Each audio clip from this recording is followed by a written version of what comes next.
I won't let anyone cross without a safe conduct, the Decurion said resolutely, at which he completed his drawing with a final detail, prodding the end of his halberd shaft in the sand. No matter, the Witcher said. We'll ride along the left bank. The road to 𝐻𝐸𝐴𝐻 is longer that way, but needs must. To 𝐻𝐸𝐴𝐻? The bard said, surprised. Aren't you following Nidomir, Geralt, and the dragon? What dragon? Three Jackdaws asked with interest. You don't know? You really don't know? Oh, I shall have to tell you everything, gentlemen. I'm waiting here in any case. Perhaps someone who knows me will come with a safe conduct and let me join them. Please be seated. Just a moment, Three Jackdaws said. The sun is almost a quarter to the noontide, and I have an awful thirst. We cannot talk on an empty stomach. There, head back to the town at a trot and buy a keg. I like the cut of your jib, sire. Borg, also known as Three Jackdaws. Dandelion, also known as the Unparalleled, by certain girls. Talk, Dandelion, the Witcher said impatiently. We aren't going to loiter around here till evening. The bard seized the fingerboard of his lute and plucked the strings vigorously. How would you prefer it, in verse or in normal speech? Normal speech. As you please, Dandelion said, not putting his lute down. Listen then, noble gentleman, to what occurred a week ago near the free town of Bearfield. 'Twas thus that at the crack of dawn, when the rising sun had barely tinged pink, the shrouds of mist hanging pendant above the meadows, it was supposed to be normal speech, Geralt reminded him. Isn't it? Oh, very well, very well. I understand. Concise without metaphors. A dragon alighted on the pastures outside Bearfield. Oh, come on, the Witcher said. It doesn't seem very likely to me. No one has seen a dragon in these parts for years. Wasn't it just a common old garden Draco lizard? Draco lizard specimens can occasionally be as large as... Don't insult me, Witcher. I know what I'm talking about. I saw it. As luck would have it, I was at the market in Bearfield and saw it all with my own eyes. The ballads composed, but you didn't want go on. Was it big? The length of 3 horses. No taller than a horse at the withers, but much fatter. Sand grey. In other words, green. Yes. It swooped down unexpectedly, flew right into a flock of sheep, scattered the shepherds, did for about a dozen beasts, devoured 4 of them, and flew away. Flew away? Geralt shook his head. And that was all? No, because it came again the next day, this time nearer to the town. It swooped down on a knot of women washing their linen on the banks of the Brea. And how they bolted, old friend. I've never laughed so much. Then the dragon circled Bearfield a couple of times and flew towards the pastures, where it fell on the sheep again. Only then did the chaos and confusion begin, because few had believed the herdsman before. The mayor called out the town constabulary and the guilds, but before they could form up, the plebs took matters into their own hands and did for it. How? In a forceful peasant manner.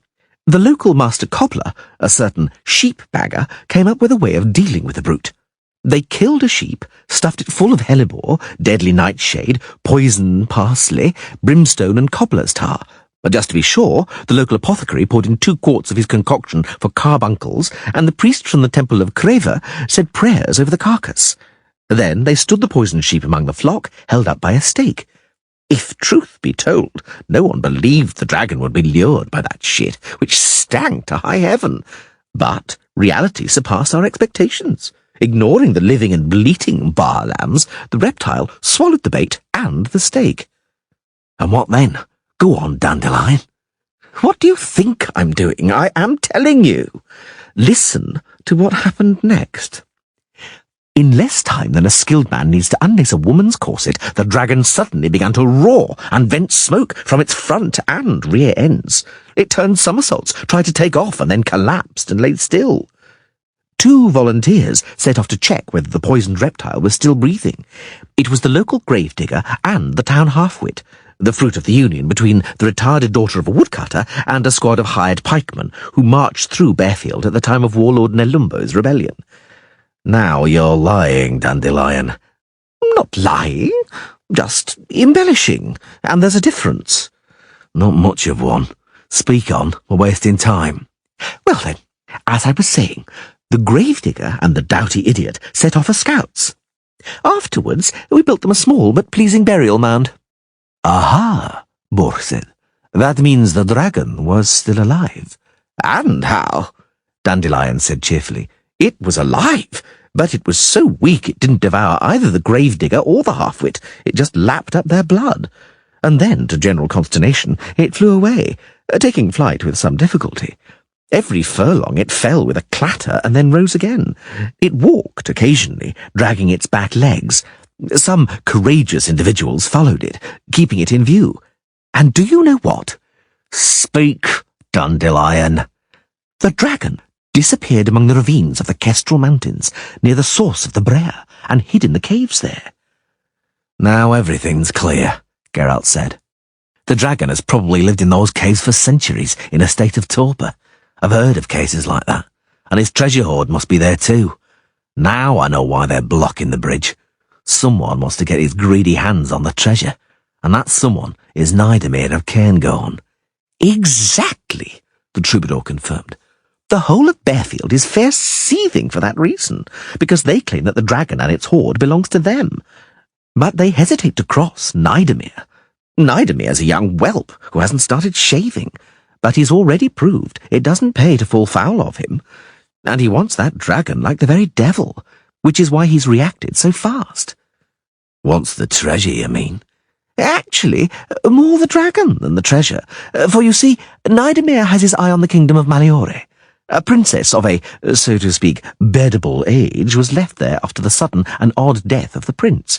The noblemen of Maleore look on 𝐼𝐸𝐻 and the other suitors with reluctance, for they know that the new ruler will keep them on a short leash, unlike the callow princess.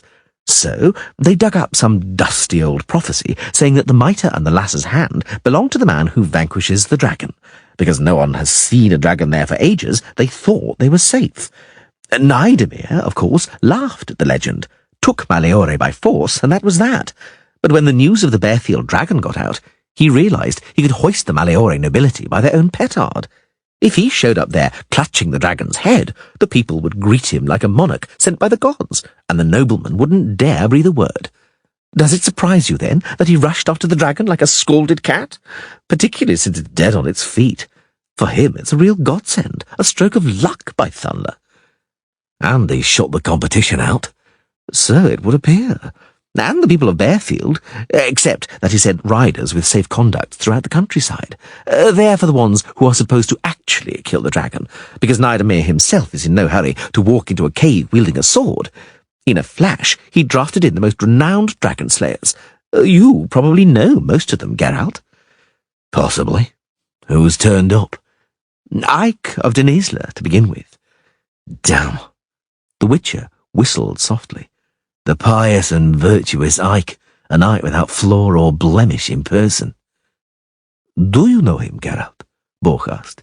Is he really the scourge of dragons? Not just dragons. 𝐼𝐞 is a match for any monster. He's even killed manticores and griffins. He's dispatched a few dragons, so I've heard.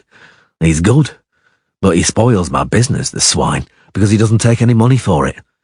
Who else, Dandelion? The Crinfield Reavers. Well, that's the dragon done for. Even if it has recovered, that trio are a good team. They fight pretty dirty, but they're effective.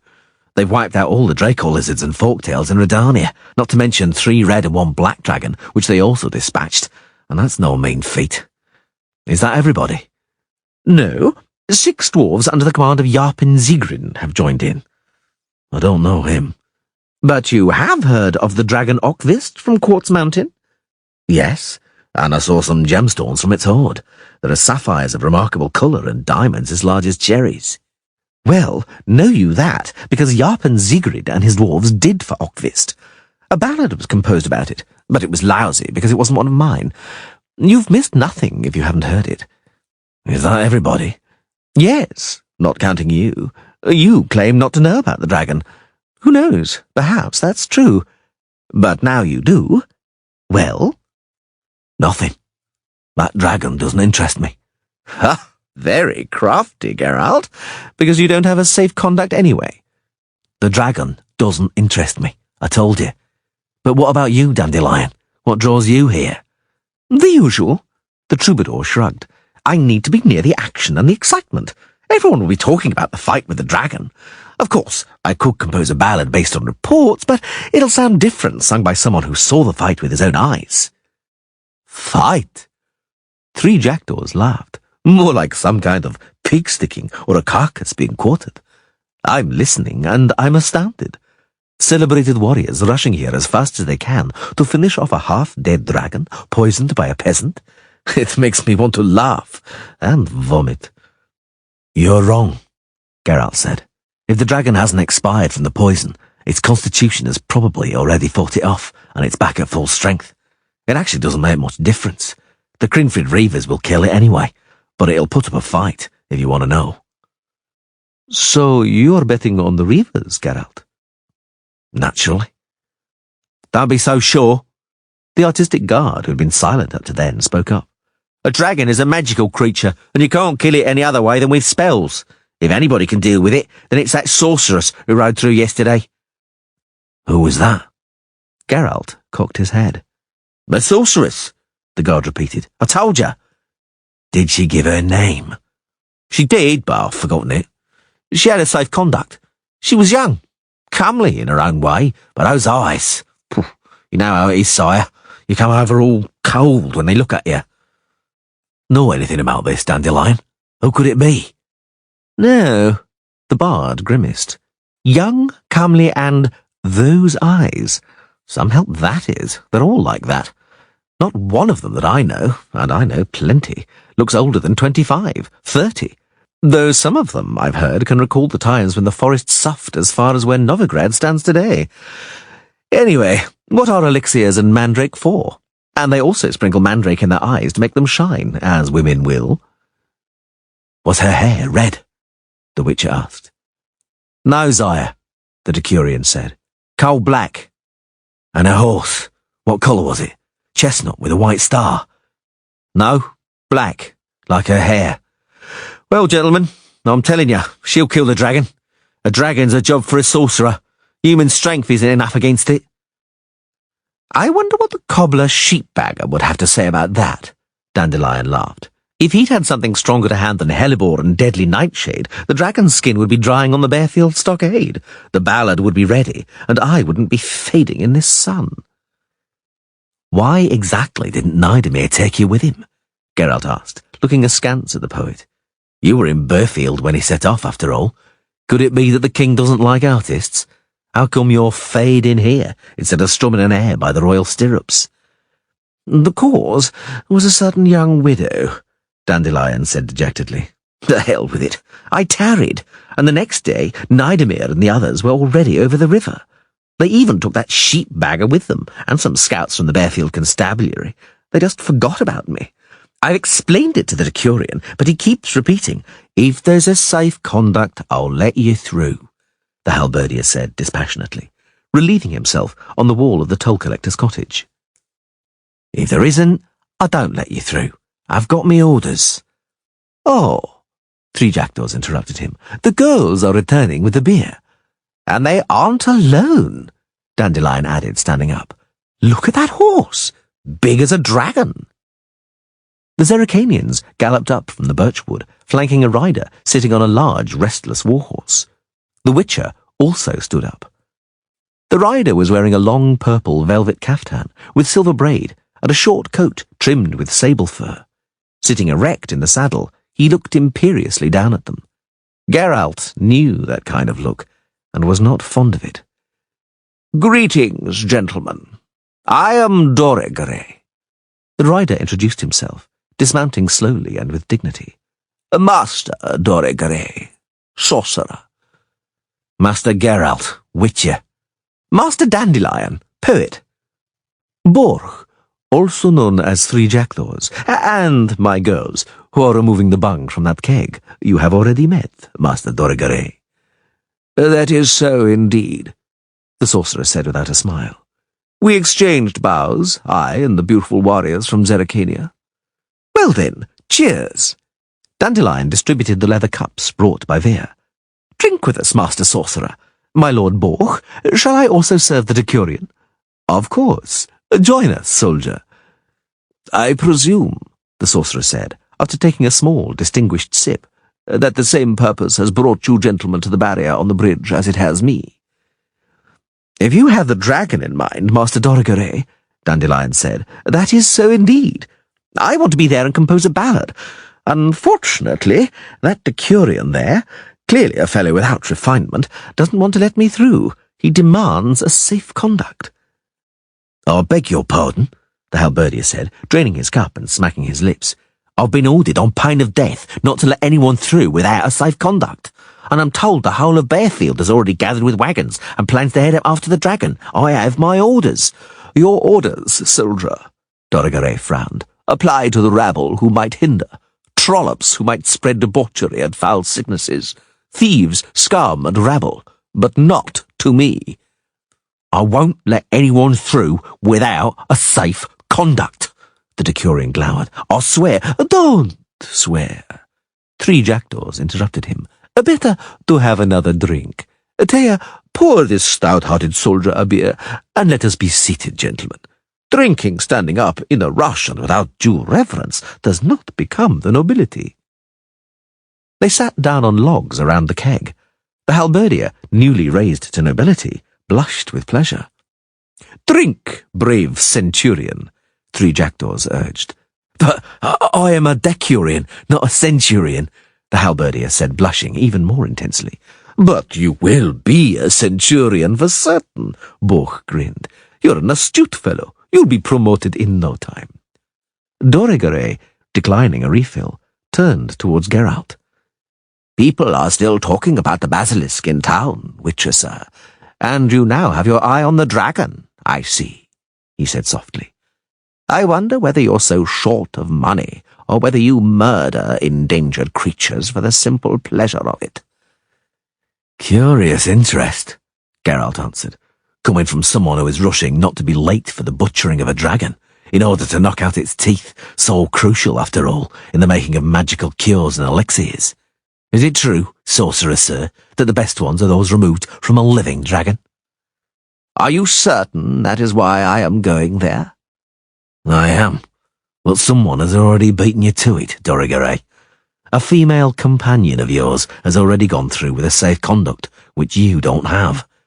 She is black-haired, if that's of any interest to you." "On a black horse?" "Apparently." "Yennefer," 𝐿𝐴 said glumly. Unnoticed by anybody, the Witcher twitched. A silence fell, broken only by the belching of the future centurion.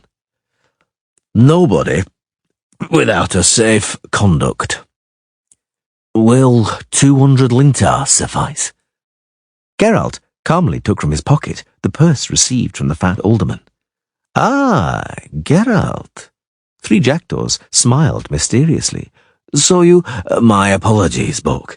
I'm sorry, but I won't ride with you to 𝐿𝐴𝐴𝐿. Another time, perhaps. Perhaps we'll meet again." "I have no interest in going to 𝐿𝐴𝐴𝐿," 3 jackdaws said slowly. "Not at all, Geralt." "Put away that purse, sire," the future centurion said menacingly. "That's sheer bribery. I won't even let you through for 300. "And for 500? 𝐿𝐴 took out his pouch. "Put away that purse, Geralt. I'll pay the toll. This has begun to amuse me. 500 soldiers, sir? 100 apiece, counting my girls as one gorgeous item. What?" Oh dear, the future centurion said, distressed, stowing 𝐿𝐴's pouch away under his jacket. "What will I tell the king?" "Tell him," 𝐿𝐴 said, straightening up and removing an ornate ivory wand from his belt, "that you were overcome by fear when you saw it." "Saw what, sire?" The sorcerer flourished his wand and shouted an incantation. A pine tree on the riverbank burst into flames. In one moment, the entire tree was engulfed from top to bottom in a blaze of fire. "To horse!" cried Dandelion, springing up and slinging his lute across his back. "To horse, gentlemen and ladies!" "Raise the barrier!" the rich Decurion, with a good chance of becoming a centurion, shouted to the halberdiers. On the bridge beyond the barrier, 𝐿𝐴 reined in her horse. It skittered, hooves thudding on the planking. The woman, tossing her plaits, screamed piercingly.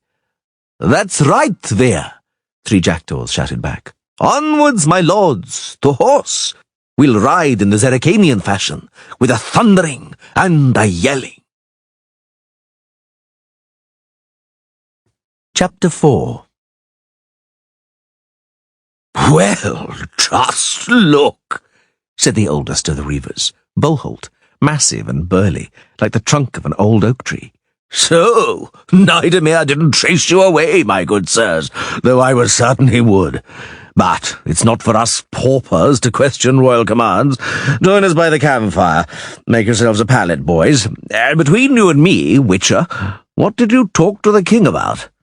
"About nothing," Geralt said, making himself comfortable by leaning back against his saddle, which he had dragged over beside the fire.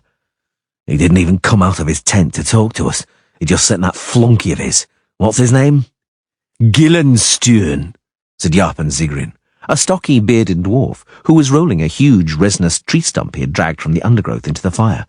"Pompous upstart, fat hog. When we joined the hunt, he came over, nose stuck up towards the heavens. 'Pooh, remember, you dwarves,' he says, 'who's in command, who you have to obey. King 𝐼𝐸𝐴𝐴 gives the orders here, and his word is law,' and so on. I stood and listened, and I thought to myself, I'll have my lads knock him to the ground, and I'll piss all over his cape.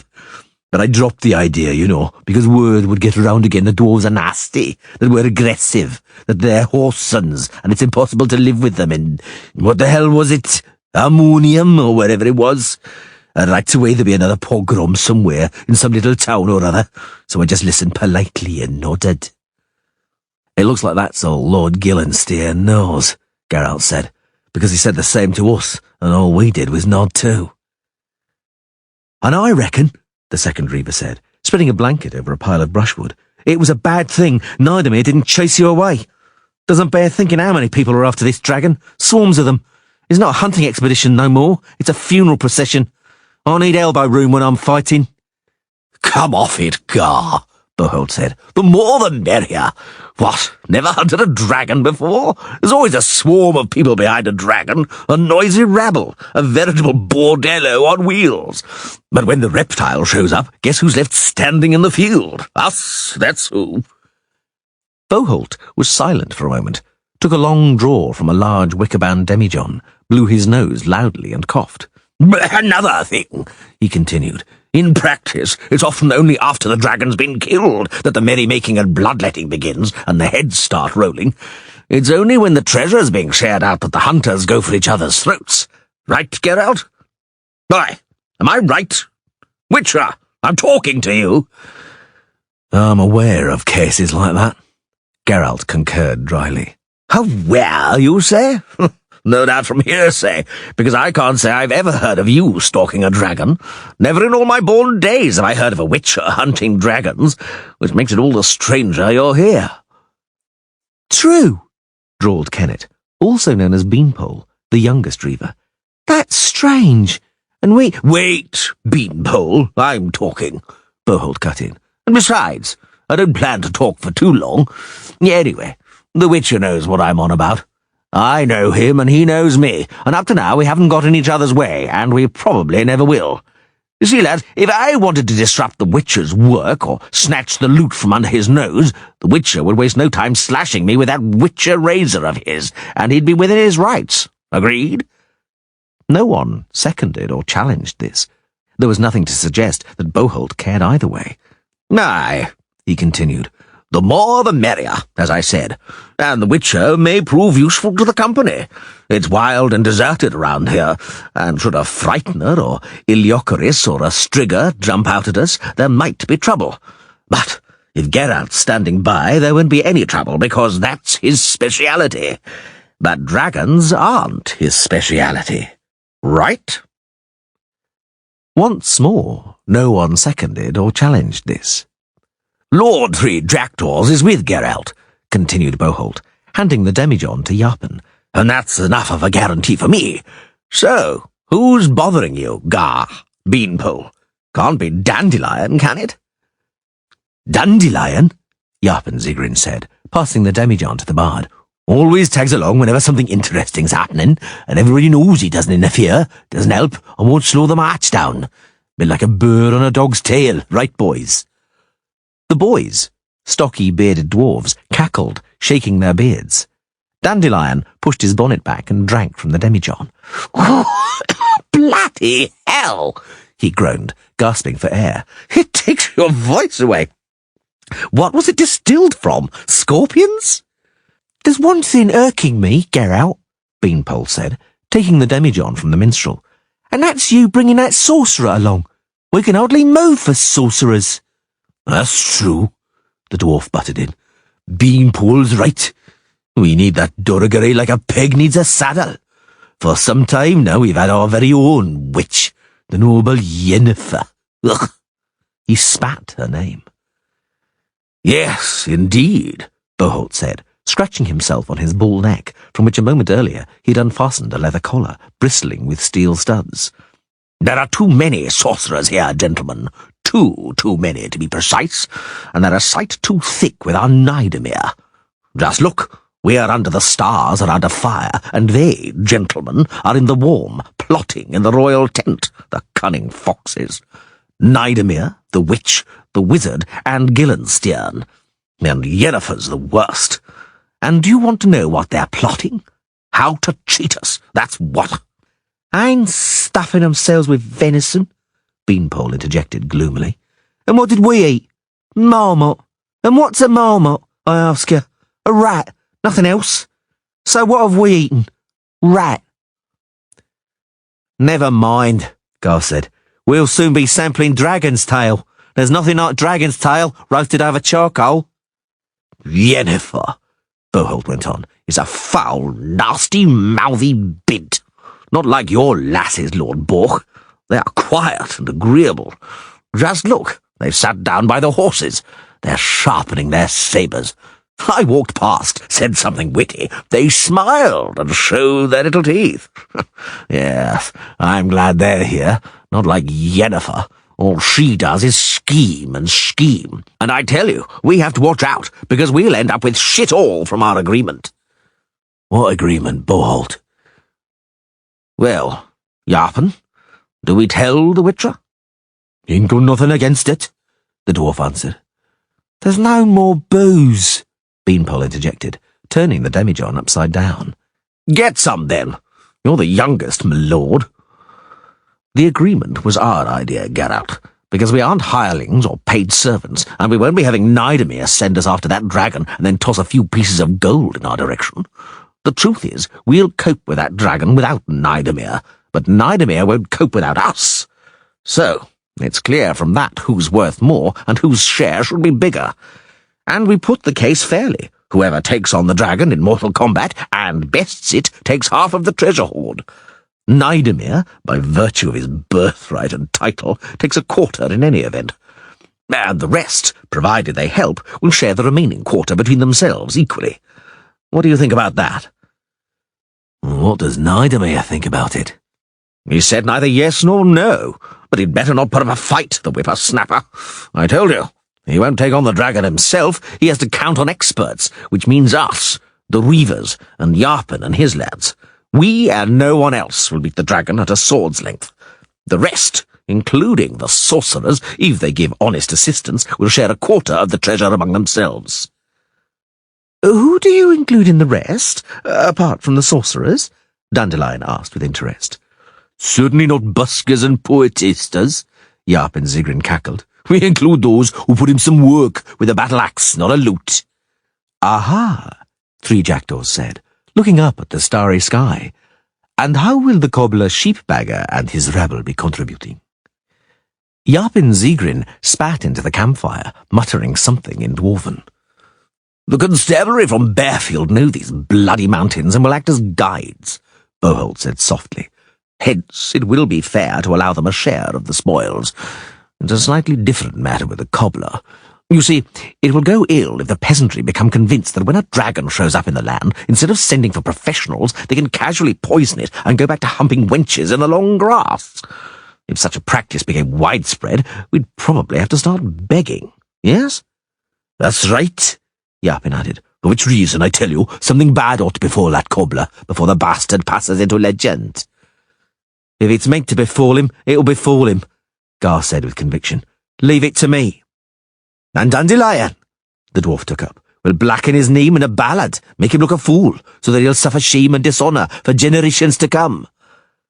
You've forgotten about one thing, Geralt said. There's one person here who could throw a spoke in the wheel, who won't assent to any divisions or agreements. I mean, 𝐸𝐭 Have you talked to him? What about? Boholt said, grinding his teeth, using a stout stick to move the logs around in the campfire. You won't get anywhere with Ike, Geralt. He knows nothing about business. As we rode up to your camp, 𝐸𝐵𝐺 said, we met him.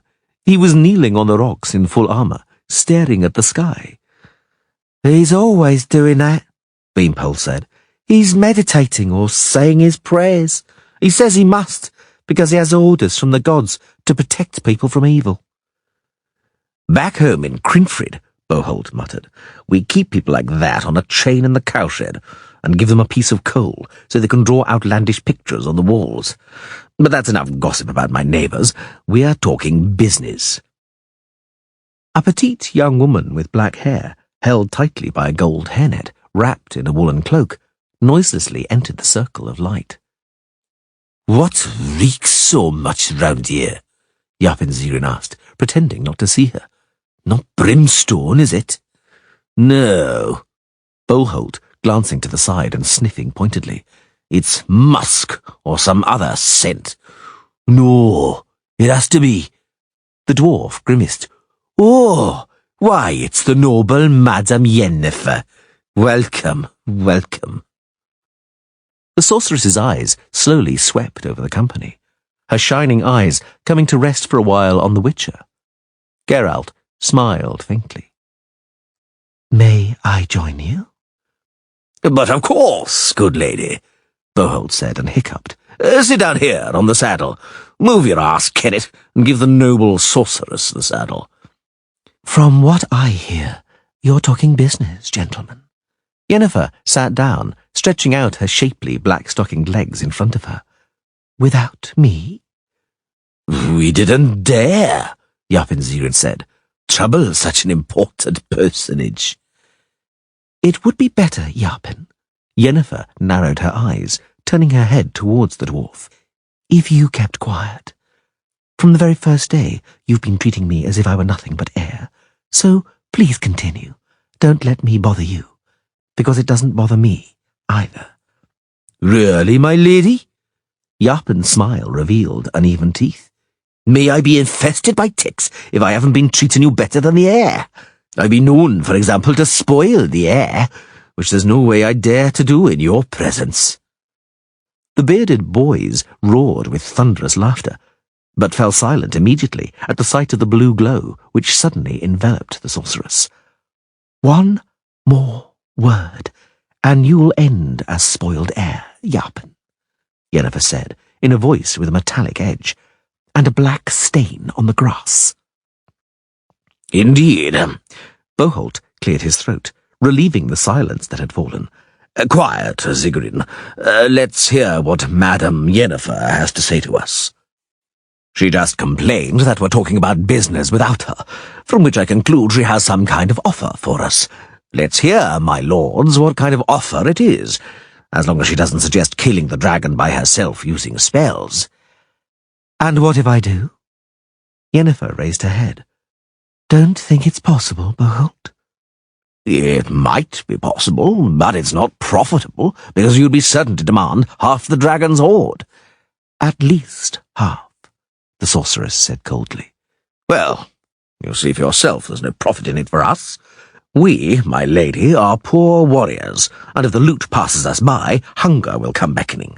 We live on sorrel and pigweed. Only once in a blue moon do we manage to catch a marmot. 𝐸𝐭 interrupted in a sombre voice. We drink spring water. Boholt took a swig from the demijohn and shuddered slightly. There's no choice for us, Madame Yennefer. It's either loot or freeze to death in the winter, huddled against a fence, for inns cost money. Beer does too, Gar added. And dirty strumpets, Beanpole said, daydreaming. Which is why, Boholt said, looking up at the sky, we will kill the dragon by ourselves, without spells and without your help. Are you certain about that? Just remember, there are limits to what is possible, Boholt. Perhaps there are, but I've never come across them. No, my lady, I repeat, we'll kill the dragon ourselves, without any spells. Particularly, 𝐉𝐴𝐳𝐵𝐚 added, since spells surely have their own limits, which, unlike our own, we don't know. Did you come up with that yourself? Yennefer asked slowly, or did someone put you up to it? Does the presence of the Witcher in this select company give you the right to such brazenness? No, Boholt replied, looking at Geralt, who seemed to be dozing, stretched out lazily on a blanket with his saddle beneath his head. The Witcher has nothing to do with it. Listen, noble Yennefer, we put forward a proposition to the king, but he hasn't honoured us with an answer. We're patient. We'll wait till the morning. Should the king agree to a settlement, we ride on together. If not, we go back. Must you? The dwarf snarled. There won't be any bargaining, Boholt continued. Take it or leave it. Repeat our words to 𝐼𝐸, Madam Yennefer, and I'll tell you, a deal's also good for you and for 𝐿𝐷𝐴𝐴, if you come to an agreement with him. We don't need the dragon's carcass, mark you. We'll take but the tail, and the rest is yours. You can have whatever you want. We won't stint you with the teeth or the brain. We'll keep nothing that you need for sorcery. Of course, 𝐉𝐴𝐳𝐵𝐚 added, chuckling. The carrion will be for you sorcerers. No one will take it from you, unless some other vultures do.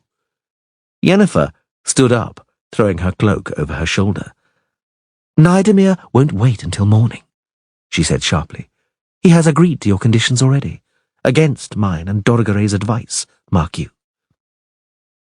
𝐼𝐸, Boholt slowly drawled, is displaying astonishing wisdom for one so young.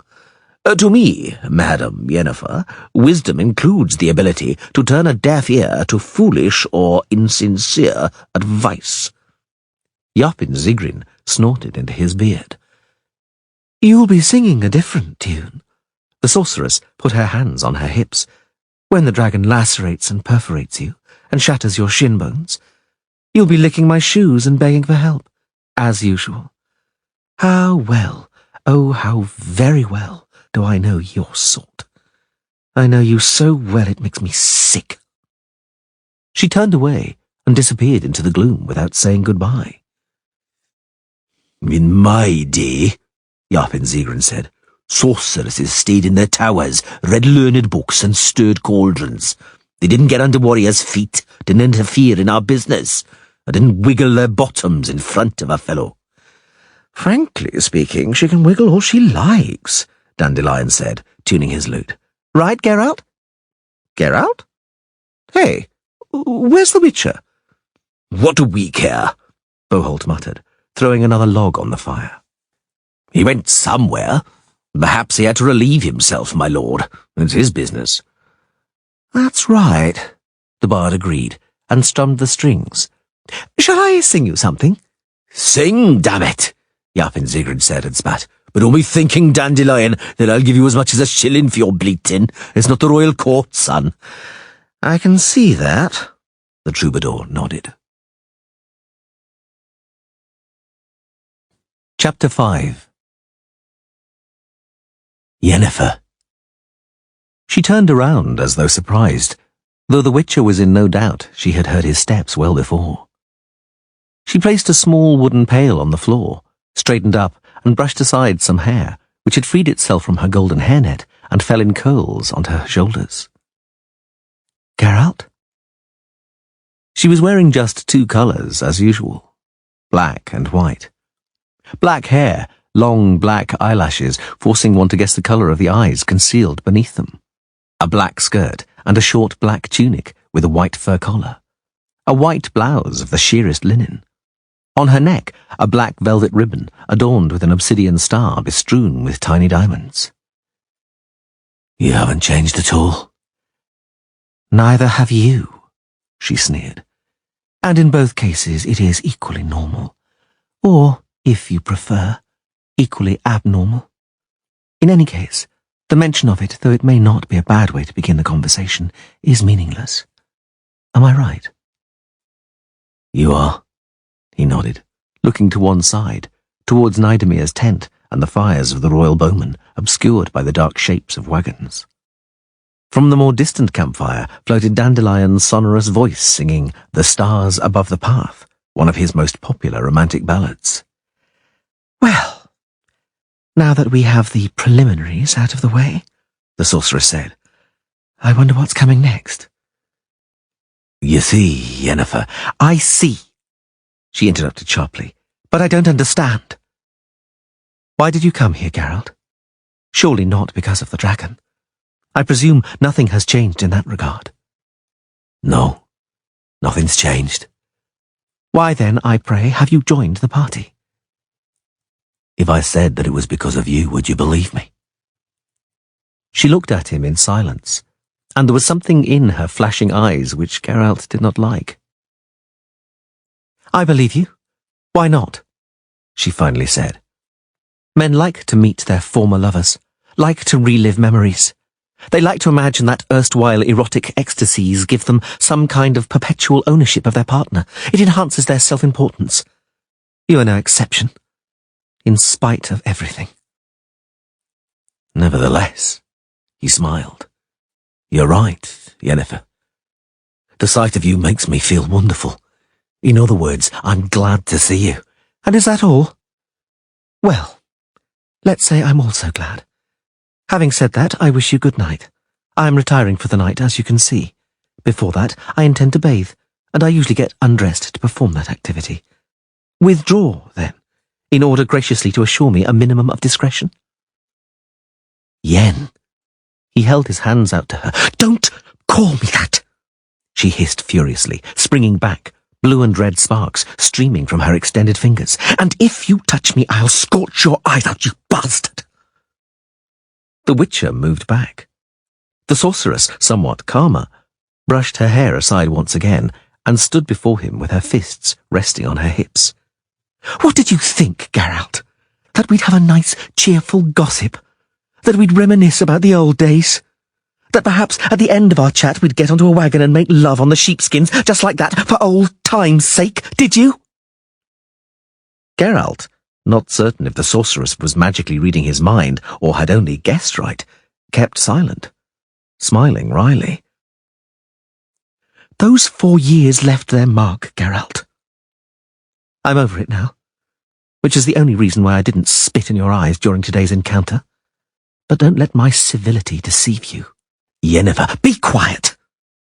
I gave you more than I've ever given any other man, you scoundrel. I don't know myself why I gave it to you. And you... Oh, no, my dear. I'm not a slut or an elf woman met by chance in the forest who can be discarded in the morning, walked out on without being woken with a posy of violets left on the table, who can be made a mockery of. Beware. Utter a single word and you will regret it. Geralt did not utter a single word, correctly sensing the anger seething in Yennefer. The sorceress once again brushed aside some unruly locks and looked him in the eyes from close up. We've met. That's too bad, she said softly. But we shall not make a spectacle of ourselves for everybody. We shall save face. We'll pretend to be good friends. But don't be mistaken, Geralt. There is nothing between us now. Nothing. Understood? And be glad of it, because it means I have now abandoned the plans which, until recently, I still harboured regarding you. But that in no way means I've forgiven you. I shall never forgive you, Witcher. Never. She turned around suddenly, seized the pail, spraying water around, and disappeared behind a wagon. Geralt chased away a mosquito whining above his ear, and slowly walked back towards the campfire, where Dandelion's performance was being rewarded with half-hearted applause. He looked up at the dark blue sky above the black, serrated saw blade of the mountain peaks. He felt like bursting out laughing. He did not know why. Chapter 6. Careful up there! Take heed! Boholt called, turning around on the coachman's seat to look back towards the column. Closer to the rocks! Take heed! The wagons trundled along, bouncing on stones. The wagoners swore, lashing the horses with their reins and leaning out. They glanced anxiously to see if the wheels were sufficiently far from the edge of the ravine, along which ran a narrow, uneven road. Below, at the bottom of the chasm, the waters of the river Brea foamed white among the boulders. Geralt reined back his horse, pressing himself against the rock wall, which was covered with sparse brown moss and white lichen. He let the reaver's wagon overtake him. Beanpole galloped up from the head of the column, where he had been leading the cavalcade with the Bearfield scouts. "Right!" he shouted. "With a will! It widens out up ahead!" King Nidomir and 𝐿𝐴𝐴𝐻, both on horseback, accompanied by several mounted bowmen, came alongside Geralt. Behind them rattled the wagons of the royal caravan. Even further back trundled the dwarves' wagon, driven by Jaap and Zigrin, who was yelling relentlessly. Nidomir, a very thin, freckled youngster in a white sheepskin jacket, passed the Witcher, casting him a haughty, though distinctly bored look. 𝐿𝐴𝐻 straightened up and reined in his horse. "Over here, Witcher, sir," he said overbearingly. "Yes?" Geralt jabbed his mare with his heels and rode slowly over to the Chancellor behind the caravan. He was astonished that, in spite of having such an impressive paunch, 𝐿𝐴𝐻 preferred horseback to a comfortable ride in a wagon. "Yesterday," 𝐿𝐴𝐻 said, gently tugging his gold-studded reins and throwing a turquoise cape off his shoulder. "Yesterday you said the dragon does not interest you. What does interest you then, Witcher, sir? Why do you ride with us?" "It's a free country, Chancellor." "For the moment. But in this cortege, my dear Geralt, everyone should know his place, and the role he's to fulfill, according to the will of King Nidomir. Do you comprehend that?" "What are you driving at, my dear 𝐿𝐴𝐻?" "I shall tell you. I've heard that it has recently become tiresome to negotiate with you witchers. The thing is that whenever a witcher is shown a monster to be killed, the witcher, rather than take his sword and slaughter it, begins to ponder whether it is right, whether it is transgressing the limits of what is possible, whether it is not contrary to the code, and whether the monster really is a monster, as though it wasn't clear at first glance. It seems to me that you are simply doing too well. In my day, witches didn't have 2 pennies to rub together, just 2 stinking boots. They didn't question, they slaughtered what they were ordered to, whether it was a werewolf, a dragon, or a tax collector. All that counted was a clean cut. So, Geralt?" "Do you have a job for me, 𝐿𝐴𝐻?" the Witcher asked coldly. "If so, tell me what. I'll think it over. But if you don't, there's no sense wasting our breath, is there?" "Job?" the Chancellor sighed. "No, I don't. This all concerns a dragon, and that clearly transgresses your limits, Witcher. So I prefer the Reavers. I merely wanted to alert you, warn you. King Nidomir and I may tolerate the whims of witches and their classification of monsters into good and bad, but we do not wish to hear about them, much less see them affected in our presence. Don't meddle in royal matters, Witcher, and don't consort with 𝐿𝐴𝐴𝐻. "I'm not accustomed to consulting with sorcerers. Why such an inference?" 𝐿𝐴𝐻, 𝐿𝐴𝐻 said, surpasses even witches with his whims. He does not stop at categorizing monsters into good and bad. He considers them all good." "That's overstating the case somewhat." "Clearly, but he defends his views with astonishing obstinacy. I truly would not be surprised if something befell him. And the fact he joined us keeping such curious company—" "I am not 𝐿𝐴𝐻's companion, and neither is he mine." "Don't interrupt. The company is strange. A witcher crawling with scruples like a fox's pelt with fleas. A sorcerer spouting druidic humbug about equilibrium in nature. The silent knight bought 3 jackdaws and his escort from Zarichania, where, as is generally known, sacrifices are made before the image of a dragon. And suddenly they all join in the hunt. Strange, isn't it? If you insist, then yes it is. Know then, the Chancellor said, that the most mysterious problems find, as experience proves, the simplest solutions. Don't compel me, Witcher, to use them. I don't understand. Oh, but you do. Thank you for the conversation, Geralt. Geralt stopped. 𝐿𝐴𝐴𝐻 urged his horse on and joined the king, catching up with the caravan. 𝐼𝐞 of Denezla rode alongside, wearing a quilted caftan of light-coloured leather, marked with the impressions of a breastplate, pulling a pack-horse laden with a suit of armour, a uniformly silver shield, and a powerful lance. Geralt greeted him by raising his hand, but the knight-errant turned his head to the side, tightening his thin lips, and spurred his horse on. He isn't keen on you, 𝐿𝐴𝐻 said, riding over. Eh, Geralt? Clearly.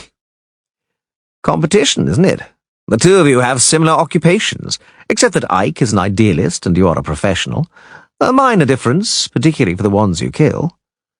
Don't compare me to 𝐼𝐞, 𝐿𝐴𝐻. The devil knows who you're wrong with that comparison, him or me, but don't compare us. As you wish. To me, frankly speaking, you are equally loathsome. Thank you. Don't mention it. The sorcerer patted the neck of his horse, which had been scared by all the yelling from 𝐷𝐻𝐻 and his dwarves.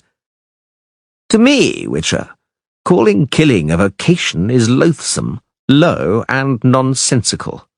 Our world is in equilibrium. The annihilation, the killing of any creatures that inhabit this world upsets that equilibrium, and a lack of equilibrium brings closer extinction.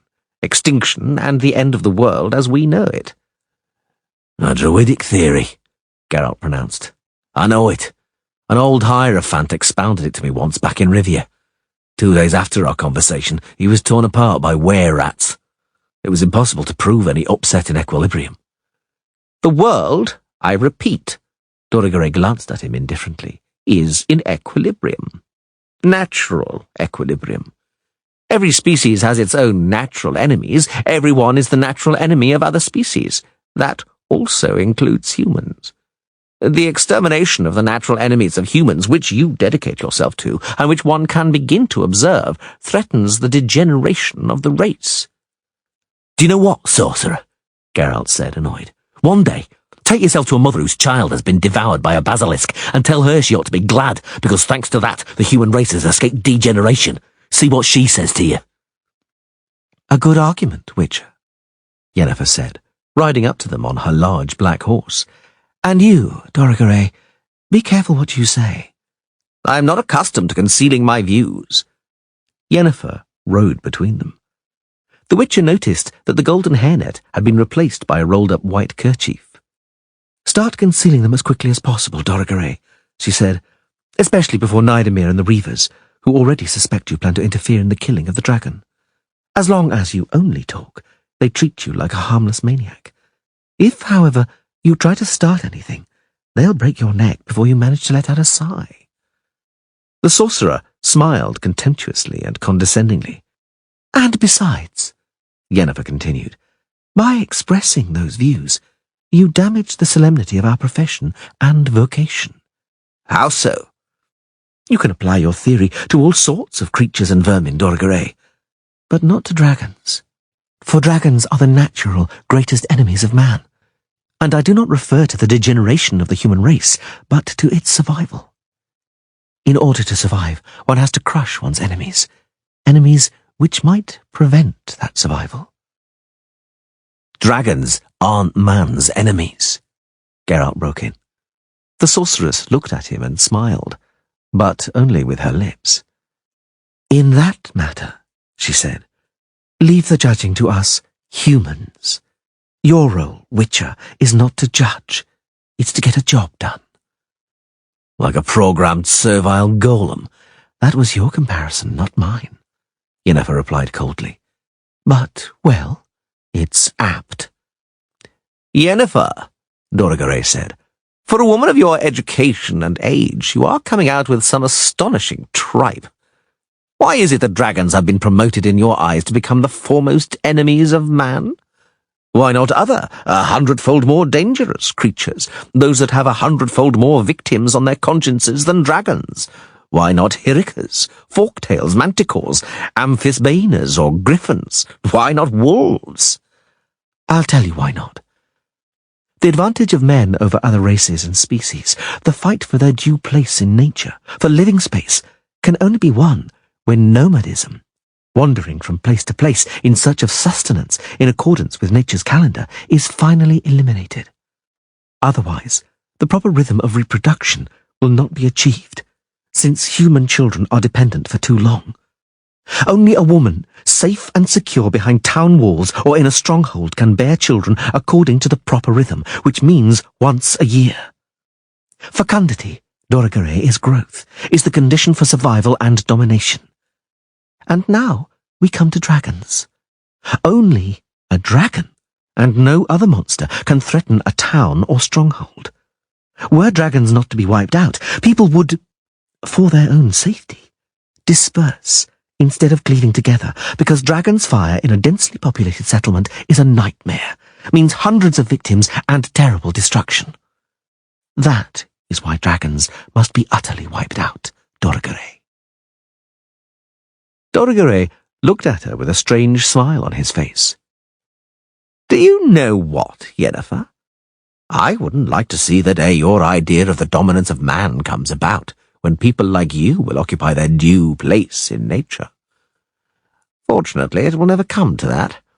You would rather poison or slaughter each other, expire from typhoid fever and typhus, because it is filth and lice and not dragons which threaten your splendid cities, where women are delivered of children once a year, but where only one newborn baby in 10 lives longer than 10 days. Yes, Yennefer. Fecundity, fecundity, and once again, fecundity. So, take up bearing children, my dear. It's the most natural pursuit for you. It will occupy the time you are currently fruitlessly wasting on dreaming up nonsense. Farewell. Urging on his horse, the sorcerer galloped off towards the head of the column.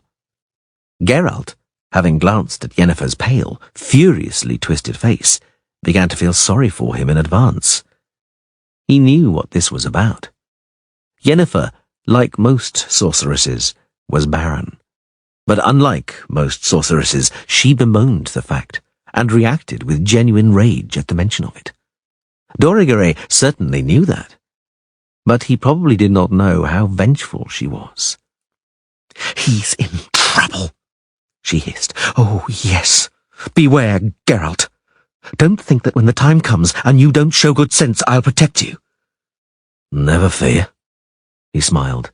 We, and I mean witches and servile golems, always act sensibly, since the limits within which we operate are clearly and explicitly demarcated. Well, I never, Yennefer said, looking at him, still pale. You're taking umbrage like a tart whose lack of chastity has been pointed out to her. You're a witcher. You can't change that.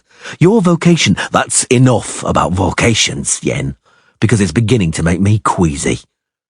I told you not to call me that. And I'm not especially bothered about your queasiness, nor any other reactions in your limited witcher's range of reactions.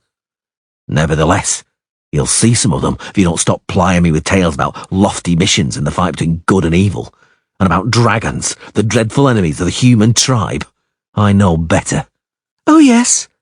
The sorceress narrowed her eyes. And what do you know, witcher? Only, Geralt said, ignoring the sudden warning vibration of the medallion around his neck, that if dragons didn't have treasure hoards, not a soul would be interested in them, and certainly not sorcerers. Isn't it interesting that whenever a dragon is being hunted, some sorcerer closely linked to the Goldsmiths Guild is always hanging around? Just like you. And later, although a deal of gemstones ought to end up on the market, it never happens, and their price doesn't go down. So don't talk to me about vocation and the fight for the survival of the race. I know you too well. I've known you too long. Too long, she repeated, sneering malevolently. Unfortunately. But don't think you know me well, you whore's son. Damn it, how stupid I've been. Oh, go to hell. I can't stand the sight of you. She screamed, yanked her horse's reins, and galloped fiercely ahead. The witcher reined back his mount and let through the wagon of dwarves, yelling, cursing, and whistling through bone pipes. Among them, sprawled on some sacks of oats, lay Dandelion, plucking his lute. "Hey!" roared 𝐉𝐴𝐴𝐺𝐵, who was sitting on the box, pointing at Yennefer. "There's something black on the trail. I wonder what it is. It looks like a nag." "Without doubt," Dandelion shouted, shoving his plum bonnet back. "It's a nag riding a gelding. Astounding!" The beards of Yarpen's boys shook in general laughter.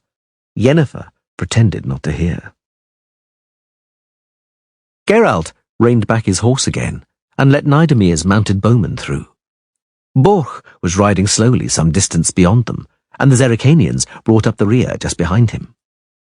Geralt waited for them to catch up and led his mare alongside 𝐵𝑜rch's horse. They rode on in silence. "Witcher," 3 jackdaws suddenly said, "I want to ask you a question." "Ask it." "Why don't you turn back?" The Witcher looked at him in silence for a moment. "Do you really want to know?" "Yes, I do," 3 jackdaws said, turning his face towards Geralt. "I'm riding with him because I'm a servile golem. Because I'm a whisk of oakum blown by the wind along the highway. Tell me, where should I go, and for what?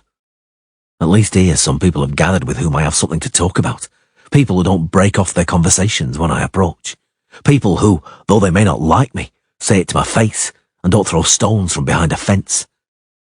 I'm riding with them for the same reason I rode with you to the Log Driver's Inn. Because it's all the same to me.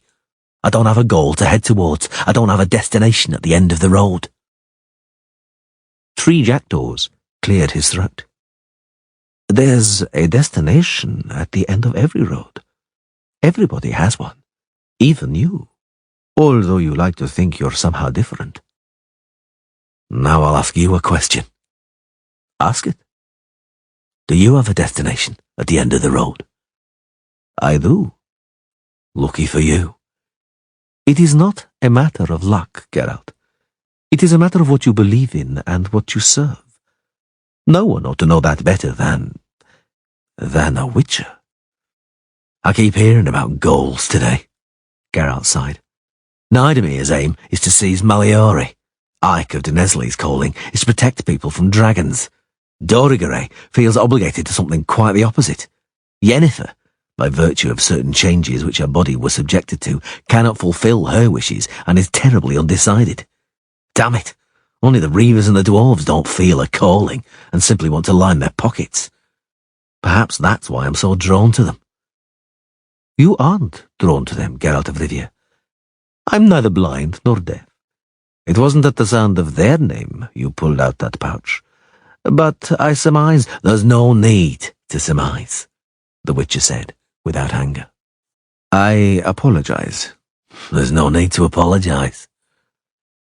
They reined back their horses just in time, in order not to ride into the column of bowmen from Cairngorm, which had suddenly been called to a halt. "What has happened?" Geralt stood up in his stirrups. "Why have we stopped?" "I don't know." 𝐵𝑜rch turned his head away.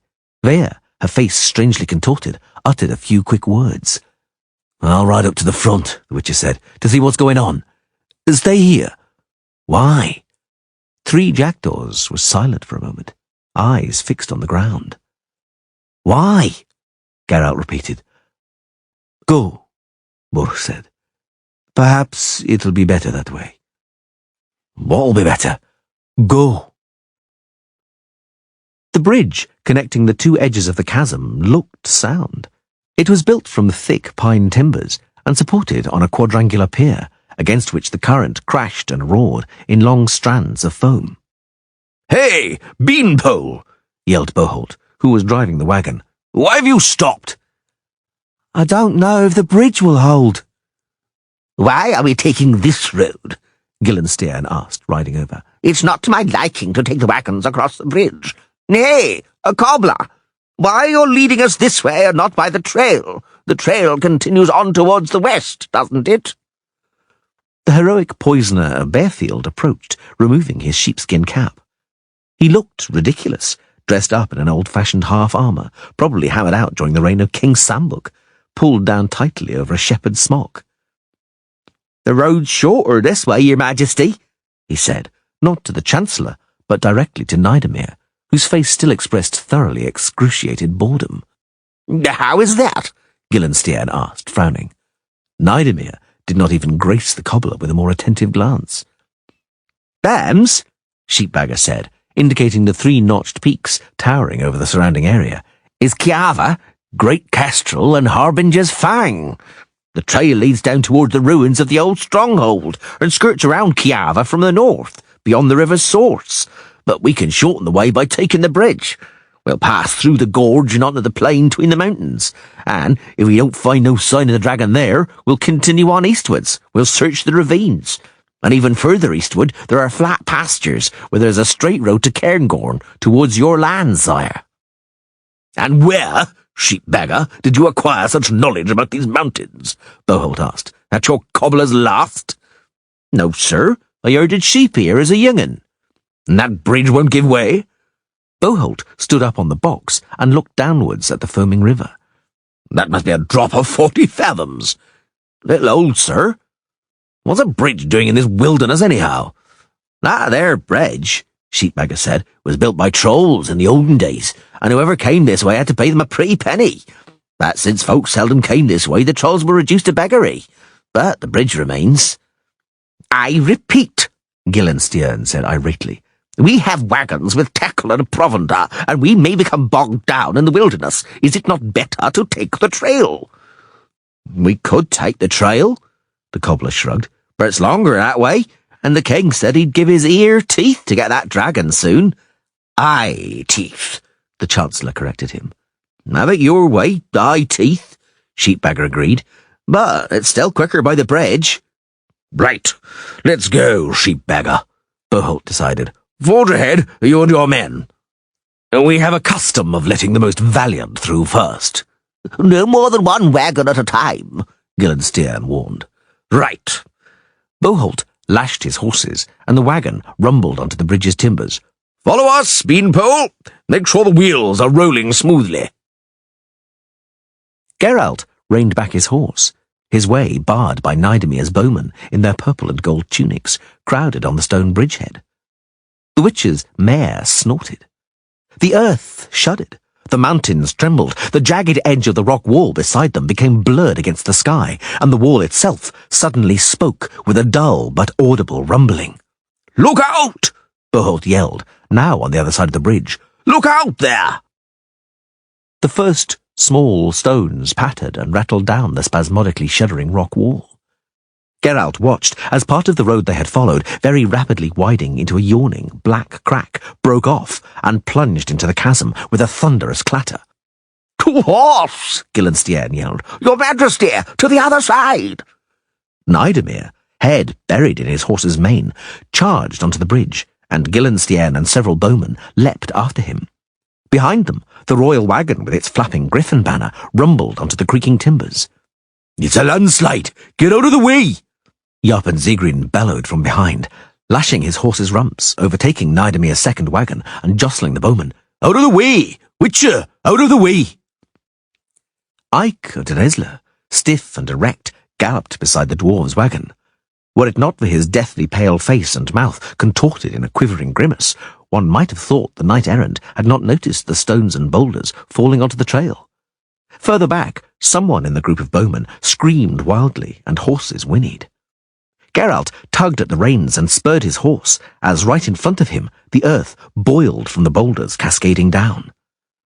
The dwarf's wagon rattled over the stones. Just before the bridge, it jumped up and landed with a crack on its side onto a broken axle. A wheel bounced off the railing and plunged downwards into the spume. The witch's mare, lacerated by sharp shards of stone, reared up. Geralt tried to dismount, but caught his boot buckle in the stirrup and fell to the side onto the trail. His mare neighed and dashed ahead, straight towards the bridge, dancing over the chasm. The dwarves ran across the bridge, yelling and cursing. "Hurry, Geralt!" Dandelion yelled, running behind him and looking back. "Jump on, Witcher!" 𝐿𝐴𝐻 called, thrashing about in the saddle, struggling to control his terrified horse. Further back, behind them, The entire road was engulfed in a cloud of dust, stirred up by falling rocks, shattering 𝐼𝐸𝐺𝐻 wagons. The Witcher seized the straps of the sorcerer's saddlebags. He heard a cry. Yennefer had fallen with her horse, rolled to the side, away from the wildly kicking hooves, and flattened herself to the ground, shielding her head with her arms. The Witcher let go of the saddle, ran towards her, diving into the deluge of stones and leaping across the rift, opening under his feet.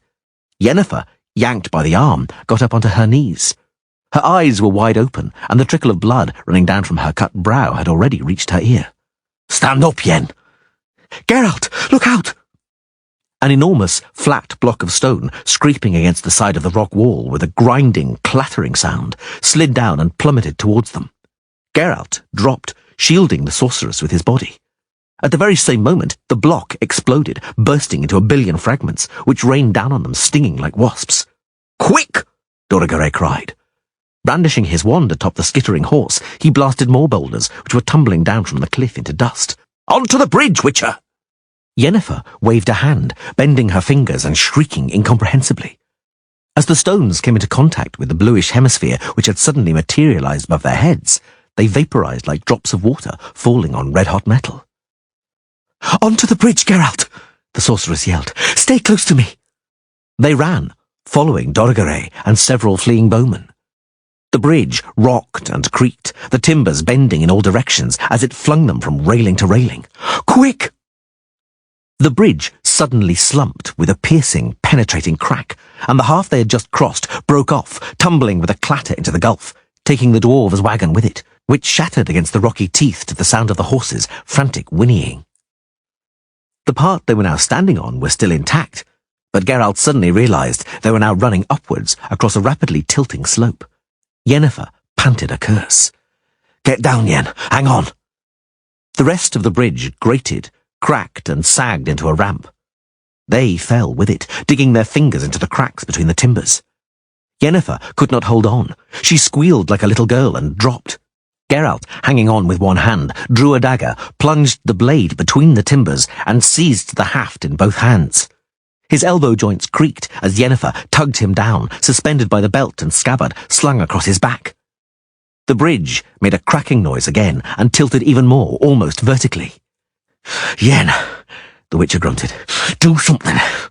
Cast a bloody spell." "How can I?" He heard a furious, muffled snarl. "I'm hanging on." "Free one of your hands." "I can't." "Hey!" Dandelion yelled from above. "Can you hold on? Hey!" Geralt did not deign to reply. "Throw down a rope!" Dandelion bellowed. "Quickly, damn it!" The Reavers, the dwarves, and 𝐿𝐴 appeared beside the troubadour. Geralt heard Boholt's quiet words. "Wait, busker. She'll soon fall. Then we'll pull the Witcher up." Yennefer hissed like a viper, writhing and suspended from Geralt's back. His belt dug painfully into his chest. "Yen, can you find a hold? Using your legs, can you do anything with your legs?" "Yes," she groaned. "Swing them around." Geralt looked down at the river, seething and swirling among the sharp rocks, against which some bridge timbers, a horse and a body in the bright colours of cairngorm, were bumping. Beyond the rocks, in the emerald, transparent maelstrom, he saw the tapered bodies of large trout, languidly moving in the current. "Can you hold on, Yen?" "Just about. Yes." "Heave yourself up. You have to get a foothold." "I can't." "Throw down a rope," Dandelion yelled. "Have you all gone mad? They'll both fall." "Perhaps that's not so bad," 𝐿𝐴 wondered, out of sight. The bridge creaked and sagged even more. Geralt's fingers, gripping the hilt of his dagger, began to go numb. "Yen, shut up and stop wriggling about." "Yen, don't call me that." "Can you hold on?" "No," she said coldly. She was no longer struggling, but simply hanging from his back, a lifeless, inert weight. "Yen, shut up. Yen." "Forgive me." "No, never." Something crept downwards over the timbers, swiftly, like a snake. A rope, emanating with a cold glow, twisting and curling as though alive, searched for and found Geralt's neck with its moving tip, slid under his armpits, and ravelled itself into a loose knot. The sorceress beneath him moaned, sucking in air. He was certain she would start sobbing. He was mistaken. "Careful!" Dandelion shouted from above. "We're pulling you up!" "Gar? Kennet, pull them up! Heave!"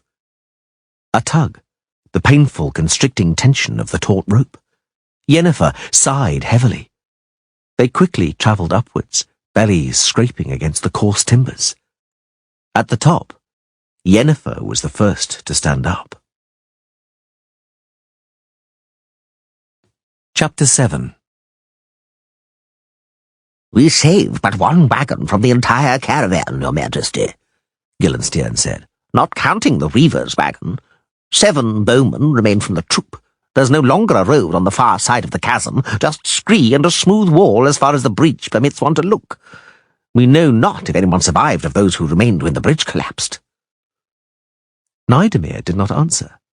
𝐼𝐞, standing erect, stood before the king, staring at him with shining, feverish eyes.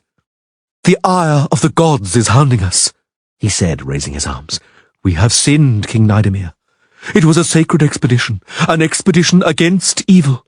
For the dragon is evil, yes, each dragon is evil incarnate. I do not pass by evil indifferently. I crush it beneath my foot, annihilate it, just as the gods and the Holy Book demand." "What is he drivelling on about?" Behold asked, frowning. "I don't know," Geralt said, adjusting his mare's harness. "I didn't understand a single word." "Be quiet," Dandelion said. "I'm trying to remember it. Perhaps I'll be able to use it if I can get it to rhyme." "The Holy Book says," Ike said, now yelling loudly, "that the serpent, the foul dragon with 7 heads and 10 horns, will come forth from the abyss, and on his back will sit a woman in purple and scarlet, and a golden goblet will be in her hand, and on her forehead will be written the sign of all and ultimate whoredom." "I know her," Dandelion said, delighted. "It's Cilia, the wife of the alderman of Somholder."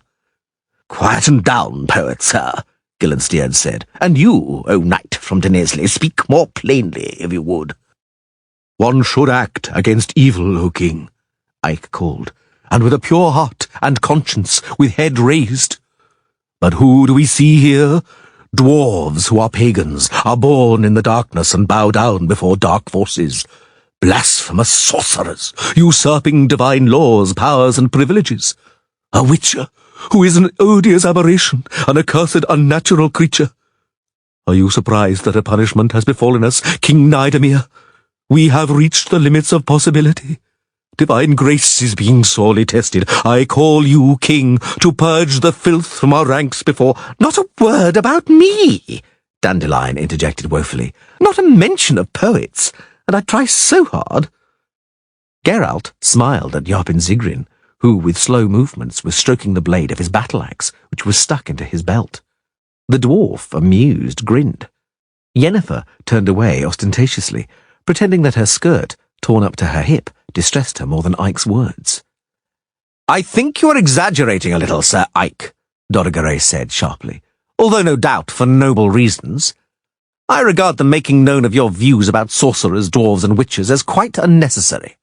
Although I think we have all become accustomed to such opinions, it is neither polite nor chivalrous, Sir Ike. And it is utterly incomprehensible after you, and no one else, ran and used a magical elven rope to save a witcher and a sorceress whose lives were in danger. I conclude from what you say that you should rather have been praying for them to fall." "Damn it," Geralt whispered to Dandelion. "Did he throw us that rope? Ike, not 𝐷𝐸𝐴𝐵." "No," the bard muttered. "Ike it was, indeed." Geralt shook his head in disbelief. Yennefer cursed under her breath and straightened up. "Sir Ike," she said with a smile that anyone other than Geralt might have mistaken as pleasant and friendly, "why was that? I'm blasphemous, but you saved my life." "You are a lady, Madam Yennefer." The knight bowed stiffly. "And your comely and honest face permits me to believe that you will one day renounce this accursed sorcery." Boholt snorted. "I thank you, Sir Knight," Yennefer said dryly. "and the Witcher Geralt also thanks you. Thank him, Geralt?" I'd rather drop dead, the Witcher sighed, disarmingly frank. What exactly should I thank him for? I'm an odious aberration, and my uncomely face does not augur any hope for an improvement. Sir Ike hauled me out of the chasm by accident, simply because I was tightly clutching the comely damsel. Had I been hanging there alone, Ike would not have lifted a finger. I'm not mistaken, am I, Sir Knight? You are mistaken, Geralt, sir, the knight-errant replied calmly. I never refuse anybody in need of help, even a witcher. Thank him, Geralt, and apologise, the sorceress said sharply. Otherwise, you will be confirming that, at least with regard to you, Ike was quite right. You are unable to coexist with people because you are different. Your participation in this expedition is a mistake. A nonsensical purpose brought you here. Thus it would be sensible to leave the party. I think you understand that now, and if not, it's time you did. What purpose are you talking about, madam? 𝐿𝐴𝐴𝐻 cut in. The sorceress looked at him but did not answer. Dandelion and 𝐿𝐴𝐻 smiled meaningfully at each other, but so that the sorceress would not notice. The Witcher looked into Yennefer's eyes. They were cold. I apologise and thank you, O Knight of 𝐿𝐴𝐻. He bowed. I thank everybody here present for the swift rescue offered at once. I heard, as I hung there, how you were all raring to help. I ask everybody here present for forgiveness, with the exception of the noble Yennefer, whom I thank but ask for nothing. Farewell. The dregs leave the company of their own free will, because these dregs have had enough of you. Goodbye, Dandelion. Hey, Geralt, Behold called. Don't pout like a maiden. Don't make a mountain out of a molehill. To hell with. Look out, everyone! Sheepbagger and several members of the Bearfield Constabulary, who had been sent ahead to reconnoitre, were running back from the narrow opening to the gorge. What is he? Why is he bellowing like that? Gar lifted his head up. Good people, Your Excellencies, the cobbler panted. Get it out, man, 𝐿𝐴𝐻 said, hooking his thumbs into his golden belt. A dragon! There's a dragon there! Where? Beyond the gorge, on level ground. Sire, to horse! 𝐿𝐴𝐻 ordered. Gar! Behold yelled. Onto the wagon! Beanpole, get mounted and follow me. Look lively, lads! 𝐷𝐴𝐻 roared. Look lively, by thunder! Hey, wait for me! Dandelion slung his lute over his shoulder. Geralt, take me with you! Jump on! The gorge ended in a mound of light-coloured rocks, which gradually thinned out, creating an irregular ring. Beyond them, the ground descended gently into a grassy, undulating mountain pasture, enclosed on all sides by limestone walls, gaping with thousands of openings. 3 narrow canyons, the mouths of dried-up streams, opened out onto the pasture. Bolt, the first to gallop to the barrier of rocks, suddenly reined in his horse and stood up in his stirrups. Oh, hell, he said. Oh, bloody hell. It can't be. What? Dorigaray asked, riding up. Beside him, Yennefer, dismounting from the Reaver's wagon, pressed her chest against the rocky block, peeped out, moved back and rubbed her eyes. What? What is it? Dandelion shouted, leaning out from behind Geralt's back. What is it, Boholt? That dragon is golden. No further than 100 paces from the gorge's rocky entrance from which they had emerged on the road to the northward leading canyon, on a gently curving low hill, sat the creature. It was sitting, arching its long, slender neck in a smooth curve, inclining its narrow head onto its domed chest, wrapping its tail around its extended front feet. There was something inexpressibly graceful in the creature and the way it was sitting, something feline, something that contradicted its clearly reptilian origins. But it was also undeniably reptilian, for the creature was covered in distinctly outlined scales which shone with a glaring blaze of bright yellow gold. For the creature sitting on the hillock was golden, golden from the tips of its talons dug into the ground to the end of its long tail, which was moving very gently among the thistles growing on the hill. Looking at them, with its large golden eyes, The creature unfurled its broad, golden, bat-like wings and remained motionless, demanding to be admired. "A golden dragon," 𝐿𝐴 whispered. "It's impossible. A living fable." "There's no such thing as a bloody golden dragon," 𝐿𝐴 pronounced and spat. "I know what I'm talking about." "Then what's sitting on that hillock?" Dandelion asked pointedly. "It's some kind of trickery. An illusion." "It is not an illusion," Yennefer said. "It's a golden dragon," 𝐿𝐴 said. "An absolutely genuine golden dragon." "Golden dragons only exist in fables." "Stop that, all of you," 𝐿𝐴 suddenly broke in. "There's no point getting worked up. Any blockhead can see it's a golden dragon. And what difference does it make, my lords, if it's golden, lapis lazuli, shit-coloured or checkered? It's not that big. We'll sort it out in no time. Beanpole, 𝐿𝐴, clear the debris off the wagon and get the gear out. What's the difference if it's golden or not?" "There is a difference, 𝐿𝐴," Beanpole said, "and a vital one. That isn't the dragon we are stalking. Not the one that was poisoned outside Bearfield, which is now sitting in its cave on a pile of ore and jewels. That one's just sitting on its arse. What bloody use is it to us?" "That dragon is golden, Kenneth," Yarp and Zigrin snarled. "Have you ever seen anything like it? Don't you understand? We'll get more for its hide than we would for a normal treasure hoard." "And without flooding the market with precious stones," Yennefer added, smiling unpleasantly. "Yarpen's right. The agreement is still binding. Quite something to divide up, isn't it?" "Hey, 𝐿𝐴," 𝐿𝐴 shouted from the wagon, where he was clattering amongst the tackle. "What shall we equip ourselves and the horses with? What could that golden reptile belch, eh? Fire? Acid? Steam?" "I haven't got an effing clue," 𝐿𝐴 said, sounding worried. "Hey, sorcerers, anything in the fables about golden dragons, about how to kill them?" "How do you kill them? The usual way," Sheepbagger suddenly shouted. "No point pondering. Give us an animal, we stuff it full of something poisonous, and feed it to the reptile and good riddance." 𝐿𝐴 looked askance at the cobbler. 𝐿𝐴 spat, and Dandelion turned his head away with a grimace of disgust. Yarp and Zigrin smiled repulsively, hands on hips. "What are you looking at?" Sheepbagger asked. "Let's get to work. We have to decide what to stuff the carcass with so the reptile quickly perishes. It has to be something which is extremely toxic, poisonous, or rotten." "Aha!" The dwarf spoke, still smiling. "Well, what's poisonous, foul, and stinks? Do you know what, Sheepbagger? Looks like it's you." "What? "You bloody heard. Get lost, bodger, out of my sight." "Lord 𝐿𝐴," 𝐿𝐴 said, walking over to the sorcerer. "Make yourself useful. Call to mind some fables and tales. What do you know about golden dragons?" The sorcerer smiled, straightening up self-importantly. "What do I know about golden dragons, you ask? Not much, but enough." "We're listening." "Then listen, and listen attentively. Over there before us sits a golden dragon, a living legend, possibly the last and only creature of its kind to have survived your murderous frenzy. One doesn't kill legends.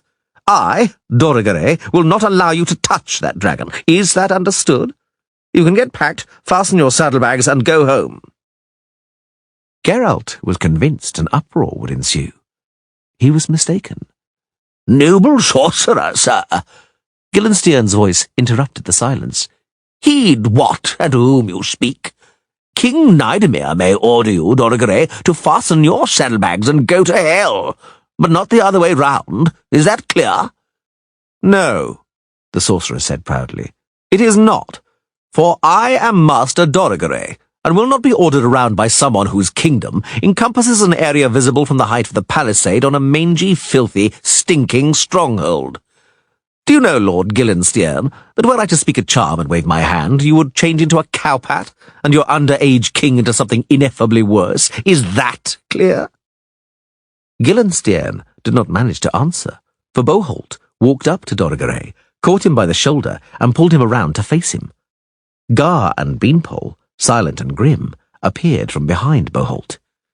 "Just listen, magician, sir," the enormous Reaver said. "Before you wave that hand, listen to me. I could spend a long time explaining what I would do with your prohibitions, your fables, and your foolish chatter, but I have no wish to. Let this suffice as my answer. Boholt placed a finger against his nose, and from a short distance ejected the contents onto the toes of the sorcerer's boots. Dorigaray blanched, but did not move. He saw, as everyone did, the Morning Star mace on a cubit-long shaft hanging low at Gar's side. He knew, as everyone did, that the time he needed to cast a spell was incomparably longer than the time Gar needed to smash his head to pieces. "Very well," Boholt said. "And now, move nicely out of the way, your lordship, and show the desire to open your gob occur to you, quickly shove a bunch of grass into it, because if I hear you whining again, I'll give you something to remember me by." Boholt turned away and rubbed his hands. "Right, Gar, Beanpole, let's get to work, because that reptile won't hang around forever." "Doesn't seem to be planning on going anywhere," Dandelion said, looking at the foreground. "Look at it." The golden dragon on the hill yawned, lifted its head, waved its wings, and lashed the ground with its tail. "King, Nidamir, and you knights," it yelled with a roar like a brass trumpet. "I am the dragon 𝐿𝐴𝐼𝐻. As I see, the landslide which I, though I say it as shouldn't, sent down on your heads did not completely stop you. You have come this far. As you know, there are only 3 ways out of this valley: east towards Bearfield and west towards Cairngorm, and you may use those roads. You will not take the northern gorge, gentlemen, because I, 𝐿𝐴𝐼𝐻, forbid you. However, if anyone does not wish to respect my injunction, I challenge him to fight an honorable, knightly duel, with conventional weapons, without spells, without breathing fire. A fight to the utter capitulation of one of the sides. I await an answer through your herald, as custom dictates." Everyone stood with their mouths open wide. "It can talk," Boholt panted. "Remarkable! Not only that, but very intelligently," 𝐷𝐢𝐿𝐴𝐽𝐻 said. "Anyone know what a confessional weapon is?" "An ordinary non-magical one," Yennefer said, frowning. "But something else puzzles me. With a forked tongue, it's not capable of articulated speech. The rogue is using telepathy. Be careful. It works in both directions. It can read your thoughts." "Has it gone completely balmy or what?" Kenneth Beanpole said, annoyed. "An honourable duel? With a stupid reptile? Not a chance. We'll attack it together. There's strength in numbers." "No." They looked around. Ike of Denesla, already mounted in full armour, with his lance set by his stirrup, looked much better than he had on foot. His feverish eyes blazed from beneath his raised visor, and his face was pale. "No, Kenneth, sir," the knight repeated, "unless it is over my dead body. I will not permit knightly honour to be insulted in my presence. Whomsoever dares to violate the principles of this honourable duel—" Ike was talking louder and louder. His exalted voice was cracking, and he was trembling with excitement. "Whomsoever affronts honour also affronts me, and his or my blood will be shed on this tired earth. The beast calls for a duel? Very well. Let the herald trumpet my name. May divine judgment decide. On the dragon's side is the power of fang and talon and infernal fury, and on my side—" "What a moron," 𝐷𝐢𝐿𝐴𝐽𝐻 muttered. "On my side, righteousness, faith, the tears of virgins, whom this reptile—" "That's enough, Ike. You make me want to puke," Boholt yelled. "Go on to the lists. Don't talk. Set about that dragon." "Here, Boholt, wait!" One of the dwarves, tugging on his beard, suddenly said, "Forgotten about the agreement? If 𝐿𝐴𝐻𝐿𝐴𝐻 the serpent, he'll take half." "Ike won't take anything," Boholt grinned. I know him. He'll be happy if Dandelion writes a song about him. Silence, 𝐿𝐴𝐴𝐴 declared. Let it be. Against the dragon will ride out the virtuous knight-errant 𝐼𝐞 of 𝐿𝐴𝐴𝐴, fighting in the colours of 𝐀𝐵𝐵 as the lance and sword of King Nidomir. That is the kingly will. There you have it. 𝐉𝐴𝐴𝐴 gnashed his teeth. The lance and sword of Nidomir. The 𝐀𝐵𝐵 kinglet has fixed us. What now? Nothing, 𝐿𝐴𝐴𝐴 spat. I reckon you don't want to cross 𝐼𝐞, 𝐉𝐴𝐴𝐴. He talks nonsense, but if he's already mounted his horse and roused himself, better get out of his way. Let him go, damn it, and sort the dragon out, and then we'll see. Who shall be the herald? Dandelion asked. The dragon wanted a herald. Maybe me? No, we don't need a song, Dandelion. 𝐿𝐴𝐴𝐴 frowned. 𝐉𝐴𝐴𝐴𝐴 can be the herald. He's got a voice like a bull. Very well, no bother, 𝐉𝐴𝐴𝐴 said. Bring me a flag-bearer with a banner, so that everything is as it should be.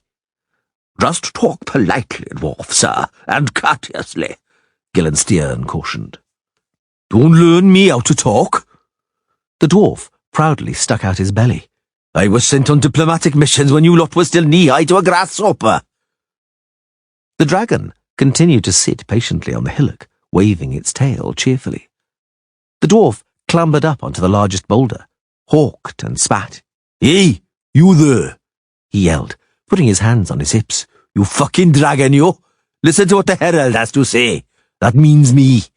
The first one to take on honourably will be the meandering knight, 𝐼𝐞 of 𝐿𝐴𝐴𝐴, and he will stick his lance in your paunch according to the holy custom, to your confusion and to the joy of poor virgins and King Nidomir. It will be a fair fight and honourable. Breathing fire is not allowed, and you may only lambast the other confessionally until the other gives up the ghost or expires, which we sincerely wish on you. Understood, dragon? The dragon yawned, flapped its wings, and then, flattening itself to the ground, quickly descended from the hillock to level ground. I have understood, noble herald, it yelled back. Then may the virtuous 𝐼𝐞 of 𝐿𝐴𝐴𝐴 enter the fray. I am ready.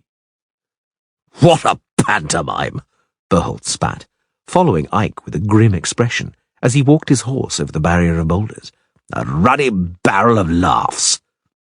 Shut your yap, 𝐿𝐴𝐴𝐴, Dandelion shouted, rubbing his hands. Look, 𝐼𝐞 is preparing to charge. It'll be a bloody beautiful ballad. Hurrah! Long live 𝐼𝐞! Someone shouted from Nidomir's troop of bowmen. And I, Sheepbagger said gloomily, would still have stuffed him full of brimstone just to be certain. 𝐼𝐞, already in the field, saluted the dragon with his upraised lance, slammed down his visor, and struck his horse with his spurs. Well, well, the dwarf said. He may be stupid, but he knows how to charge. Look at him go! 𝐼𝐞 leant forward, braced in the saddle, lowered his lance at full gallop. The dragon, contrary to Geralt's expectations, did not leap aside, did not move in a semicircle, but flattened to the ground, rushed straight at the attacking knight. Hit him! Hit him, 𝐼𝐞! 𝐉𝐴𝐴𝐴 yelled. 𝐼𝐞, although in full gallop, did not strike headlong, straight ahead. At the last moment, he nimbly changed direction, shifting the lance over his horse's head. Flashing past the dragon, he thrust with all his might, standing up in the stirrups. Everybody shouted in unison. Geralt did not join in with the choir.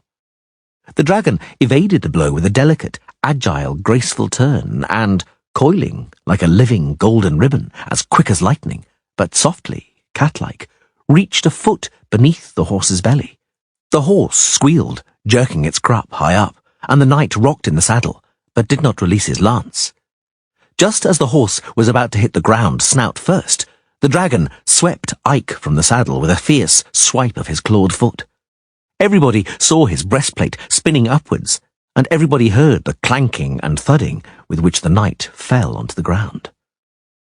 The dragon, sitting on its haunches, pinned the horse with a foot and lowered its toothy jaws.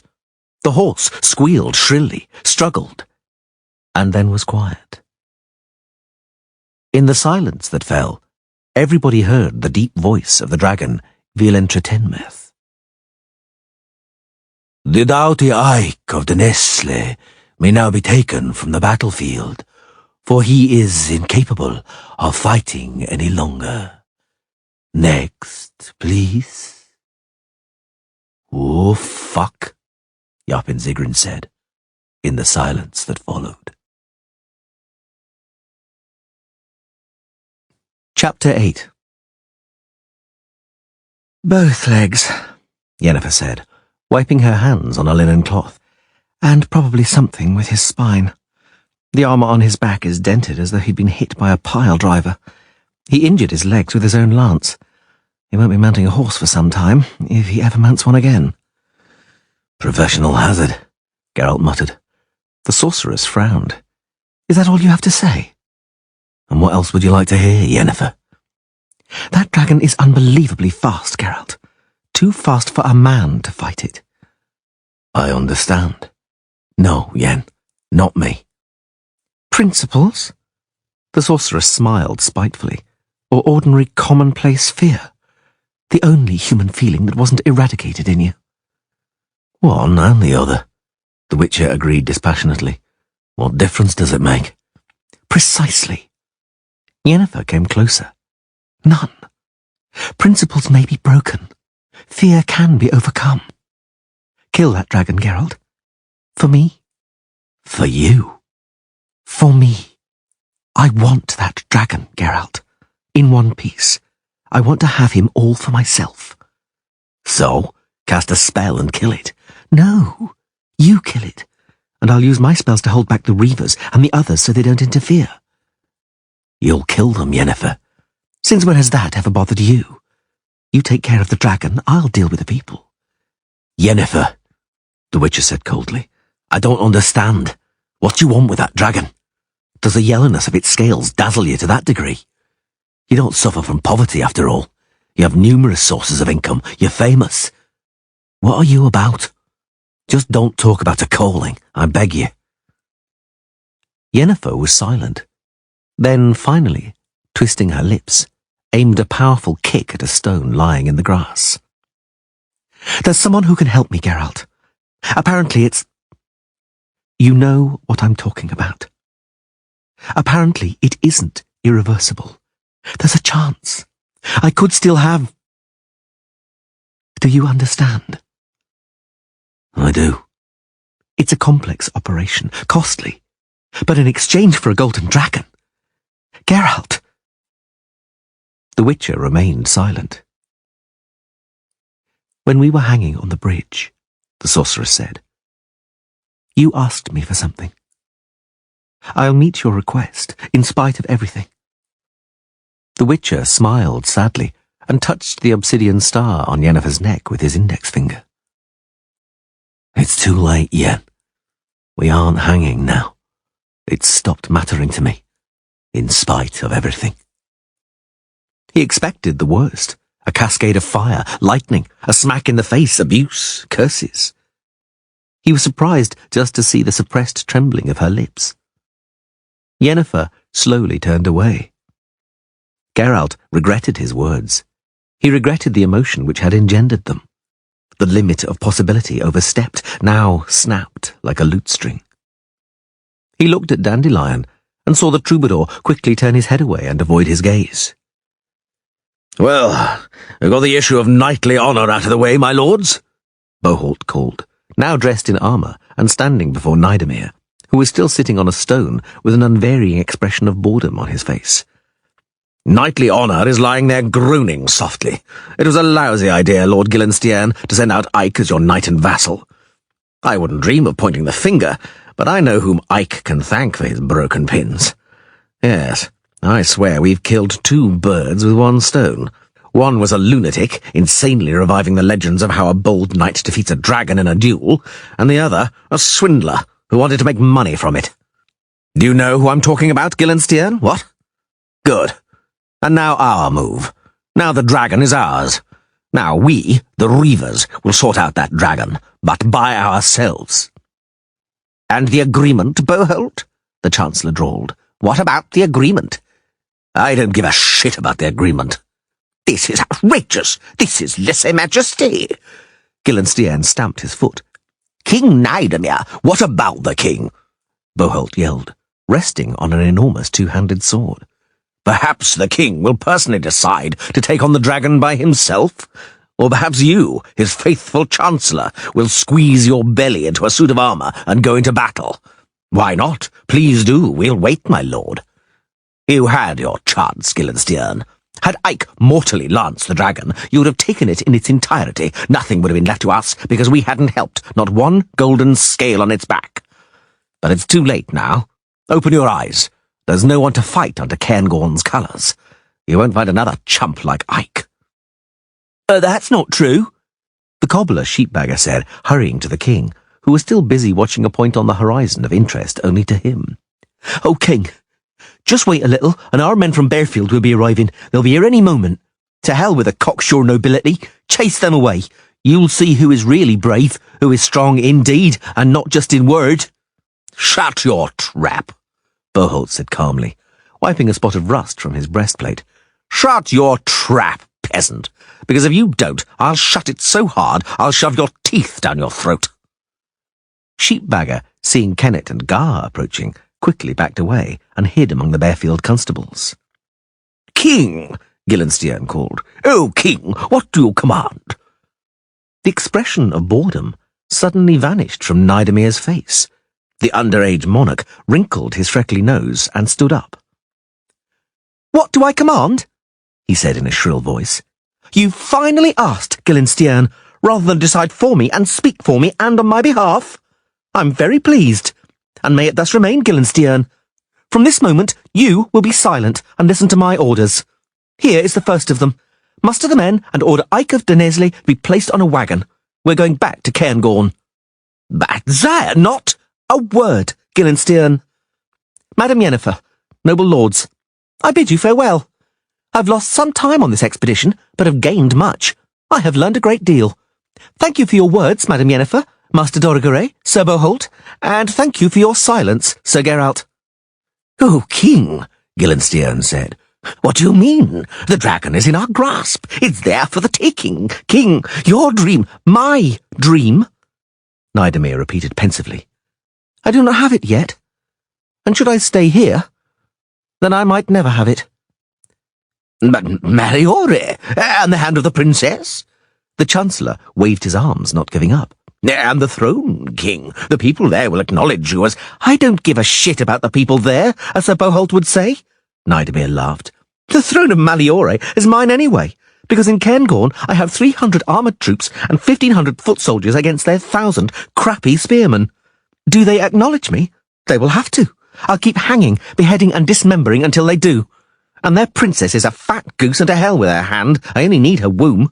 Let her bear me an heir, and then I'll poison her anyway, using Master Sheepbagger's method. That's enough chatter, 𝐿𝐴𝐺. Set about carrying out my orders. Indeed, Dandelion whispered to Geralt. He has learned a great deal. A great deal, Geralt confirmed, looking at the hillock, where the golden dragon, with its triangular head lowered, was licking something grey-green, sitting in the grass beside it with its forked scarlet tongue. But I wouldn't like to be his subject, Dandelion. And what do you think will happen now? The Witcher looked calmly at the tiny grey-green creature, fluttering its bat-like wings beside the golden talons of the stooping dragon. And what's your opinion about all this, Dandelion? What do you think? What does it matter what I think? I'm a poet, Geralt. Does my opinion matter at all? Yes, it does. Well, I'll tell you then. When I see a reptile, Geralt, a viper, let's say, or some other serpent, it gives me the creeps. The vileness disgusts and terrifies me. But that dragon... Yeah? It's pretty, Geralt. Thank you, Dandelion. What for?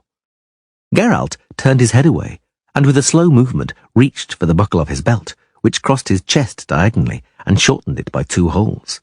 He lifted his right hand to check if his sword hilt was positioned correctly. Dandelion looked on with eyes wide open. Geralt? Do you mean to... Yes, the Witcher said calmly. There is a limit to what I can accept as possible. I've had enough of all this. Are you going with 𝐼𝐸𝐺 or staying, Dandelion? The troubadour leaned over, placed his lute beneath a stone cautiously and with great care, and then straightened up. "I'm staying. What did you say? The limits of possibility? I'm bagging that as the title of a ballad." "It could be your last one, Dandelion." "Geralt? Hmm? Don't kill it. Can you not?" "A sword is a sword, Dandelion. Once drawn." "Please try." "I will." 𝐿𝐴 chuckled, turned towards Yennefer and the Reavers, and pointed at the receding royal caravan. "Over there," he said, "King 𝐼𝐸 is leaving. He no longer gives orders through 𝐿𝐴's mouth. He is departing, having demonstrated good sense. I'm glad you're here, Dandelion. I suggest you begin composing a ballad." "What about?" "About?" The sorcerer drew his wand from his coat. "Master 𝐿𝐴, sorcerer, chasing back home the rabble who wanted to use vulgar methods to kill the last golden dragon left in the world. Don't move, 𝐿𝐴. 𝐷𝐻𝐻, hands off your battle-axe. Don't move a muscle, Yennefer. Off you go, good-for-nothings. Follow the king like good little boys. Be off. Mount your horses or wagons. I warn you that if anybody makes a false move, all that will remain of him will be a burning smell and a bit of fused sand. I am serious." "𝐿𝐴," Yennefer hissed. "My lord sorcerer," 𝐿𝐴 said conciliatorily. "is this any way to act? Be quiet, 𝐿𝐴. "I told you not to touch that dragon. Fables are not to be killed. About turn and scram." Yennefer's hand suddenly shot forward, and the ground around 𝐿𝐴 exploded in blue flame, seething in a dust cloud of torn turf and grit. The sorcerer staggered, encircled by fire. 𝐺𝐻 leapt forward and struck him in the face with the heel of his hand. 𝐿𝐴 fell to the ground, a bolt of red lightning shooting from his wand and harmlessly zapping out among the rocks. Beanpole sprang at him from the other side, kicked the sorcerer to the ground, and took a backswing to repeat the blow. Geralt fell among them, pushed Beanpole away, drew his sword and thrust flat, aiming between the breastplate and the spalder. He was thwarted by 𝐿𝐴, who parried the blow with the broad blade of his two-handed sword. Dandelion tried to trip 𝐺𝐻, but ineffectively. 𝐺𝐻 clung to the bard's rainbow-hued jerkin and thumped him between the eyes with his fist. 𝐼𝐴𝐼𝐻, leaping from behind, tripped Dandelion, hitting him behind his knees with the haft of a hatchet. Geralt spun into a pirouette, evading 𝐿𝐴's sword, and jabbed at the onrushing Beanpole, tearing off his iron bracer. Beanpole leapt back, tripped and fell over. 𝐿𝐴 grunted and whirled his sword like a scythe.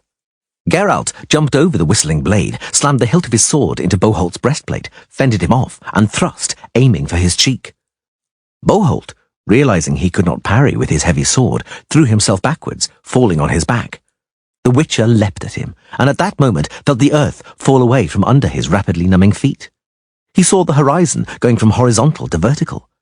Vainly trying to form a protective sign with his fingers, he fell heavily onto the ground on his side, his sword slipping from his numb hand. There was a pounding and a buzzing in his ears. "Tie them up before the spell stops working," Yennefer said, somewhere above but very far away. "All three of them." 𝐿𝐴 and Geralt, befuddled and paralyzed, allowed themselves to be bound and tethered to a wagon, silently and without resisting. Dandelion fought and cursed, so he received a punch in the face before he was tied to the wagon. "Why tie him up, traitors, sons of dogs?" 𝐓𝐴𝐻𝐻 said, walking over. "They should be clubbed to death at once and be done with it." "You're a son yourself and not a dog's," 𝐼𝐴𝐻𝐻 said. "Don't insult dogs here. Scram, you heel." "You're awfully brave," 𝐓𝐴𝐻𝐻 snapped. "We'll see if you're brave enough when my comrades arrive from Bearfield. They'll be here any moment. 𝐼𝐴𝐻𝐻, twisting with surprising agility, considering his build, whacked 𝐓𝐴𝐻𝐻 over the head with his hatchet. 𝐺𝐻, standing alongside, gave him a kick for good measure. 𝐓𝐴𝐻𝐻 flew a few feet through the air and fell nose first in the grass. "You'll be sorry," he yelled, crawling on all fours. "I'll fix—" "Lads," 𝐼𝐴𝐻𝐻 roared, "kick the cobbler in the cobblers. Grab him, 𝐵." 𝐓𝐴𝐻𝐻 did not wait. He sprang up and dashed towards the eastern canyon. The Bearfield trackers followed him, cringing. The dwarves, cackling, sent a hail of stones after them. "The air's freshened up already," 𝐼𝐴𝐻𝐻 laughed. "Right, 𝐿𝐴𝐻, let's get down to the dragon." "Hold on." Yennefer raised a hand. "The only thing you're getting down to is the bottom of the valley. Begone, all of you.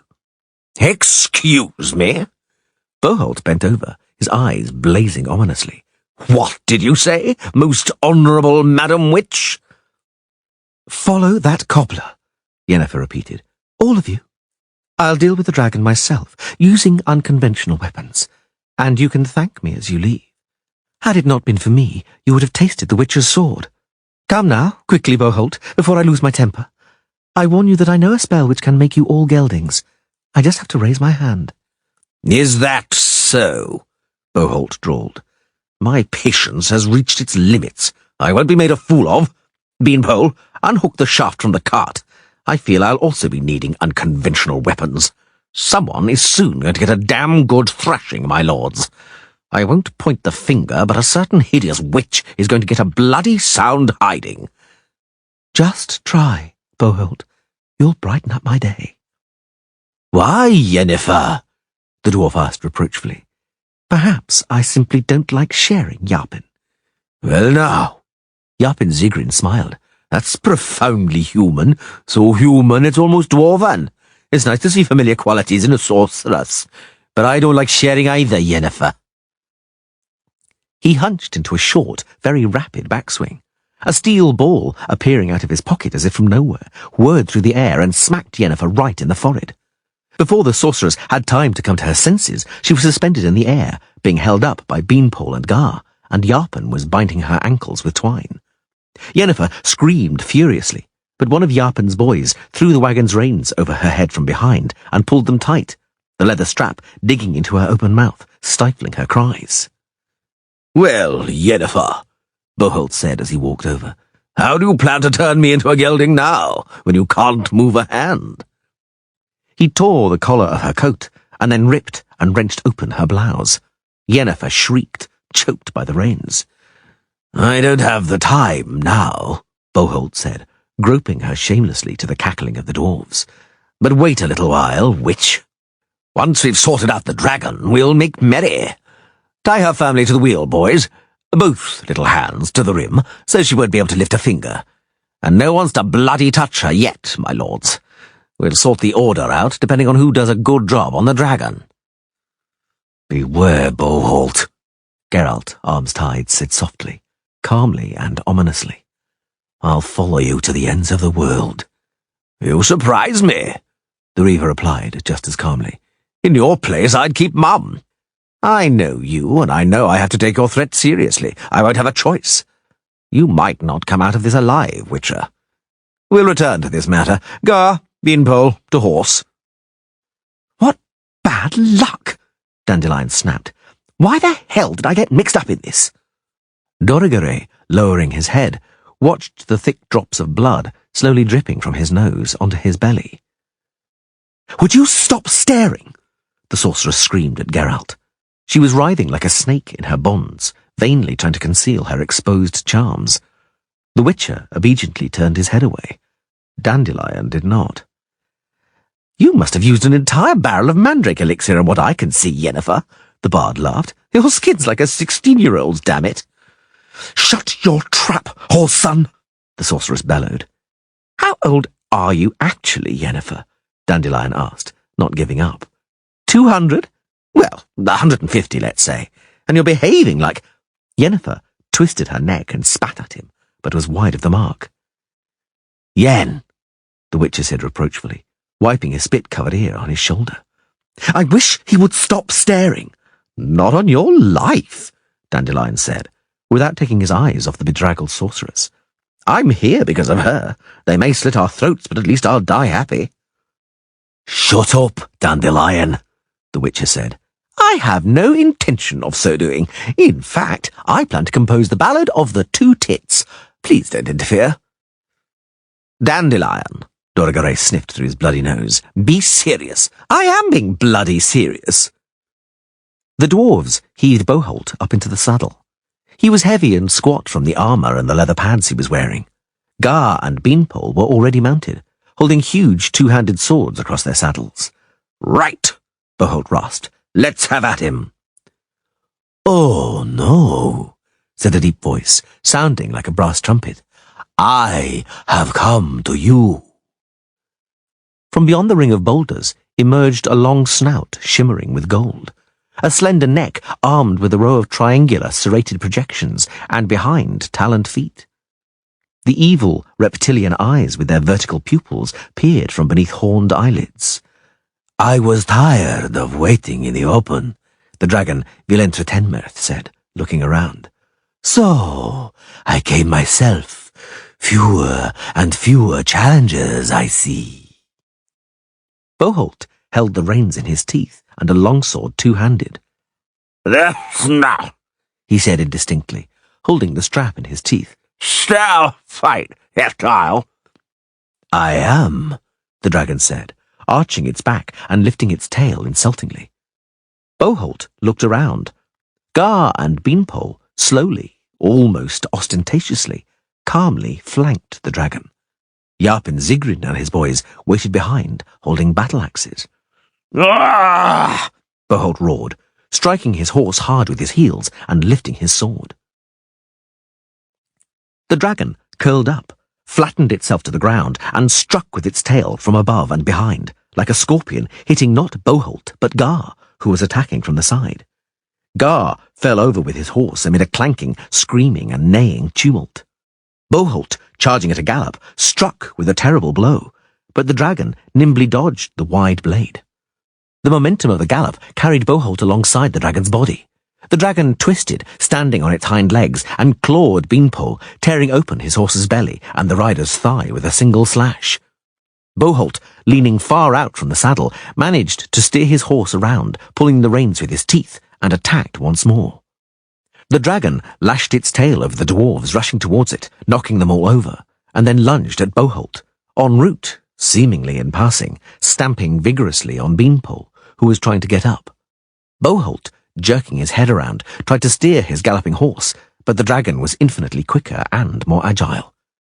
Cunningly stealing up on 𝐵𝐻𝐿t from the left in order to obstruct his swing, it struck with a taloned foot. The horse reared up and lurched over to one side. 𝐵𝐻𝐿t flew from the saddle, losing his sword and helmet, tumbling backwards onto the ground, banging his head against a rock. Run for it, lads! Up the hill! 𝐷𝐢𝐿𝐴 𝐳𝐵𝐴𝐻 out-shouting the screams of �GAR, who was pinned down by his horse. Beards fluttering, the dwarves dashed towards the rocks at a speed that belied their short legs. The dragon did not give chase. It sat calmly and looked around. �GAR was thrashing and screaming beneath the horse. 𝐵𝐻𝐿t lay motionless. 𝐵EANPOLE was crawling towards the rocks, sideways, like a huge iron crab. Staggering, 𝐿𝐴𝐵𝐻𝐿 whispered.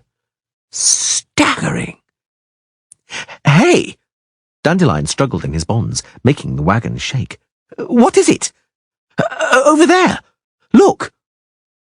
A great cloud of dust could be seen on the eastern side of the gorge, and shouting, rattling, and the tramping of hooves quickly reached them.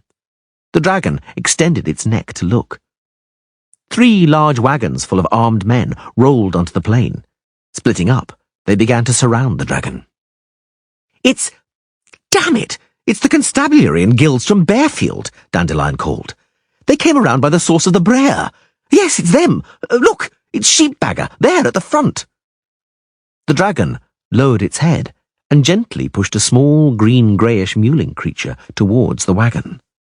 Then it struck the ground with its tail, roared loudly, and shot like an arrow towards the encounter with the men of Bearfield. What is it? Yennefer asked. That little thing crawling around in the grass, Geralt. It's what the dragon was protecting from us, the Witcher said. That's what hatched some time ago in the cave, over there in the northern canyon. It's the dragonling from the egg of the dragon that Sheepbagger poisoned.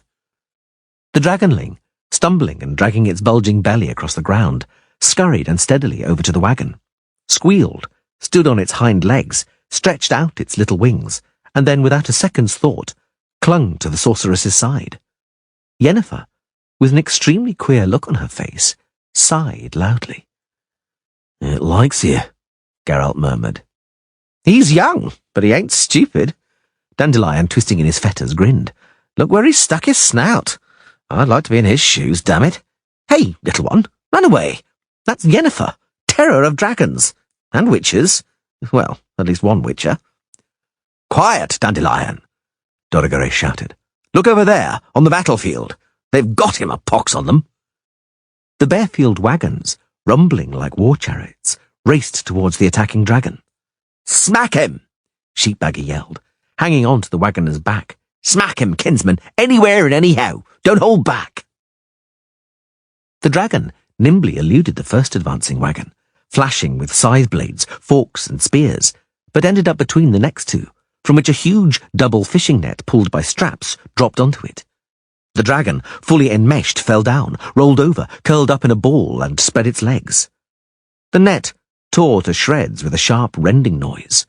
More nets were thrown onto it from the first wagon, which had managed to turn around, this time utterly entangling the dragon. The two other wagons also turned back, dashed towards the dragon, rattling and bouncing over bumps. You're caught in the net, you carp, 𝐲𝐿𝐵𝐺 bawled, and we'll soon scale you. The dragon roared and belched a cloud of steam into the sky. The Bearfield constables rushed towards him, spilling out of the wagons. The dragon bellowed again, desperately, with a thundering roar. From the northern canyon came a reply, a high-pitched battle cry. Out from the gorge, straining forward in a frenzied gallop, blonde plats streaming, whistling piercingly, surrounded by the flickering flashes of sabres, charged The 𝐉𝐸⁻⁉ the Witcher shouted, helplessly tugging at the ropes. Oh, shit, Dandelion chimed in. Geralt, do you understand? The 𝐉𝐸⁻⁻ rode through the throng like hot knives through a barrel of butter, scattering their path with massacred corpses, and then leapt from their horses in full flight to stand beside the dragon struggling in the net. The first of the onrushing constables immediately lost his head. The second aimed a blow with his pitchfork at Via, but the 𝐉𝐸⁻⁻, holding her sabre in both hands upside down, with the tip pointing towards the ground, slashed him open from crotch to sternum. The others beat a hurried retreat. To the wagons! 𝐲𝐿𝐵𝐺 yelled. To the wagons, kinsman! We'll crush them into the wagons! Geralt! Yennefer suddenly shouted, pulling up her bound legs and pushing them with a sudden thrust under the wagon, beneath the arms of the Witcher, which were bound and twisted behind him. The 𝐴𝐴 sign! Make it! Can you feel the rope? Cast the bloody thing! Without looking, Geralt groaned. I'll burn you, Yen. Make the sign! I can take it! He obeyed, and felt a tingling in his fingers, which were forming the 𝐴𝐴 sign, just above the sorceress's bound ankles. Yennefer turned her head away, biting down on her coat collar and stifling a moan. The dragonling, squealing, beat its wings beside her. Yen, make it! She bellowed. Her bonds gave way in an instant, as the disgusting, nauseating odour of charred skin became unbearable. Dorigeray uttered a strange noise and fainted, suspended by his fetters from the wagon wheel. The sorceress, wincing with the pain, straightened up, lifting her now free leg. She screamed in a furious voice, full of pain and rage. The medallion on Geralt's neck jerked as though it were alive. Yennefer straightened her thigh, waved her foot towards the charging wagons of the Bearfield Constabulary, and shouted out a spell. The air crackled and gave off the smell of ozone. Oh, ye gods! Dandelion wailed in admiration. What a ballad this will be, Yennefer! The spell, cast by her shapely little foot, was not totally effective. The first wagon, and everything on it, took on the yellow colour of a kingcup, which the Bearfield soldiers, in the frenzy of battle, did not even notice. It did better with the second wagon, whose entire crew were transformed into huge, rough-skinned frogs, which hopped around in all directions, croaking comically. The wagon, now bereft of a driver, tipped over and fell apart. The horses, neighing hysterically, fled into the distance, dragging the broken shaft behind them. Yennefer bit her lip and waved her leg in the air again. The 𝐾𝐞 yellow wagon suddenly dissolved into 𝐾𝐞 yellow smoke, to the sound of lively musical tones drifting down from above, and its entire crew flopped onto the grass, stupefied, forming a picturesque heap. The wheels of the third wagon went from round to square, and the result was instant. The horses reared up, the wagon crashed over, and the Bearfield Constabulary were tipped out and thrown onto the ground. Yennefer, now driven by pure vindictiveness, flourished a leg ferociously and yelled out a spell, transforming the Bearfielders randomly into turtles, geese, woodlice, flamingos, and stripy piglets. The 𝐉𝐸⁻⁻ expertly and methodically finished off the rest. The dragon, having finally torn the nets to shreds, leapt up, flapped its wings, roared and hurtled, as straight as a ramrod, after the unharmed and fleeing sheepbagger. Sheepbagger was dashing like a stag, but the dragon was faster. Geralt, seeing the gaping jaws and razor-sharp flashing teeth, turned his head away. He heard a gruesome scream and a revolting crunching sound. Dandelion gave a stifled shout. Yennefer, her face as white as a sheet, bent over double, turned to one side and vomited under the wagon. A silence fell, interrupted only by the occasional gaggling, croaking and squealing of the remains of the Barefield constabulary. 𝐕, smiling and pleasantly, stood over Yennefer, legs wide apart. The 𝐤𝐸⁉ raised her sabre. Yennefer, pale, raised a leg. "No," said 𝐵orch, also known as Three Jackdaws, who was sitting on a stone. In his lap, he was holding the dragonling, peaceful and content. "We aren't going to kill Madame Yennefer," the dragon 𝐿𝐴𝐻 repeated. "It is over. What is more, we are grateful to Madame Yennefer for her invaluable assistance. Release them, 𝐕." "Do you understand, Geralt?" Dandelion whispered, chafing feeling back into his numb arms. "Do you understand? There's an ancient ballad about a golden dragon. A golden dragon can assume any form it wishes," Geralt muttered. "Even that of a human. I've heard that too, but I didn't believe it." "Yapen Zigrin, sir," 𝐿𝐴𝐻 called to the dwarf, who was hanging onto a vertical rock 20 ells above the ground. "What are you looking for there? Marmots? Not your favourite dish, if memory serves me. Climb down and busy yourself with the reavers. They need help. There won't be any more killing. Of anybody." Dandelion, casting anxious glances at the 𝐤𝐸⁉ who were vigilantly patrolling the battlefield, was still trying to revive the unconscious 𝐸𝐸. Geralt was dressing Yennefer's scorched ankles and rubbing ointment into them. The sorceress was hissing with pain and mumbling spells. Having completed his task, the Witcher stood up. "Stay here," he said. "I have to talk to him." Yennefer stood up, wincing. "I'm going with you, Geralt," she said, linking her arm in his. "May I? Please, Geralt?" "With me, Yen? I thought—" "Don't think." She pressed herself against his arm. "Yen? It's all right, Geralt." He looked into her eyes, which were warm, as they used to be. He lowered his head and kissed her lips, hot, soft, and willing, as they used to be. They walked over. Yennefer, held up by Geralt, curtsied low as though before a king, holding her dress in her fingertips. "Three Jack... 𝐿𝐴𝐻, the Witcher said.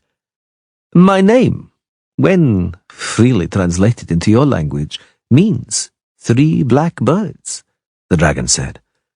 The dragonling, little claws digging into his forearm, arched its back to be stroked. "Chaos and order." 𝐿𝐴𝐻 smiled. "Do you remember, Geralt? Chaos is aggression, order its protection against it. It's worth rushing to the ends of the world to oppose aggression and evil, isn't it, Witcher? Particularly, as you said, when the pay is fair. And this time it was. It was the treasure hoard of the she-dragon 𝐸𝐻, the one poisoned outside Barefield. She summoned me to help her, to stop the evil threatening her. 𝐸𝐻 flew away soon after 𝐸𝐞 𝐿𝐴𝐻 was removed from the battlefield. She had sufficient time while you were talking and quarrelling. But she left me her treasure as my payment." The dragonling squealed and flapped its little wings. "So you—" "That is right," the dragon interrupted. "Well, it's the times we live in. For some time, creatures, which you usually call monsters, have been feeling more and more under threat from people. They can no longer cope by themselves. They need a defender, some kind of Witcher." "And the destination? The goal at the end of the road?" "This is it." 𝐿𝐴𝐻 lifted his forearm. The dragonling squealed in alarm. "I've just attained it. Owing to him, I shall survive, Geralt of Rivia. I shall prove there are no limits of possibility. One day, you will also find such a purpose, Witcher. Even those who are different can survive. Farewell, Geralt. Farewell, Yennefer." The sorceress, grasping the witcher's arm more firmly, curtsied again. 𝐿𝐴𝐼𝐻 stood up and looked at her, and his expression was very serious. "Forgive me my frankness and forthrightness, Yennefer. It is written all over your faces. I don't even have to try to read your thoughts. You were made for each other, you and the Witcher. But nothing will come of it. Nothing. I'm sorry." "I know." Yennefer blanched slightly. "I know, 𝐿𝐴𝐻, but I would also like to believe there are no limits of possibility. Or at least, I would like to believe that they are still very far away." Via walked over, touched Geralt's shoulder, and quickly uttered a few words. The dragon laughed. "Geralt, Via says she will long remember the tub at the Pensive Dragon. She hopes we'll meet again someday." "What?" Yennefer answered, narrowing her eyes. Nothing," the Witcher said quickly. "𝐿𝐴𝐻. Yes, Geralt of Rivia? You can assume any form, any that you wish." "Indeed." "Why then a man? Why 𝐵𝐞 with 3 black birds on his coat of arms?" The dragon smiled cheerfully. "I don't know, Geralt, in what circumstances the distant ancestors of our races encountered one another for the first time, but the fact is that for dragons, there is nothing more repugnant than man. Man arouses instinctive, irrational disgust in a dragon. With me, it's different. To me, you're likable. Farewell." It was not a gradual, blurred transformation, or a hazy, pulsating trembling as with an illusion. It was as sudden as the blink of an eye. Where a second before had stood a curly-haired knight in a tunic decorated with 3 black birds, now sat a golden dragon, gracefully extending its long, slender neck. Inclining its head, the dragon spread its wings, dazzlingly gold in the sunshine. Yennefer sighed loudly. Via, already mounted beside Tyr, waved.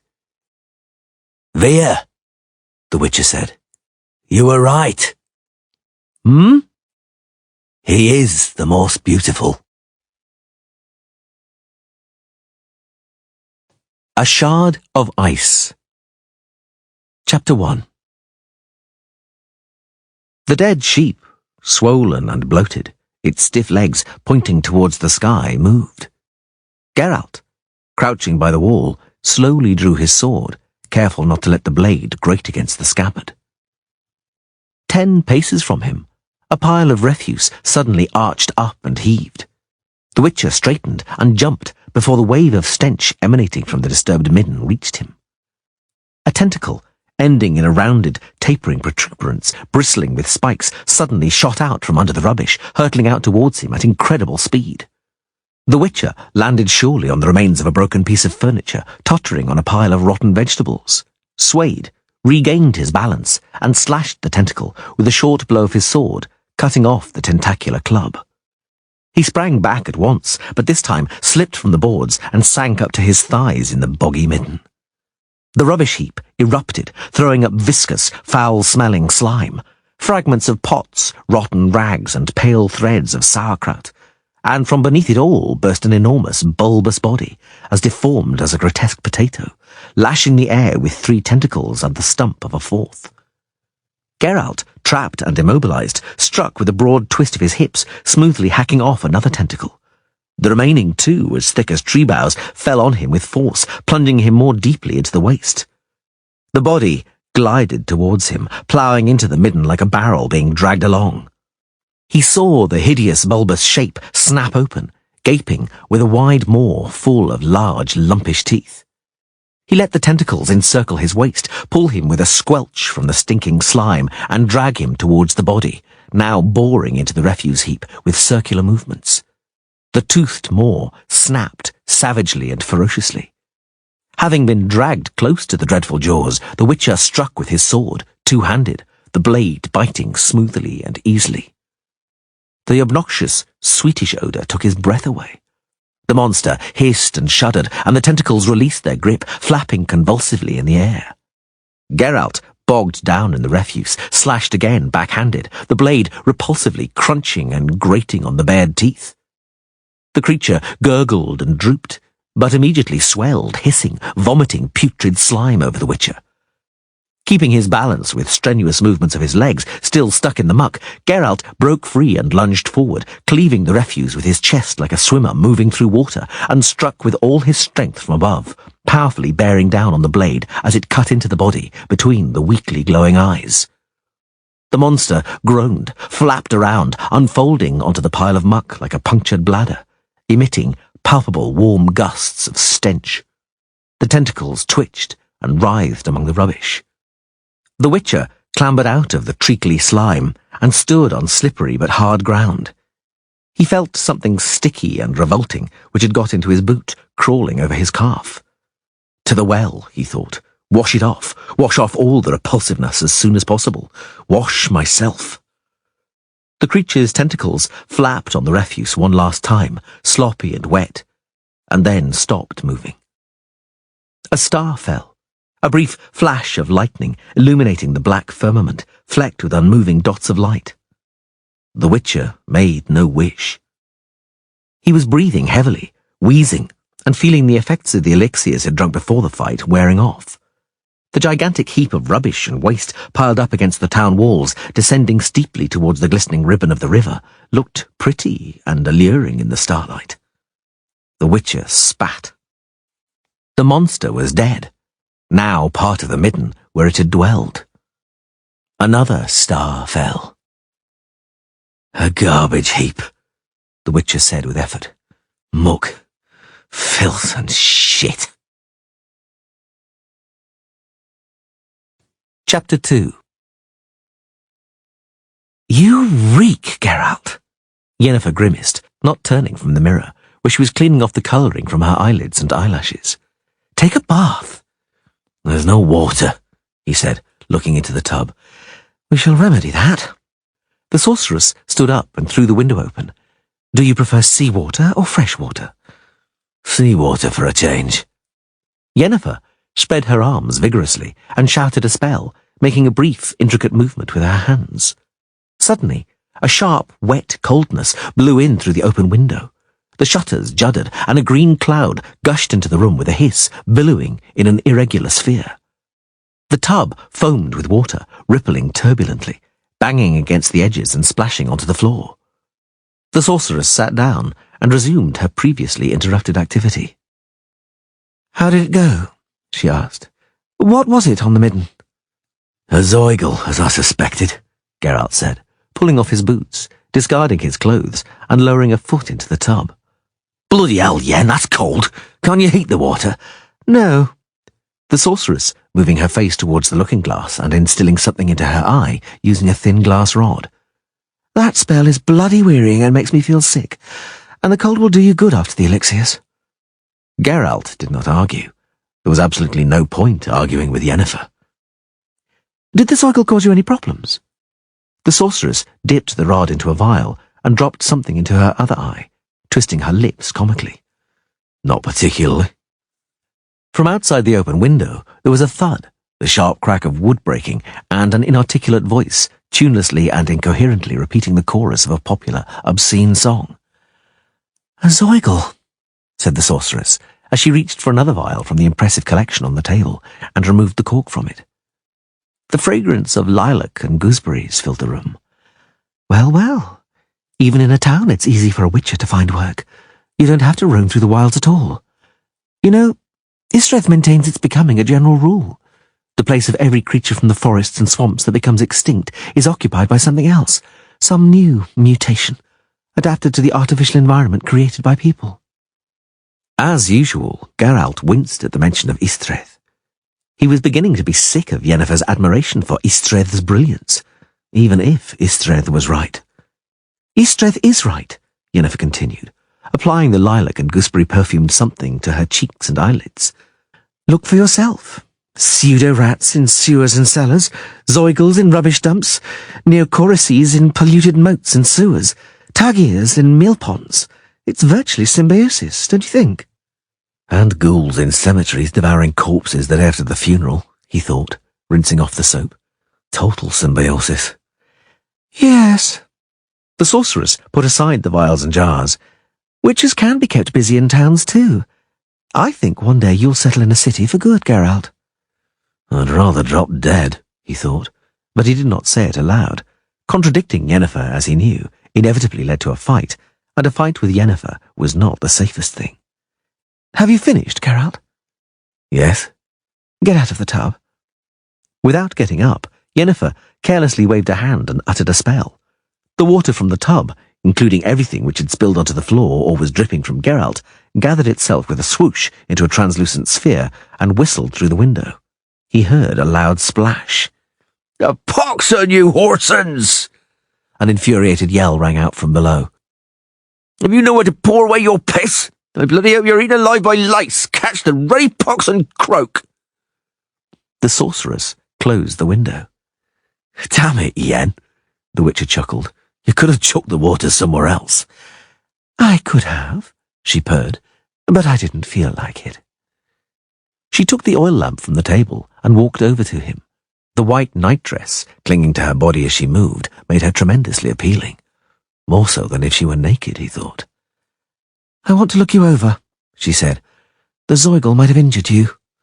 "It didn't. I would have felt it." "After the elixirs? Don't be ridiculous. After the elixirs, you wouldn't even have felt an open fracture until the protruding bones started snagging on hedges. And there might have been anything on the zoigle, including tetanus and cadaveric poison. If anything happens, there's still time for countermeasures. Turn around."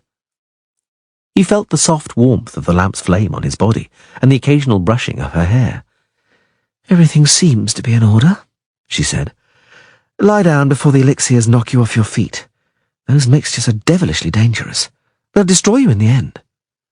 "I have to take them before I fight." Yennefer did not answer. She sat down at the looking-glass once more and slowly combed her black, curly, shimmering locks. She always combed her hair before going to bed. Geralt found it peculiar, but he adored watching her doing it. He suspected Yennefer was aware of it. He suddenly felt very cold, and the elixirs indeed jolted him, numbed the nape of his neck, and swirled around the bottom of his stomach in vortices of nausea. He cursed under his breath and fell heavily onto the bed, without taking his eyes off Yennefer. A movement in the corner of the chamber caught his attention. A smallish, pitch-black bird sat on a set of antlers nailed crookedly to the wall and festooned in cobwebs. Glancing sideways, it looked at the Witcher with a yellow, fixed eye. "What's that, Yen? How did it get here?" "What?" Yennefer turned her head. "Oh, that? It's a kestrel." "A kestrel? Kestrels are rufous and speckled, and that one's black." "It's an enchanted kestrel. I made it." "What for?" "I need it." She cut him off. Geralt did not ask any more questions, knowing that Yennefer would not answer. "Are you seeing 𝐕𝐴𝐻 tomorrow?" The sorceress moved the vials to the edge of the table, put her comb into a small box, and closed the side panels of the looking-glass. "Yes. First thing. Why?" "Nothing." She lay down beside him without snuffing out the lamp. She never doused lights. She could not bear to fall asleep in the dark. Whether an oil lamp, a lantern, or a candle, it had to burn right down. Always. One more foible. Yennefer had a remarkable number of foibles. "Yen?" "Uh-huh." "When are we leaving?" "Don't be tedious." She tugged the eiderdown sharply. "We've only been here 3 days, and you've asked that question at least 30 times. I've told you. I have things to deal with." "With 𝐕𝐴𝐻?" "Yes." He sighed and embraced her, not concealing his intentions. "Hey," she whispered, "you've taken elixirs. What of it?" "Nothing." She giggled like a schoolgirl, cuddling up to him, arching her body and lifting herself to allow her nightdress to slip off. As usual, The delight in her nakedness coursed in a shudder down his back and tingled in his fingers as they touched her skin. His lips touched her breasts, rounded and delicate, with nipples so pale they were visible only by their contours. He entwined his fingers in her hair, her lilac and gooseberry perfumed hair. She succumbed to his caresses, purring like a cat, rubbing her bent knee against his hip. It rapidly turned out, as usual, that he had overestimated his stamina regarding the Witcher elixirs, had forgotten about their disagreeable effects on his body. But perhaps it's not the elixirs, he thought. Perhaps it's exhaustion brought on by fighting, risks, danger and death. Exhaustion which has simply become routine. But my body, even though artificially enhanced, doesn't succumb to routine. It reacts naturally. Just not when it's supposed to, damn it. But Yennefer, as usual, was not discouraged by a mere trifle. He felt her touch him, heard her purr right by his ear. As usual, he involuntarily pondered over the colossal number of occasions she must have used that most practical of spells. And then he stopped pondering. As usual, it was anything but ordinary. He looked at her mouth, at its corners twitching in an unwitting smile. He knew that smile well. It always seemed to him more one of triumph than of happiness. He had never asked her about it. He knew she would not answer. The black kestrel sitting on the antlers beat its wings and snapped its curved beak. Yennefer turned her head away and sighed, very sadly. "Yen?" "It's nothing, Geralt," she said, kissing him. "It's nothing." The oil lamp glimmered and flickered. A mouse was scratching in the wall, and a deathwatch beetle in the dresser clicked softly, rhythmically and monotonously. "Yen?" "Let's get away. I feel bad here. This town has an awful effect on me." She turned over on her side, ran a hand across his cheek, brushing some strands of hair away. Her fingers travelled downwards, touching the coarse scars marking the side of his neck. "Do you know what the name of this town means? 𝐼𝐴𝐽. "No. Is it in the elven speech?" "Yes. It means a shard of ice."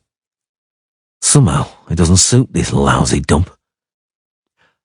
"Among the elves," the sorceress whispered pensively, "there is a legend about a winter queen who travels the land during snowstorms in a sleigh drawn by white horses.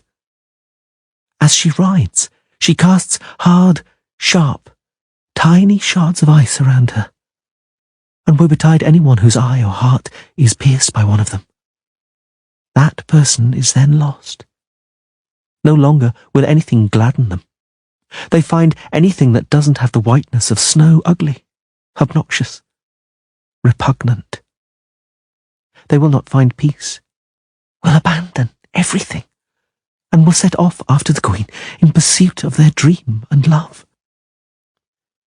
Naturally, they will never find it, and will die of longing. Apparently, here, in this town, something like that happened in times long gone. It's a beautiful legend, isn't it?" "Elves can couch everything in pretty words," he muttered drowsily, running his lips over her shoulder. "It's not a legend at all, Yen. It's a pretty description of the hideous phenomenon that is the Wild Hunt, the curse of several regions, an inexplicable collective madness, compelling people to join a spectral cavalcade rushing across the sky. I've seen it. Indeed, it often occurs during the winter. I was offered rather good money to put an end to that blight, but I didn't take it. There's no way of dealing with the Wild Hunt." "Witcher," she whispered, kissing his cheek, "there's no romance in you, and I like elven legends. They are so captivating. What a pity humans don't have any legends like that. Perhaps one day they will. Perhaps they'll create some. But what would human legends deal with? All around, wherever one looks, there's greyness and dullness. Even things which begin beautifully lead swiftly to boredom and dreariness, to that human ritual, that wearisome rhythm called life. Oh, Geralt, it's not easy being a sorceress, but comparing it to mundane, human existence... Geralt? She laid her head on his chest, which was rising and falling, with slow breathing. Sleep, she whispered. Sleep, Witcher. Chapter 3. The town was having a bad effect on him. Since first thing that morning, everything was spoiling his mood, making him dejected and angry. Everything. It annoyed him that he had overslept, so the morning had become to all intents and purposes the afternoon. He was irritated by the absence of Yennefer, who had left before he woke up. She must have been in a hurry, because the paraphernalia she usually neatly put away in boxes was lying on the table, randomly strewn like dice cast by a soothsayer performing a prophecy ritual. Brushes made from delicate horsehair, the large ones used for powdering her face, the smaller ones which she used to apply lipstick to her mouth, and the utterly tiny ones were the henna she used to dye her eyelashes. Pencils and sticks for her eyelids and eyebrows, delicate silver tweezers and spoons, small jars and bottles made of porcelain and milky glass, containing, as he knew, elixirs and balms with ingredients as banal as soot, goose grease and carrot juice, and as menacingly mysterious as mandrake, antimony, belladonna, cannabis, dragon's blood, and the concentrated venom of the giant scorpion. And above all of that, all around, in the air, the fragrance of lilac and gooseberry, the scent she always used. She was present in those objects. She was present in the fragrance. But she was not there. He went downstairs feeling anxiety and anger welling up in him, about everything.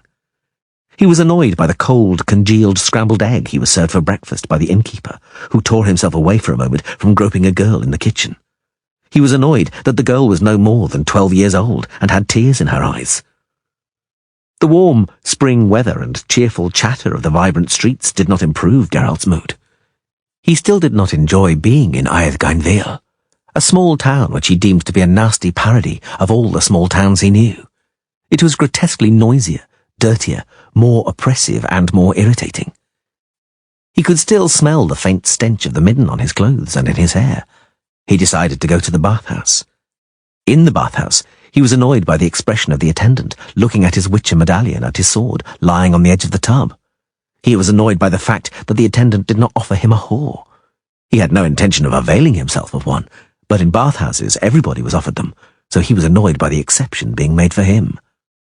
When he left, smelling strongly of lye ash soap, his mood had not improved, and 𝐼𝐴𝐼𝐴 was no more attractive.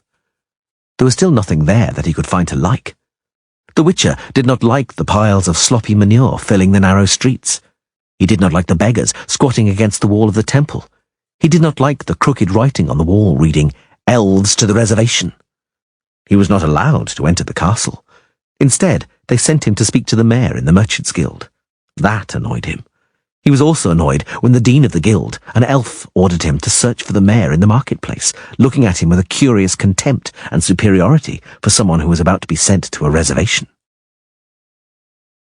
The marketplace was teeming with people. It was full of stalls, carts, wagons, horses, oxen, and flies. On a platform stood a pillory with a criminal being showered by the throng in mud and dung. The criminal, with admirable composure, showered his tormentors with vile abuse, making little effort to raise his voice. For Geralt, who possessed considerable refinement, the mayor's reason for being among this clamour was absolutely clear. The visiting merchants from caravans included bribes in their prices, and thus had to give someone the bribes. The mayor, well aware of this custom, would appear to ensure that the merchants would not have to go to any trouble. The place from which he officiated was marked by a dirty blue canopy supported on poles. Beneath it stood a table besieged by vociferous applicants. Mayor Herbolth sat behind the table, displaying on his faded face scorn and disdain to all and sundry. "Hey, Where might you be going? Geralt slowly turned his head. He instantly suppressed the anger he felt inside, overcame his annoyance, and froze into a cold, hard shard of ice. He could not allow himself to become emotional. The man who stopped him had hair as yellow as oriole feathers and the same colour eyebrows over pale, empty eyes. His slim, long-fingered hands were resting on a belt made from chunky brass plates, weighed down by a sword, mace, and 2 daggers. Aha, the man said. I know you. The Witcher, isn't it? To see her both. Geralt nodded, watching the man's hands the whole time. He knew it would be dangerous to take his eyes off them. I've heard of you, the bane of monsters, said the yellow-haired man, also vigilantly observing Geralt's hands. Well, I don't think we've ever met. You must have heard of me. I'm 𝐉𝐸𝐻, but everyone calls me Cicada. The Witcher nodded to indicate he had heard of him. He also knew the price that had been offered for Cicada's head in 𝐉𝐸𝐽, 𝐾𝐿F, and 𝐷𝐷𝐸𝐽. Had he been asked his opinion, he would have said it was a low price, but he had not been asked. Very well, Cicada said. The mayor, from what I know, is waiting for you. You may go on. But you leave your sword, friend. I'm paid here, mark you, to make sure etiquette is observed. No one is allowed to approach Herbolth with a weapon. Understood? Geralt shrugged indifferently, unfastened his belt, wrapped it around the scabbard, and handed the sword to Cicada. Cicada raised the corners of his mouth in a smile. Well, well, he said. How meek. Not a word of protest. I knew the rumours about you were exaggerated. I'd like you to ask for my sword one day, then you'd see my answer. Hi, Cicada, the mayor called, getting up. Let him through. Come here, Lord Geralt. Look lively. Greetings to you. Step aside, my dear merchants. Leave us for a moment. Your business dealings must yield to wishes of greater note for the town. Submit your entreaties to my secretary. The sham geniality of the greeting did not deceive Geralt. He knew it served exclusively as a bargaining ploy. The merchants were being given time to worry whether their bribes were sufficiently high. I'll wager Cicada tried to provoke you, Herbolth said, raising his hand nonchalantly in response to the witch's equally nonchalant nod. Don't fret about it. Cicada only draws his weapon when ordered to. True, it's not especially to his liking, but while I pay him, he has to obey, or to be out on his ear, back on the highway. Don't fret about it. Why the hell do you need someone like Cicada, Mayor? Is it so dangerous here? It's not dangerous, because I'm paying Cicada. Herbolth laughed. His fame goes before him, and that suits me well. You see, 𝐈𝐴𝐻 and the other towns in the Dogbane Valley fall under the authority of the viceroys of Rhagvarelin, and in recent times the viceroys have changed every season. No one knows why they keep changing, because anyway, every second one is a half-elf or quarter-elf, a cursed blood and race. Everything bad is the fault of the elves. Geralt did not add that it was also the fault of the Carters, because the joke, although well known, did not amuse everybody. Every new viceroy, Herbolth continued in a huff, begins by removing the castellans and mayors of the old regime in order to give his friends and relations jobs. But after what Cicada once did to the emissaries of a certain viceroy, no one tries to unseat me from my position anymore, and I'm the oldest mayor of the oldest regime. Which one, I can't even remember. Well, but we're sitting here chin-wagging and we need to get on, as my late first wife was wont to say. Let's get to the point. What kind of creature had infested our muck heap? A 𝐉𝐸𝐽. First time I've ever heard of anything like that. I trust it's dead. It is. How much will it cost the town treasury? 70? 100. Oh, really, Witcher, sir? You must have been drinking hemlock. 100 marks for killing a lousy worm that burrowed into a pile of shit. Worm or no worm, Mayor, it devoured 8 people, as you said yourself. People? Like that. The brute, so I'm informed, ate old 𝐷𝐸𝐽, who was famous for never being sober. One old bag from up near the castle, and several children of the ferryman 𝐿𝐿𝐼𝐴𝐻, which wasn't discovered very quickly, because 𝐿𝐿𝐼𝐴𝐻 himself doesn't know how many children he has. He produces them too quickly to count them. People, my hat. 80. Had I not killed the 𝐉𝐸𝐽, it would soon have devoured somebody more important. The apothecary, let us say. And then where would you get your canker ointment from? 100. 100 marks is a good deal of money. I don't know if I'd give that much for a 9-headed hydra, 85. 100, Mayor 𝐿𝐴𝐵𝐿. Mark that, although it wasn't a 9-headed hydra, no local man, including the celebrated cicada, was capable of dealing with a 𝐿𝐴𝐵𝐿. Because no local man is accustomed to slopping around in dung and refuse. This is my last word. 90. 100. 95, by all the demons and devils. Agreed. Well, now, 𝐿𝐴𝐵𝐿 said, smiling broadly. That's settled. Do you always bargain so famously, Witcher? No. Geralt did not smile. Seldom, actually. But I wanted to give you the pleasure, Mayor. And you did, a pox on you, 𝐿𝐴𝐵𝐿 cackled. Hey, Peregrib, over here. Give me the ledger and a purse and count me out 90 marks at once. It was supposed to be 95. What about the tax? The Witcher swore softly. The Mayor applied his sprawling mark to the receipt and then poked around in his ear with the clean end of the quill. I trust things will be quiet on the muck heap now, eh, Witcher? Ought to be. There was only one 𝐿𝐴𝐵𝐿, though there is a chance it managed to reproduce. 𝐿𝐴𝐵𝐿s are hermaphroditic, like snails. What poppycock is that? 𝐿𝐴𝐵𝐿 asked, looking askance at him. You need two to reproduce. I mean, a male and a female. What, do those 𝐿𝐴𝐵𝐿s hatch like fleas or mice from the rotten straw in a palliasse? Every dimwit knows that there aren't he-mice and she-mice, that they're all identical and hatch out of themselves from rotten straw. And snails hatch from wet leaves, Secretary Peregrib interjected, still busy piling up coins. Everyone knows, Geralt concurred, smiling cheerfully. There aren't he-snails and she-snails. There are only leaves, and anyone who thinks differently is mistaken. Enough, the Mayor interrupted, looking at him suspiciously. I've heard enough about vermin. I asked whether anything might hatch from the muck heap, so be so gracious as to answer clearly and concisely.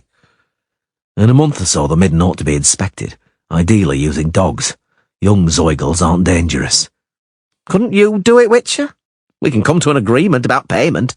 No, Geralt said, taking the money from Peregrib's hands.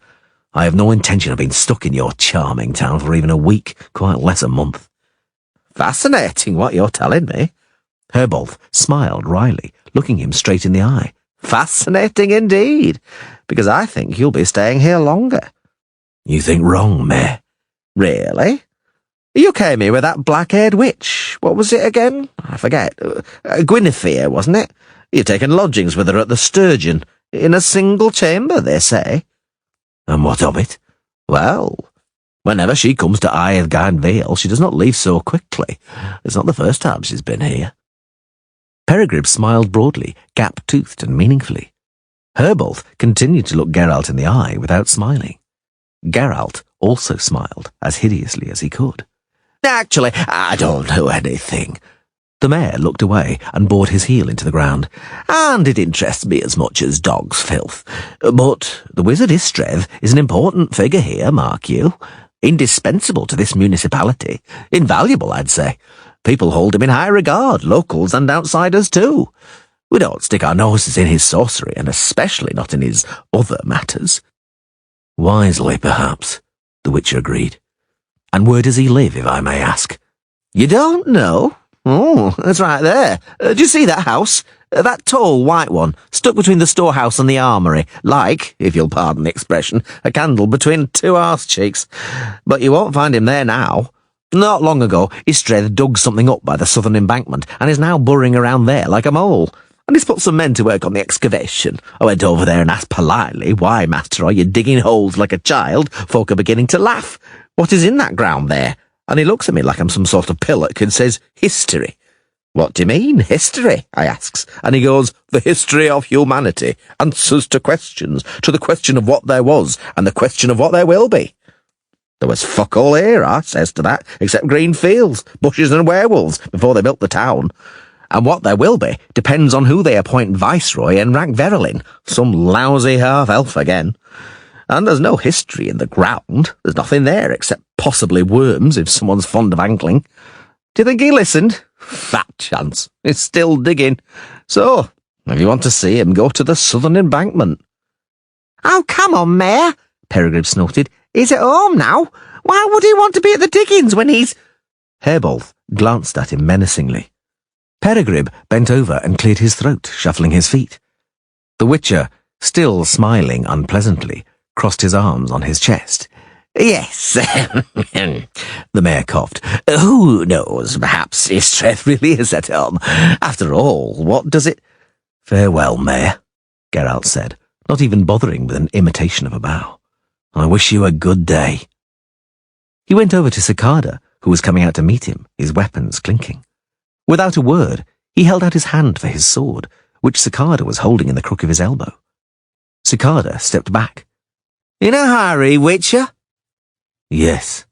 I've examined your sword. Geralt shot a look at him, which, with the best will in the world, could not have been described as warm. That's quite something, he nodded. Not many have, and even fewer could boast about it. Ho ho! 𝐸𝐶𝐸𝐴𝐴 flashed his teeth. That sounded so menacing it'd given me the shivers. It's always interested me, Witcher, why people are so afraid of you. And now I think I know. I'm in a hurry, 𝐸𝐶𝐸𝐴𝐴. Hand over the sword, if you don't mind. Smoke in the eyes, Witcher. Nothing but smoke.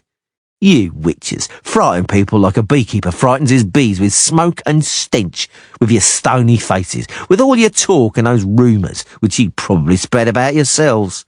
And the bees run from the smoke. Foolish things, instead of shoving their stings in the witch's arse, which will swell up like any other. They say you can't feel like people can. Well, that's lies. If one of you was properly stabbed, you'd feel it. Have you finished?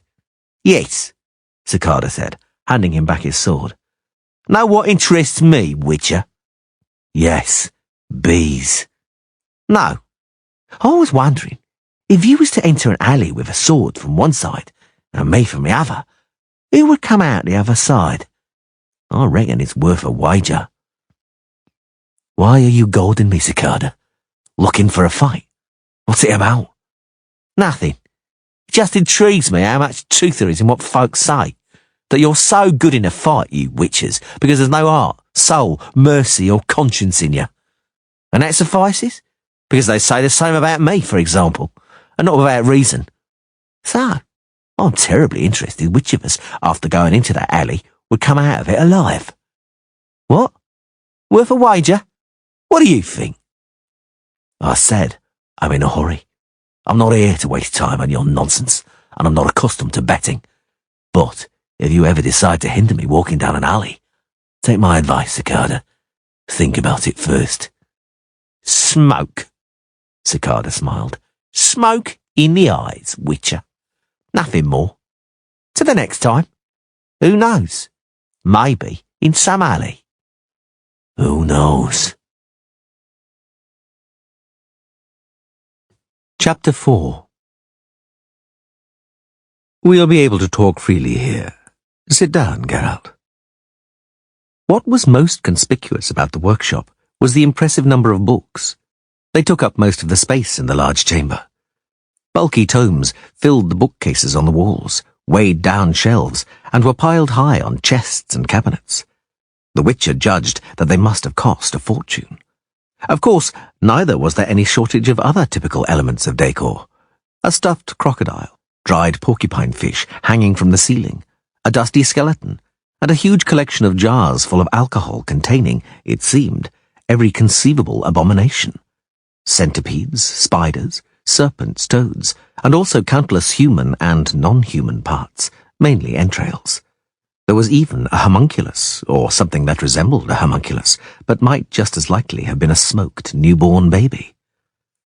The collection made no impression on Geralt, who had lived with Yennefer in Vengerberg for 6 months, and Yennefer had a yet more fascinating collection, even including a phallus of exceptional proportions, allegedly that of a mountain troll. She also possessed a very expertly stuffed unicorn, on whose back she liked to make love. Geralt was of the opinion that if there existed a place less suitable for having sex, it was probably only the back of a live unicorn. Unlike him, who considered his bed a luxury and valued all the possible uses of that marvellous piece of furniture, Yennefer was capable of being extremely extravagant. Geralt recalled some pleasant moments spent with the sorceress on a sloping roof, in a tree hollow full of rotten wood, on a balcony, someone else's to boot, on the railing of a bridge, in a wobbly boat on a rushing river, and levitating 30 fathoms above the earth.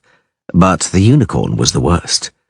One happy day, however, the dummy broke beneath him, split and fell apart, supplying much amusement.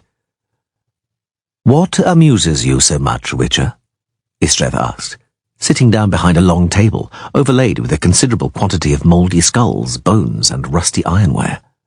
"Whenever I see things like that," the Witcher said, sitting down opposite the sorcerer, pointing at the array of jars, "I wonder whether you really can't make magic without all that stomach-turning ghastliness." "It's a matter of taste," the sorcerer said, "and also of habit. What disgusts one person somehow doesn't bother another. And what, Geralt, repels you? I wonder what might disgust someone who, as I've heard, is capable of standing up to his neck in dung and filth. Please do not treat that question as insulting or provocative. I am genuinely fascinated to learn what might trigger a feeling of repugnance in a Witcher." "Does this jar, by any chance, contain the menstrual blood of an undefiled virgin, 𝐕𝐶? Well, it disgusts me when I picture you, a serious sorcerer, with a phial in your hand, trying to obtain that precious liquid, drop by drop, kneeling, so to speak, at the very source." "Touché," 𝐕𝐶 said, smiling. "I refer, naturally, to your cutting wit, because as regards the jar's contents, you were wide of the mark. But you do use blood occasionally, don't you? You can't even contemplate some spells, I've heard, without the blood of a virgin. Ideally, one killed by a lightning bolt from a clear sky during a full moon. In what way, one wonders, is that blood better than that of an old strumpet who fell drunk from a palisade?" "In no way," the sorcerer agreed, a pleasant smile playing on his lips. "But if it became common knowledge that that role could actually be played just as easily by hog's blood, which is much easier to obtain, then the rabble would begin experimenting with spells. But if it means the rabble having to gather and use virgin's blood, dragon's tears, white tarantula's venom, decoction of severed baby's hands, or a corpse exhumed at midnight, many would think again." They were silent. 𝐕𝐶, apparently deep in thought, tapped his fingernails on a cracked, browned skull which lacked its lower jaw, and ran his index finger over the serrated edge of a hole gaping in the temporal bone. Geralt observed him unobtrusively. He wondered how old the sorcerer might be. He knew that the more talented among them were capable of curbing the aging process permanently, and at any age they chose. Men preferred a mature age, suggesting knowledge and experience, for reasons of reputation and prestige. Women, like Yennefer, were concerned less with prestige and more with attractiveness. 𝐕𝐶 looked no older than a well-earned, robust 40. He had straight, slightly grizzled, shoulder-length hair and numerous wrinkles on his forehead, around his mouth and at the corners of his eyelids.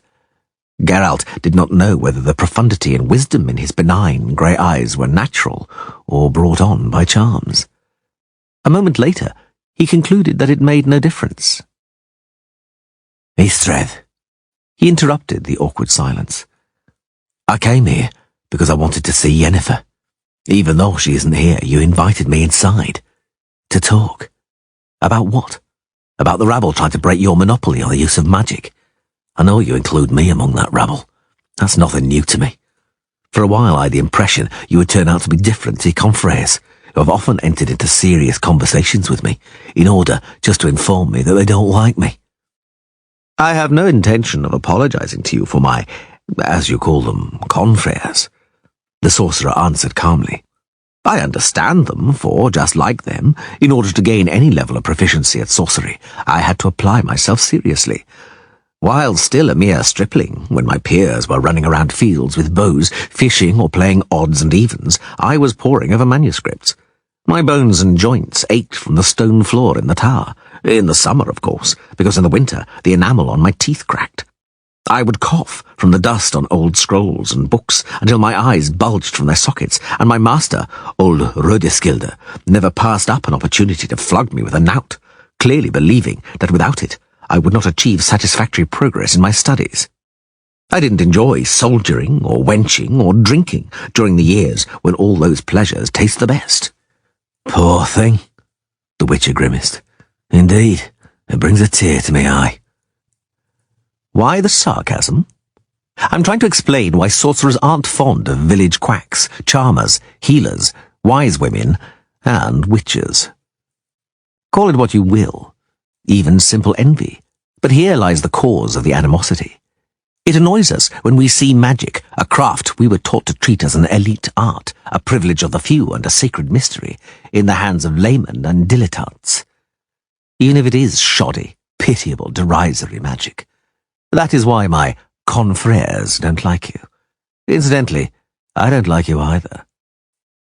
Geralt had had enough of the discussion, of pussyfooting around, of the feeling of anxiety which was crawling over the nape of his neck and his back like a snail. He looked straight into 𝐕𝐶𝐬's eyes and gripped the edge of the table. "It's about Yennefer, isn't it?" The sorcerer lifted his head, but continued to tap the skull on the table with his fingernails. "I commend your perspicacity," he said, steadily returning the witch's gaze. "My congratulations. Yes, it's about Yennefer." Geralt was silent. Once, years ago, many, many years ago, as a young witcher, he had been waiting to ambush a manticore, and he sensed the manticore approaching. He did not see or hear it. He sensed it. He had never forgotten that feeling, and now he felt exactly the same. "Your perspicacity," the sorcerer went on, "will save us a great deal of the time we would have wasted on further fudging, and this way the issue is out in the open." Geralt did not comment. "My close acquaintance with Yennefer," 𝐕𝐶𝐬 continued, "goes back a long way, Witcher. For a long time it was an acquaintance without commitment, based on longer or shorter, more or less regular periods of time together. This kind of non-committal partnership is widely practiced among members of our profession. It's just that it suddenly stopped suiting me. I determined to propose to her that she remain with me permanently." "How did she respond?" "That she would think it over. I gave her time to do so. I know it is not an easy decision for her." "Why are you telling me this, 𝐕𝐶𝐬? What drives you, apart from this admirable but astonishing candour, so rarely seen among members of your profession? What lies behind it?" "Prosaicness," the sorcerer sighed. "For you see, your presence hinders Yennefer in making a decision. I thus request you to remove yourself, to vanish from her life, to stop interfering. In short, that you get the hell out of here, ideally quietly and without saying goodbye, which, as she confided in me, you are wont to do." "Indeed?" Geralt smiled affectedly. "Your blunt sincerity astonishes me more and more. I might have expected anything, but not such a request. Don't you think that instead of asking me, you ought rather to leap out and blast me with ball lightning? You'd be rid of the obstacle and there'd be just a little soot to scrape off the wall, an easier and more reliable method. Because, you see, a request can be declined, but ball lightning can't be. I do not countenance the possibility of your refusing." "Why not? Would this strange request be nothing but a warning preceding the lightning bolt, or some other cheerful spell? Or is this request to be supported by some weighty arguments? Or a sum which would stupefy an avaricious witcher? How much do you intend to pay me to get out of the path leading to your happiness?" The sorcerer stopped tapping the skull, placed his hand on it, and clenched his fingers around it. Geralt noticed his knuckles whitening. "I did not mean to insult you with an offer of that kind," he said. "I had no intention of doing so, but if... Geralt, I am a sorcerer, and not the worst. I wouldn't dream of feigning omnipotence here, but I could grant many of your wishes should you wish to voice them. Some of them as easily as this." He waved a hand, carelessly, as though chasing away a mosquito. The space above the table suddenly teemed with fabulously coloured Apollo butterflies. "My wish, 𝐕𝐶𝐬," the witcher drawled, shooing away the insects fluttering in front of his face, "is for you to stop pushing in between me and Yennefer. I don't care much about the propositions you're offering her.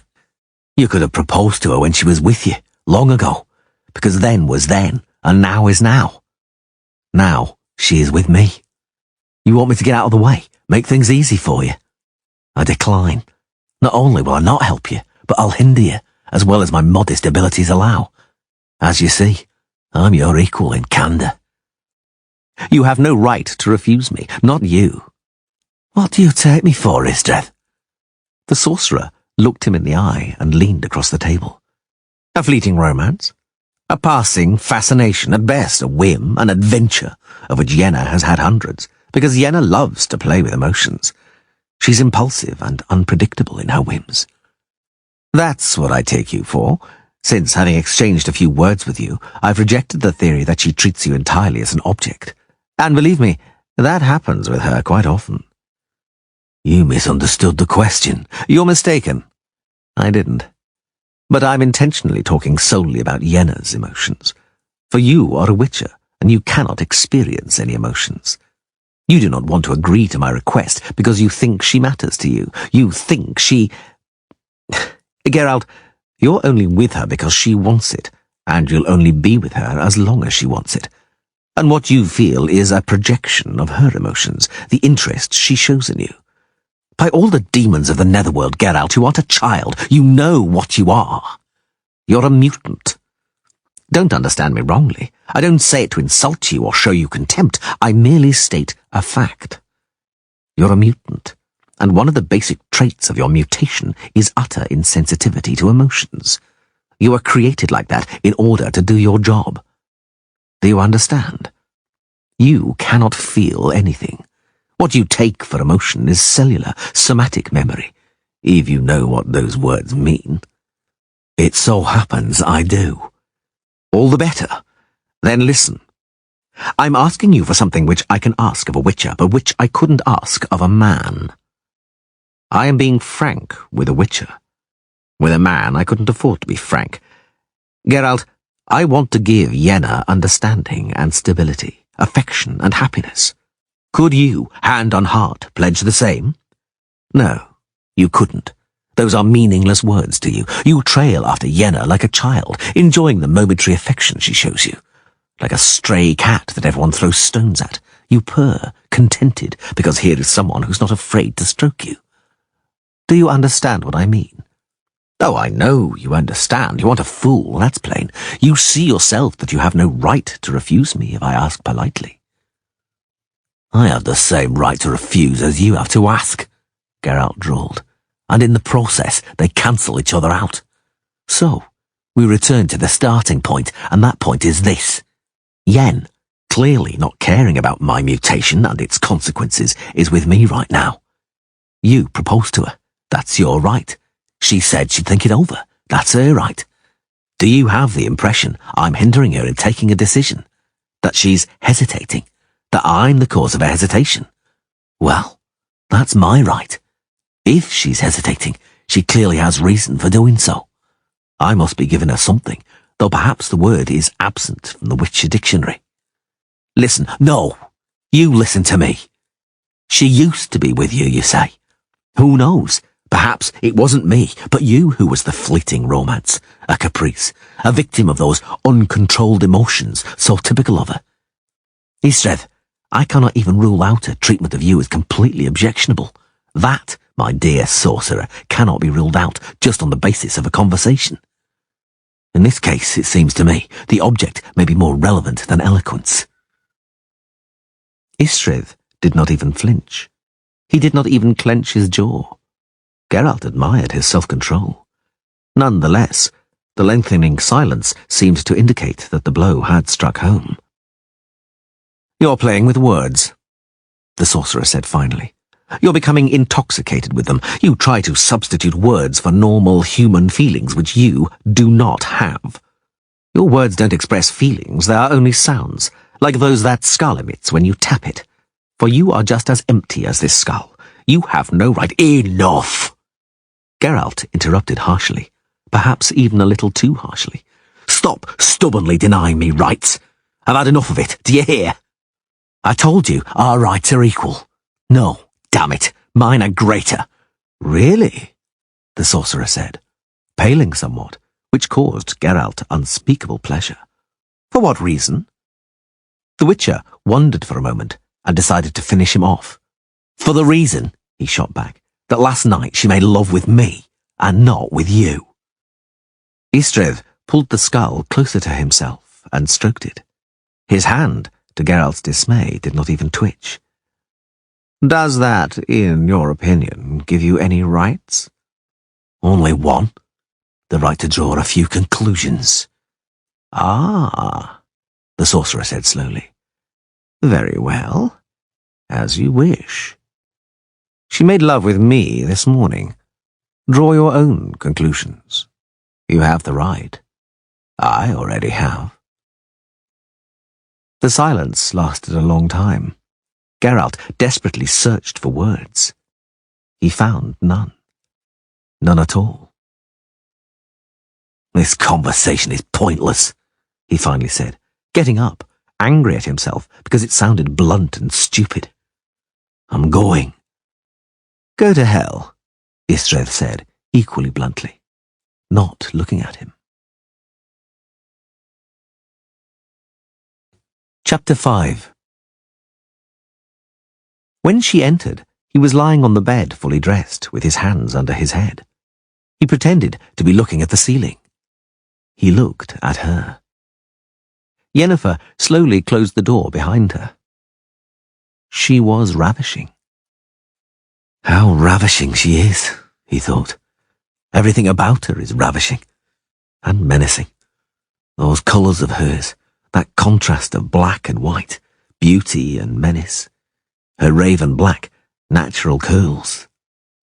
Her cheekbones pronounced, emphasizing a wrinkle which her smile, if she deigned to smile, created beside her mouth, wonderfully narrow and pale beneath her lipstick. Her eyebrows wonderfully irregular when she washed off the kohl that outlined them during the day. Her nose exquisitely too long, her delicate hands wonderfully nervous, restless and adroit. Her waist, willowy and slender, emphasized by an excessively tightened belt. Slim legs setting in motion the flowing shapes of her black skirt. Ravishing. She sat down at the table without a word, resting her chin on clasped hands. Very well, let's begin, she said. This growing dramatic silence is too banal for me. Let's sort this out. Get out of bed and stop staring at the ceiling looking upset. The situation is idiotic enough, and there's no point making it any more idiotic. Get up, I said.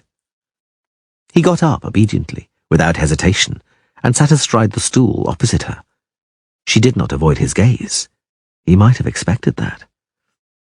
As I said, let's sort it out and sort it out quickly. In order not to put you in an awkward situation, I'll answer any questions at once. You don't even have to ask them. Yes, it's true that when I came with you to 𝐼𝐴𝐽, I was coming to meet 𝐕𝐶redd, and I knew I would go to bed with him. I didn't expect it to come out that you'd boast about it to each other. I know how you feel now, and I'm sorry about that, but no, I don't feel guilty. He said nothing. Yennefer shook her head, her shining black locks cascading from her shoulders. Geralt, say something. The Witcher cleared his throat. He calls you Yenna. Yes, she said, not lowering her eyes. And I call him Val. It's his first name. 𝐕𝐶redd is a nickname. I've known him for years. He's very dear to me. Don't look at me like that. You're also dear to me, and that's the whole problem. Are you considering accepting his proposal? For your information, I am. I told you, we've known each other for years, for many years. We share common interests, goals, and ambitions. We understand each other wordlessly. He can give me support, and who knows, perhaps there'll come a day when I'll need it. And above all, he loves me, I think. I won't stand in your way, Yen. She tossed her head, and her violet eyes flashed with blue fire. In my way? Don't you understand anything, you idiot? If you'd been in my way, if you were bothering me, I'd have got rid of the obstacle in the blink of an eye. I'd have teleported you to the end of Cape Bremervoord or transported you to the land of Han in a whirlwind. With a bit of effort, I'd have embedded you in a piece of quartz and put you in the garden in a bed of peonies. I could have purged your brain such that you would have forgotten who I was and what my name was. I could have done all that had I felt like it. But I could also have simply said, "It was agreeable, farewell." I could have quietly taken flight, as you once did when you fled my house in Vengerberg. Don't shout, Yen. Don't be aggressive, and don't drag up that story from Vengerberg. We swore not to go back to it after all. I don't bear a grudge against you, Yen. I'm not reproaching you, am I? I know you can't be judged by ordinary standards, and the fact that I'm saddened, the fact that I know I'm losing you is cellular memory. The atavistic remnants of feelings in a mutant purged of emotion. I can't stand it when you talk like that, she exploded. I can't bear it when you use that word. Don't ever use it again in my presence. Never. Does it change the fact? After all, I am a mutant. There is no fact. Don't utter that word in front of me. The black kestrel sitting on the stag's antlers flapped its wings and scratched the perch with its talons. Geralt glanced at the bird, at its motionless yellow eye. Once again, Yennefer rested her chin on clasped hands. Yen. Yes, Geralt. You promised to answer my questions. Questions I don't even have to ask. One remains. The most important. The one I've never asked you, which I've been afraid to ask. Answer it. I'm incapable of it, Geralt, she said firmly. I don't believe you, Yen. I know you too well. No one can know a sorceress well. Answer my question, Yen. My answer is, I don't know. But what kind of answer is that? They were silent. The din from the street had diminished, calmed down. The sun, setting in the west, blazed through the slits of the shutters and pierced the chamber with slanting beams of light. 𝐼𝐴𝐻, the Witcher muttered. A shard of ice. I felt it. I knew this town was hostile to me, evil. 𝐼𝐴𝐻, she repeated slowly. The sleigh of the elf queen. Why? Why, Geralt? I'm travelling with you, Yen, because the harness of my sleigh got entangled, caught up in your runners. And the blizzard is all around me, and the frost. It's cold. Warmth would melt the shard of ice in you, the shard I stabbed you with, she whispered. Then the spell would be broken, and you would see me as I really am. Then lash your white horses, Yen. May they race north, where a thaw never sets in. I hope it never sets in. I want to get to your ice castle as quickly as I can. That castle doesn't exist, Yennefer said, her mouth twitching. She grimaced. It's a symbol, and our sleigh ride is the pursuit of a dream which is unattainable. For I, the elf queen, desire warmth. That is my secret, which is why every year my sleigh carries me amidst a blizzard through some little town, and every year someone dazzled by my spell gets their harness caught in my runners. Every year someone new. Endlessly. Because the warmth I so desire at the same time blights the spell, blights the magic and the charm. My sweetheart, stabbed with that little icy star, suddenly becomes an ordinary nobody, and I become, in his thought-out eyes, no better than all the other mortal women. And from under the unblemished whiteness emerges spring, he said. Emerges 𝐼𝐴𝐻, an ugly little town with a beautiful name. 𝐼𝐴𝐻 and its muck heap, that enormous stinking pile of garbage which I have to enter because they pay me to, because I was created to enter filth which fills other people with disgust and revulsion. I was deprived of the ability to feel, so I wouldn't be able to feel how dreadfully vile is that vileness, so I wouldn't retreat from it, wouldn't run horror-stricken from it. Yes, I was stripped of feelings. But not utterly. Whoever did it made a botch of it, Yen. They were silent. The black kestrel rustled its feathers, unfurling and folding its wings. Geralt? Yes, Yen. Now you answer my question. The question I've never asked you, the one I've always feared.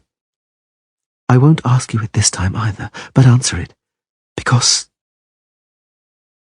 I greatly desire to hear your answer. It's the one word, the only word you've never told me. Utter it, Geralt. Please. I cannot, Yen. Why not? You don't know. He smiled sadly. My answer would just be a word.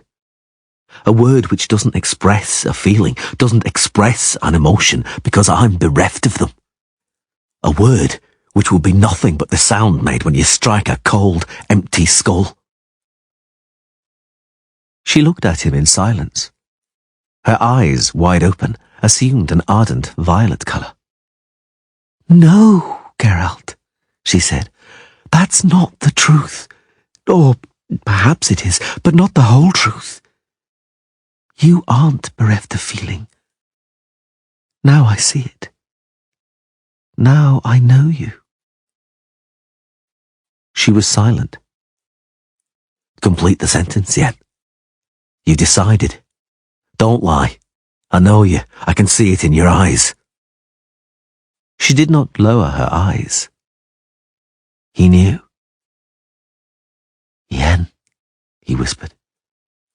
Give me your hand, she said. She took his hand between hers, and at once he felt a tingling and the pulsing of blood in the veins of his forearm. Yennefer whispered a spell in a serene, measured voice, but he saw the beads of sweat which the effort caused to stipple her pale forehead, saw her pupils dilate in pain. Releasing his arm, she extended her hands and moved them, smoothing an invisible shape with tender strokes, slowly from top to bottom. The air between her fingers began to congeal and become turbid, swell and pulsate like smoke. He watched in fascination. Creational magic, considered the most elevated accomplishment among sorcerers, always fascinated him, much more than illusions or transformational magic. Yes, Ystred was right, he thought. In comparison with this kind of magic, my signs just look ridiculous. The form of a bird, as black as coal, slowly materialized between Yennefer's hands, which were trembling with effort. The sorceress's fingers gently stroked the ruffled feathers, the small, flattened head and curved beak. One more hypnotically fluid, delicate movement, and a black kestrel, turning its head, cried loudly. Its twin, still sitting motionless on the antlers, gave an answering cry. 2 kestrels, Geralt said softly. 2 black kestrels created by magic. I presume you need them both. You presume right, she said with effort. I need them both. I was wrong to believe one would suffice. How wrong I was, Geralt. To what an error the vanity of the Ice Queen, convinced of her omnipotence, has brought me. For there are some things which there is no way of obtaining even by magic. And there are gifts which may not be accepted if one is unable to reciprocate them with something equally precious. Otherwise such a gift will slip through the fingers, melt like a shard of ice gripped in the hand. Then only regret, the sense of loss and hurt will remain. Yen, I am a sorceress, Geralt. The power over matter which I possess is a gift, a reciprocated gift. For it, I paid with everything I possessed. nothing remained. He said nothing. The sorceress wiped her forehead with a trembling hand. "I was mistaken," she repeated. "But I shall correct my mistake. Emotions and feelings." She touched the black kestrel's head. The bird fluffed up its feathers and silently opened its curved beak. "Emotions, whims and lies, fascinations and games, feelings and their absence, gifts which may not be accepted, lies and truth. What is truth? The negation of lies? Or the statement of a fact? And if the fact is a lie, what then is the truth? Who is full of feelings which torment him, and who is the empty carapace of a cold skull? Who? What is truth, Geralt? What is the essence of truth?" "I don't know, Yen. Tell me."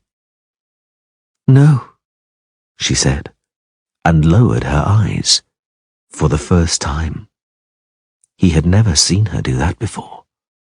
Never. "No," she repeated. "I cannot, Geralt. I cannot tell you that. That bird, begotten from the touch of your hand, will tell you. Bird, what is the essence of truth?" "Truth," the kestrel said, "is a shard of ice."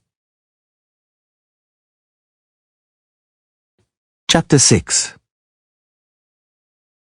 Although it seemed to him he was roaming the streets aimlessly and purposelessly, he suddenly found himself at the southern wall by the excavations, among the network of trenches crisscrossing the ruins by the stone wall and wandering in zigzags among the exposed squares of ancient foundations.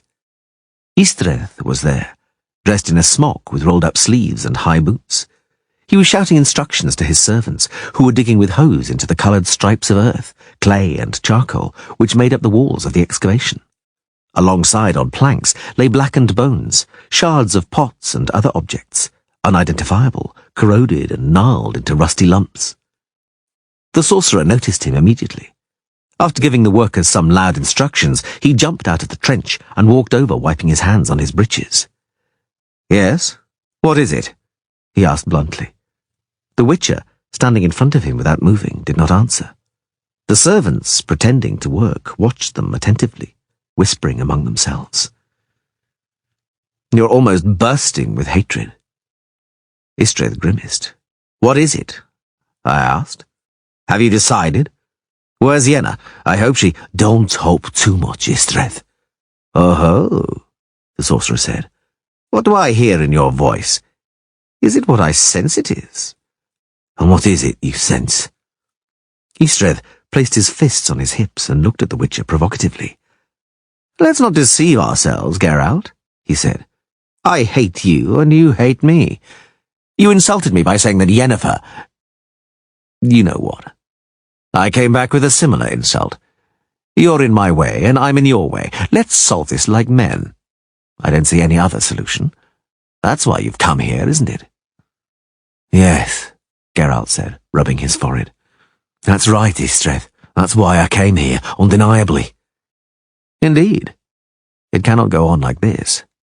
Only today did I learn that for several years Yenna has been circulating between us like a rag ball. First she's with me, then she's with you. She runs from me to look for you, then the other way round. The others she's with during the breaks don't count. Only we two count. This can't go on. There are two of us, but only one can remain." "Yes," Geralt repeated, without removing his hand from his forehead. "Yes, you're right." "In our conceit," the sorcerer continued, "we thought that Yenna would, without hesitation, choose the better man. Neither of us was in any doubt as to who that was. In the end, we started to argue over her favours like whipsters, and like foolish whipsters understood what those favours were and what they meant. I suppose that, like me, you thought it through and know how mistaken the two of us were. Yenna, Geralt, hasn't the slightest intention of choosing between us, were we even to assume she's capable of choosing. Well, we'll have to decide for her, for I wouldn't dream of sharing Yenna with anyone, and the fact that you're here says the same about you. We, Geralt, simply know her too well. While there are two of us, neither of us can be certain. There can only be one. That's the truth, isn't it? It is, the Witcher said, moving his numb lips with difficulty. The truth is a shard of ice.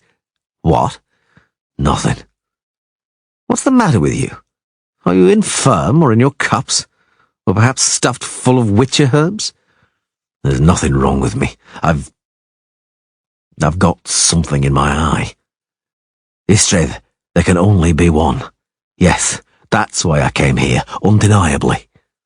I knew, the sorcerer said. I knew you'd come. As a matter of fact, I'm going to be frank with you. You anticipated my plans. Ball lightning? The Witcher asked, smiling wanly. 𝐕∫ frowned. Perhaps, he said. Perhaps there'll be ball lightning, but definitely not shot from around the corner. Honourably, face to face, you're a Witcher, that evens things out. Very well, decide when and where. Geralt pondered and decided. That little square, he pointed. I passed through it, I know. There's a well there called the Green Key. By the well, then. Yes, indeed. By the well. Tomorrow, 2 hours after sunup. Very well. I shall be on time. They stood still for a moment, not looking at each other. The sorcerer finally muttered something to himself, kicked a lump of clay and crushed it under his heel. Geralt? What? Do you feel foolish, by any chance? Yes, I do, the Witcher reluctantly admitted. That's a relief, 𝐕∫ muttered, because I feel like an utter dolt.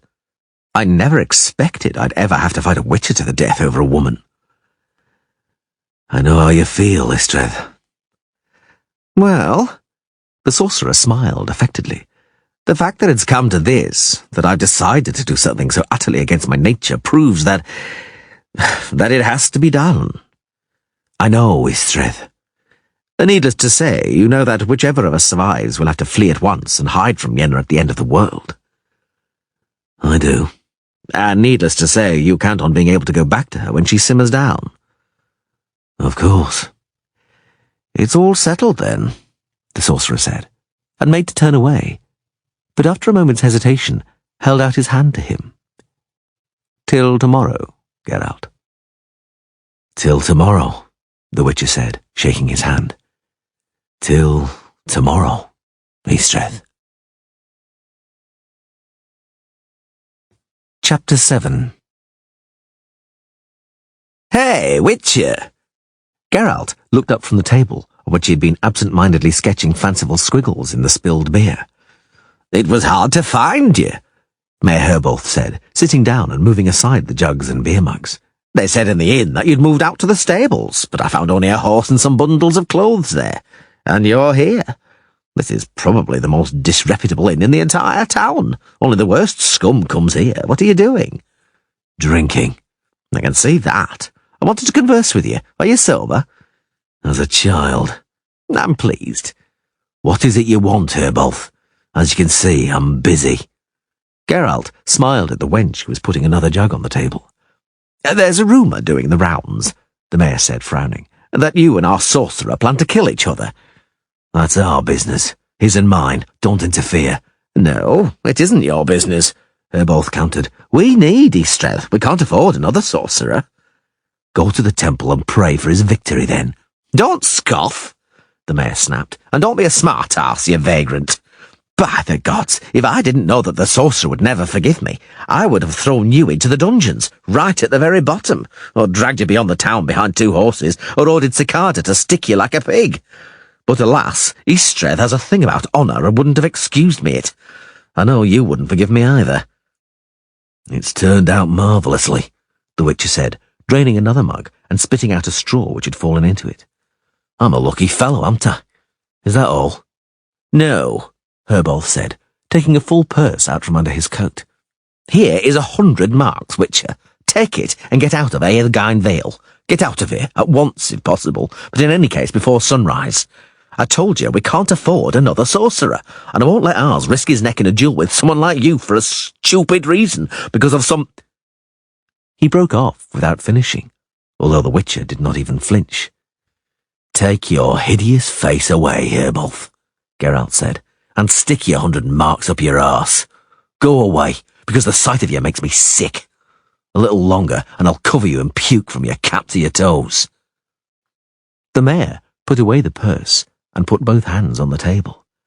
"If that's how you want it," he said, "I tried to let you leave of your own free will, but it's up to you. Fight, cut each other up, burn each other, tear each other to pieces for that slut who spreads her legs for anyone who wants her. I think 𝐕𝐴𝐳 will give you such a thrashing, you thug, that only your boots will be left, and if not, I'll catch you before his body cools off and break all your bones on the wheel. I won't leave a single part of you intact, you—" He did not manage to remove his hands from the table. The Witcher's movement was so swift. The arm which shot out from under the table was a blur in front of the mayor's eyes, and a dagger lodged with a thud between his fingers. "Perhaps," the Witcher whispered, clenching his fist on the dagger's haft and staring into Herbolth's face, from which the blood had drained.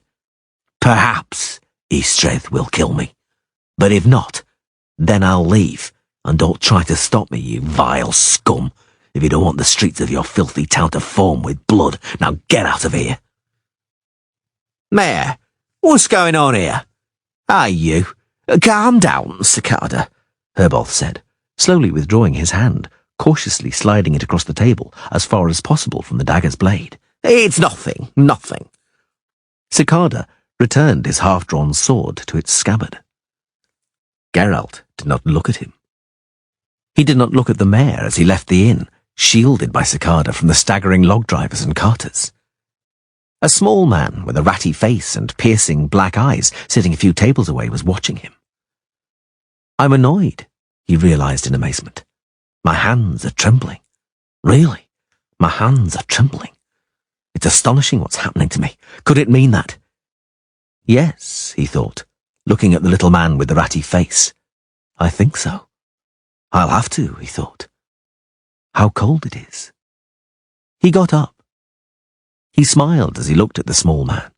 Then he drew aside the front of his jacket, took 2 coins from the full purse, and threw them on the table. The coins clinked. One of them rolled across the table and struck the dagger's blade, still stuck into the polished wood. Chapter 8. The blow fell unexpectedly. The club swished softly in the darkness, so fast that the Witcher only just managed to protect his head by instinctively raising an arm, and only just managed to cushion the blow by lithely twisting his body. He sprang aside, dropping on one knee, somersaulted, landed on his feet, felt a movement of the air yielding before another swing of the club, evaded the blow with a nimble pirouette, spinning between the 2 shapes closing in on him in the dark, and reached above his right shoulder for his sword. His sword was not there. Nothing can take these reactions from me, he thought, leaping smoothly aside. Routine, cellular memory. I'm a mutant. I react like a mutant, he thought, dropping to one knee again, dodging a blow and reaching into his boot for his dagger. There was no dagger. He smiled wryly and was hit on the head with a club. A light blazed in his eyes and the pain shot down to his fingertips. He fell, relaxing, still smiling. Somebody flopped onto him, pressing him against the ground. Somebody else ripped the purse from his belt. His eye caught sight of a knife flashing. The one kneeling on his chest tore open his jerkin at the neck, seized the chain and pulled out his medallion, and immediately let go of it. "By 𝐿𝐵𝐵𝐿𝐵, Geralt heard somebody pant. "It's a Witcher! A real bruiser!" The other swore, breathing heavily. "He didn't have a sword! Oh, gods, save us from the evil! Let's go up a Radgast! Don't touch him!" For a moment, the moon shone through a wispy cloud. Geralt saw, just above him, a gaunt, ratty face and small, black, shining eyes. He heard the other man's loud footsteps fading away, vanishing into an alleyway reeking of cats and burnt fat. The small man with the ratty face slowly removed his knee from Geralt's chest. "Next time," Geralt heard the clear whisper. "Next time you feel like killing yourself, Witcher, don't drag other people into it. Just hang yourself in the stable from your reins." Chapter 9. It must have rained during the night. Geralt walked out in front of the stable, wiping his eyes, combing the straw from his hair with his fingers. The rising sun glistened on the wet roofs, gleamed gold in the puddles. The Witcher spat. He still had a nasty taste in his mouth, and the lump on his head throbbed with a dull ache. A scrawny black cat sat on a rail in front of the stable, licking a paw intently. "Here, kitty, kitty," the Witcher said. The cat stopped what it was doing and looked at him malevolently, flattened its ears and hissed, baring its little fangs. "I know," Geralt nodded. "I don't like you either. I'm only joking." He pulled tight the loosened buckles and clasps of his jerkin with unhurried movements, smoothed down the creases in his clothing, and made sure it did not hinder his freedom of movement at any point. He slung his sword across his back and adjusted the position of the hilt above his right shoulder. He tied a leather band around his forehead, pulling his hair back behind his ears. He pulled on long combat gloves, bristling with short, conical silver spikes. He glanced up at the sun once more, his pupils narrowing into vertical slits. A glorious day, he thought. A glorious day for a fight. He sighed, spat, and walked slowly down the narrow road, beside walls giving off the pungent, penetrating aroma of wet plaster and lime mortar. "Hey, freak!" He looked around.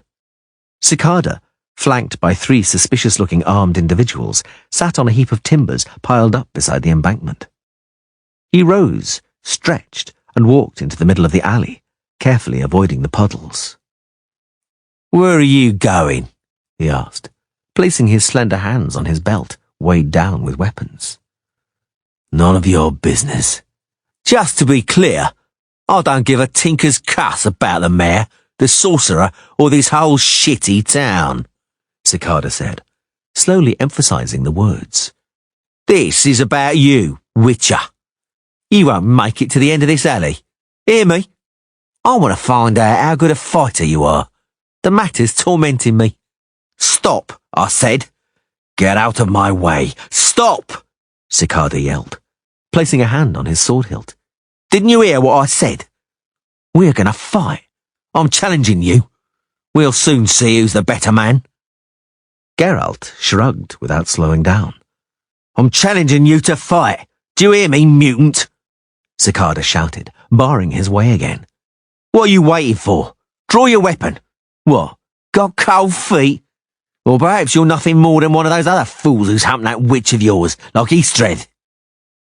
Geralt walked on, forcing Cicada to retreat, to walk clumsily backwards. The individuals with Cicada got up from the pile of timbers and followed them, although they hung back a little way off. Geralt heard the mud squelching beneath their boots. "I challenge you," Cicada repeated, blanching and flushing by turns.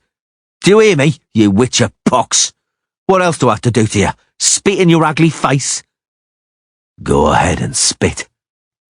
Cicada stopped, and indeed took a breath, pursing his lips to spit. He was watching the Witcher's eyes, not his hands, and that was a mistake. Geralt, still not slowing down, struck him very fast without a backswing, just flexing from the knees, his fist encased in the spiked glove. He punched Cicada right in the mouth, straight in his twisted lips. They split, exploding like mashed cherries. The Witcher crouched and struck once again in the same place, this time from a short backswing, feeling the fury spilling from him with the force and the momentum. Cicada, whirling around with one foot in the mud and the other in the air, spat blood and splashed onto his back into a puddle. The Witcher, hearing behind him the hiss of a sword blade in the scabbard, stopped and turned sinuously around, his hand on his sword hilt.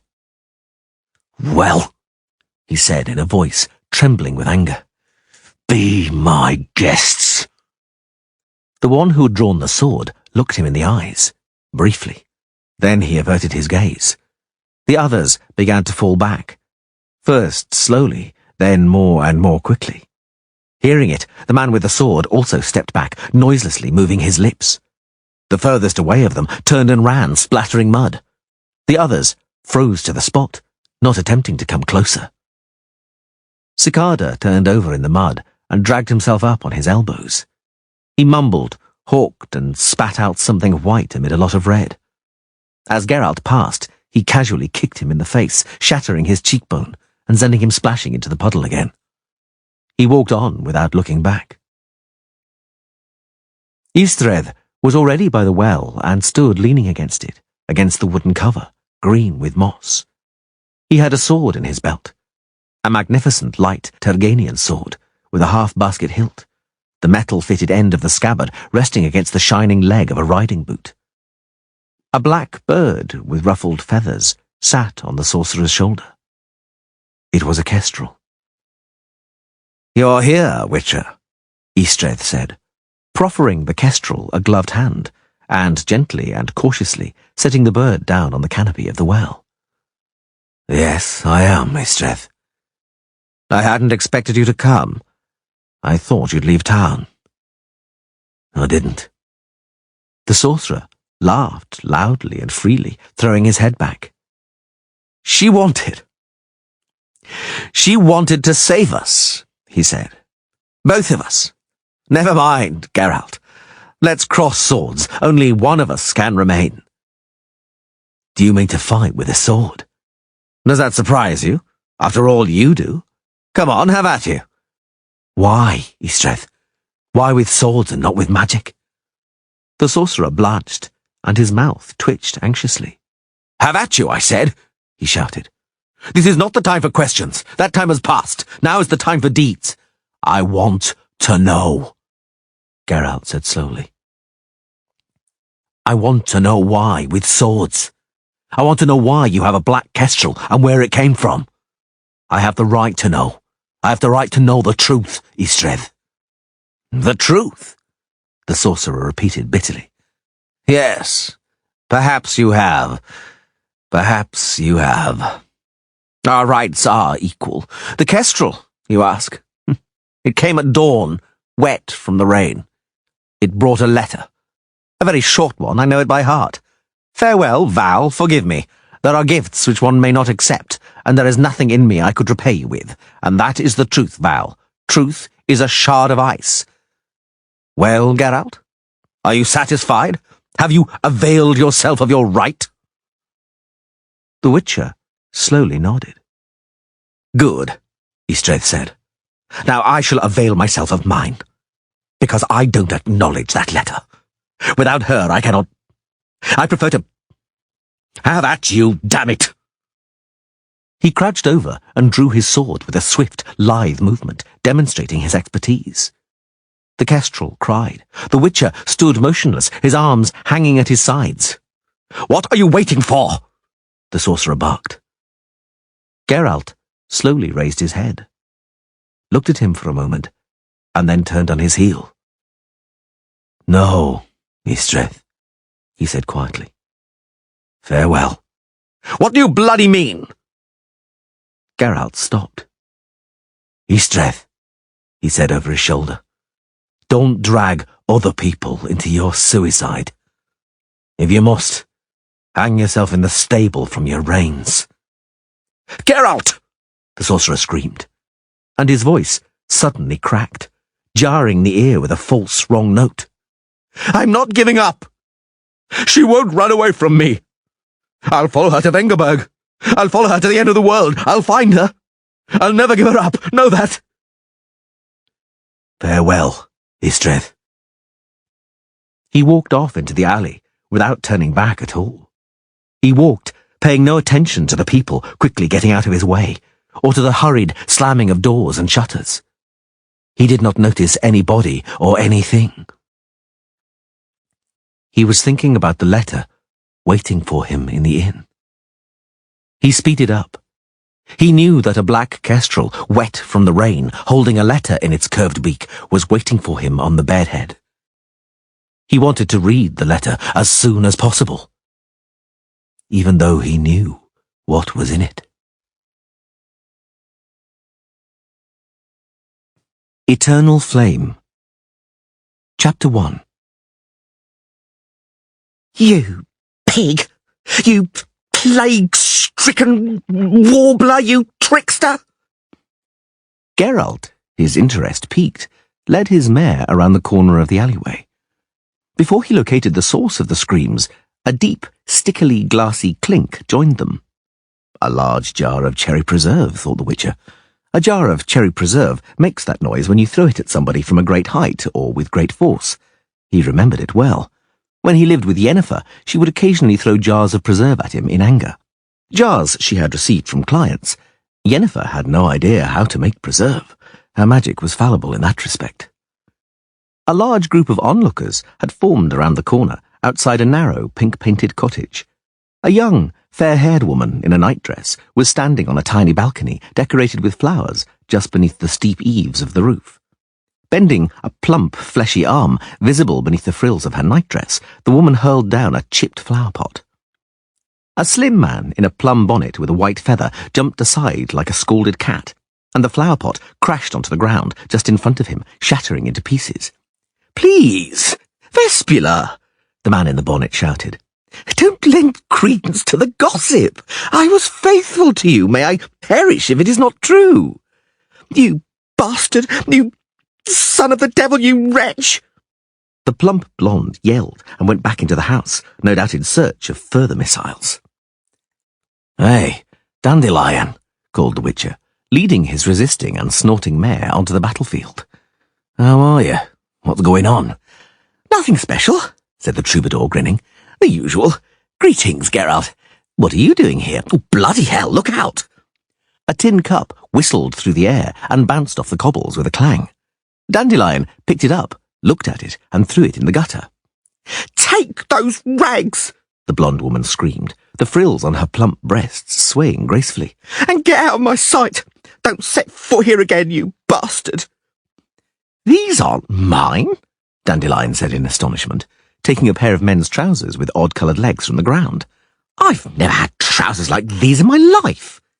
"Get out! I don't want to see you any more. You... Do you know what you're like in bed? Pathetic. Pathetic. Do you hear? Do you hear, everybody?" Another flower pot whistled down, a dried stalk that had grown out of it flapping. Dandelion barely managed to dodge. Following the flower pot, a copper cauldron of at least 2.5 gallons came spinning down. The crowd of onlookers standing a safe distance away from the cannonade reeled with laughter. The more active and unprincipled jokers among them applauded and incited the blonde to further action. "She doesn't have a crossbow in the house, does she?" the Witcher asked anxiously. "It can't be ruled out," said the poet, lifting his head up towards the balcony. "She has a load of junk in there. Did you see those trousers?" "Perhaps we ought to get out of here. You can come back when she calms down." "Hell no," Dandelion grimaced. "I shall never go back to a house from which calumny and copper pots are showered on me. I consider this fickle relationship over. Let's just wait till she throws my... Oh, mother, no! Vespula! My lute!"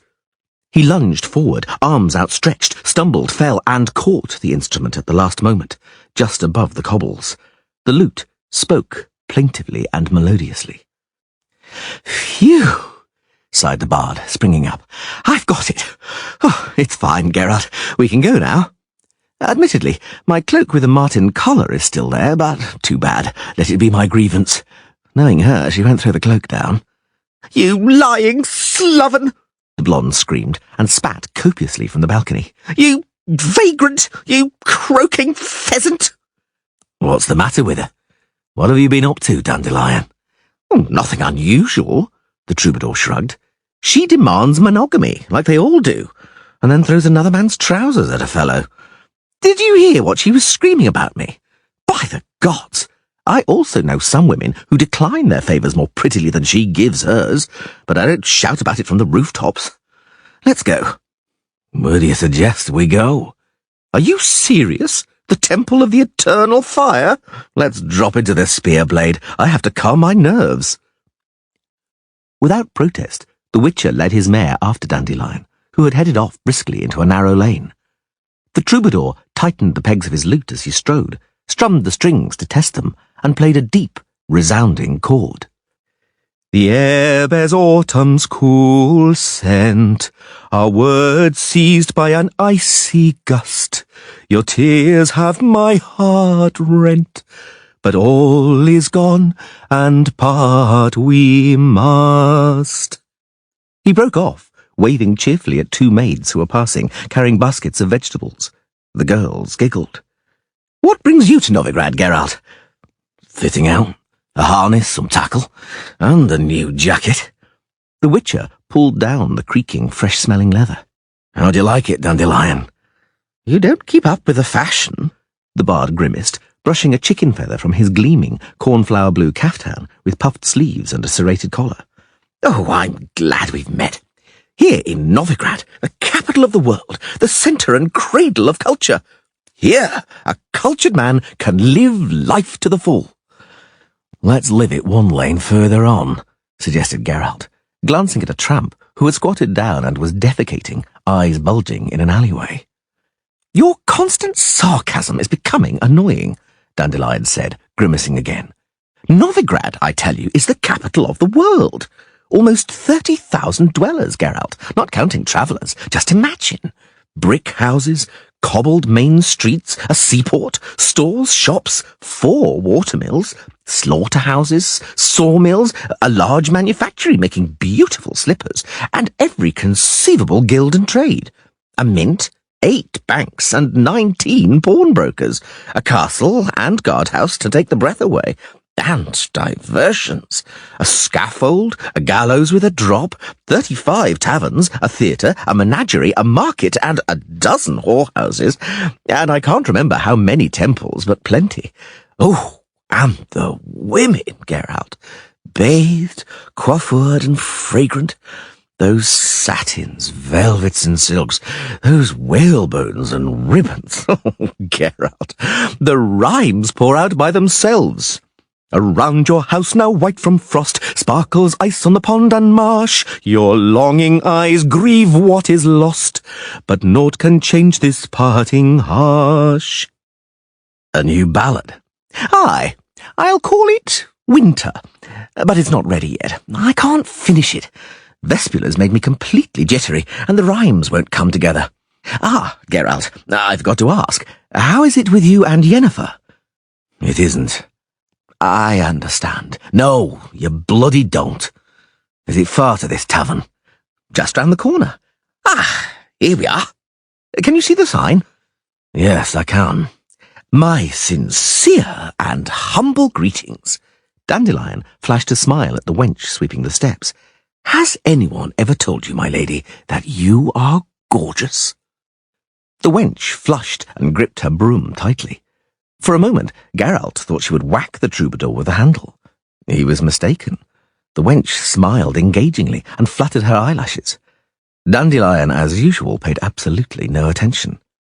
"Greetings to one and all. Good day," he bellowed, entering the tavern and plucking the lute strings hard with his thumb. "Master Dandelion, the most renowned poet in the land, has visited your tawdry establishment, landlord, for he has a will to drink beer. Do you mark the honour I do you, swindler?" "I do," said the innkeeper morosely, leaning forward over the bar. "I'm content to see you, minstrel, sir. I see that your word is indeed your bond. After all, you promised to stop by first thing to pay for yesterday's exploits. And I, just imagine, presumed you were lying as usual. I swear I am ashamed." "There is no need to feel shame, my good man," the troubadour said light-heartedly, "for I have no money. We shall converse about that later." "No," the innkeeper said coldly. "We should converse about it right away. Your credit has finished, my lord poet. No one befools me twice in a row."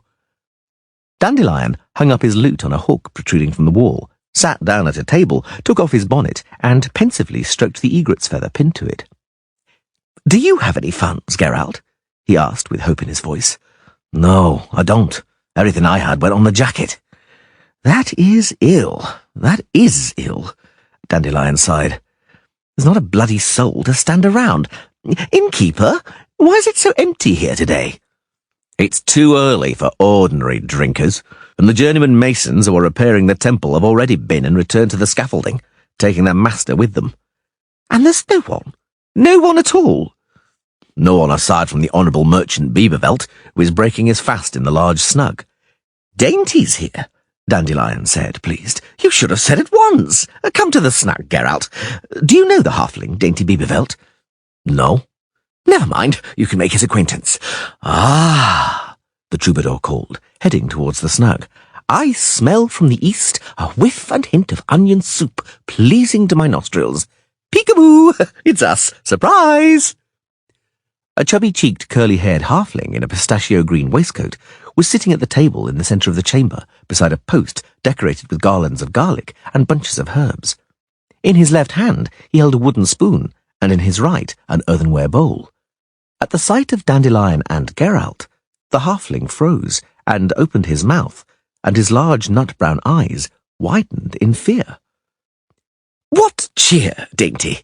Dandelion said, blithely waving his bonnet. The halfling did not move or close his mouth. His hand, Geralt noticed, was trembling a little, and the long strips of boiled onion hanging from the spoon were swinging like a pendulum. "Greetings, greetings, Dandelion," he stammered, and swallowed loudly. "Do you have the hiccups? Would you like me to frighten you? Look out, your wife's been seen on the turnpike. She'll be here soon, Gardenia 𝐉𝐵𝐵𝐿t in person." "You really are an ass, Dandelion," the halfling said reproachfully. Dandelion laughed brightly again, simultaneously playing 2 complicated chords on his lute. "Well, you have an exceptionally stupid expression on your face, and you're goggling at us as though we had horns and tails. Perhaps you're afraid of the Witcher. What? Perhaps you think halfling season has begun. Perhaps—" "Stop it!" Geralt snapped, unable to stay quiet, and walked over to the table. "Forgive us, friend. Dandelion has experienced a serious personal tragedy, and he still hasn't got over it. He's trying to mask his sorrow, dejection, and disgrace by being witty." "Don't tell me," the halfling said, finally slurping up the contents of the spoon. "Let me guess. Vespula has finally thrown you out on your ear. What, Dandelion?" "I don't engage in conversations or sensitive subjects with individuals who drink and gorge themselves while their friends stand," the troubadour said, and then sat down without waiting. The halfling scooped up a spoon of soup and licked off the threads of cheese hanging from it. "Right you are," he said glumly. "So, be my guests. Sit you down and help yourselves. Would you like some onion pottage?" "In principle, I don't dine at such an early hour," Dandelion said, putting on airs. "But very well, just not on an empty stomach. I say, landlord, beer, if you please, and swiftly." A lass with an impressive thick plait reaching her hips brought them mugs and bowls of soup.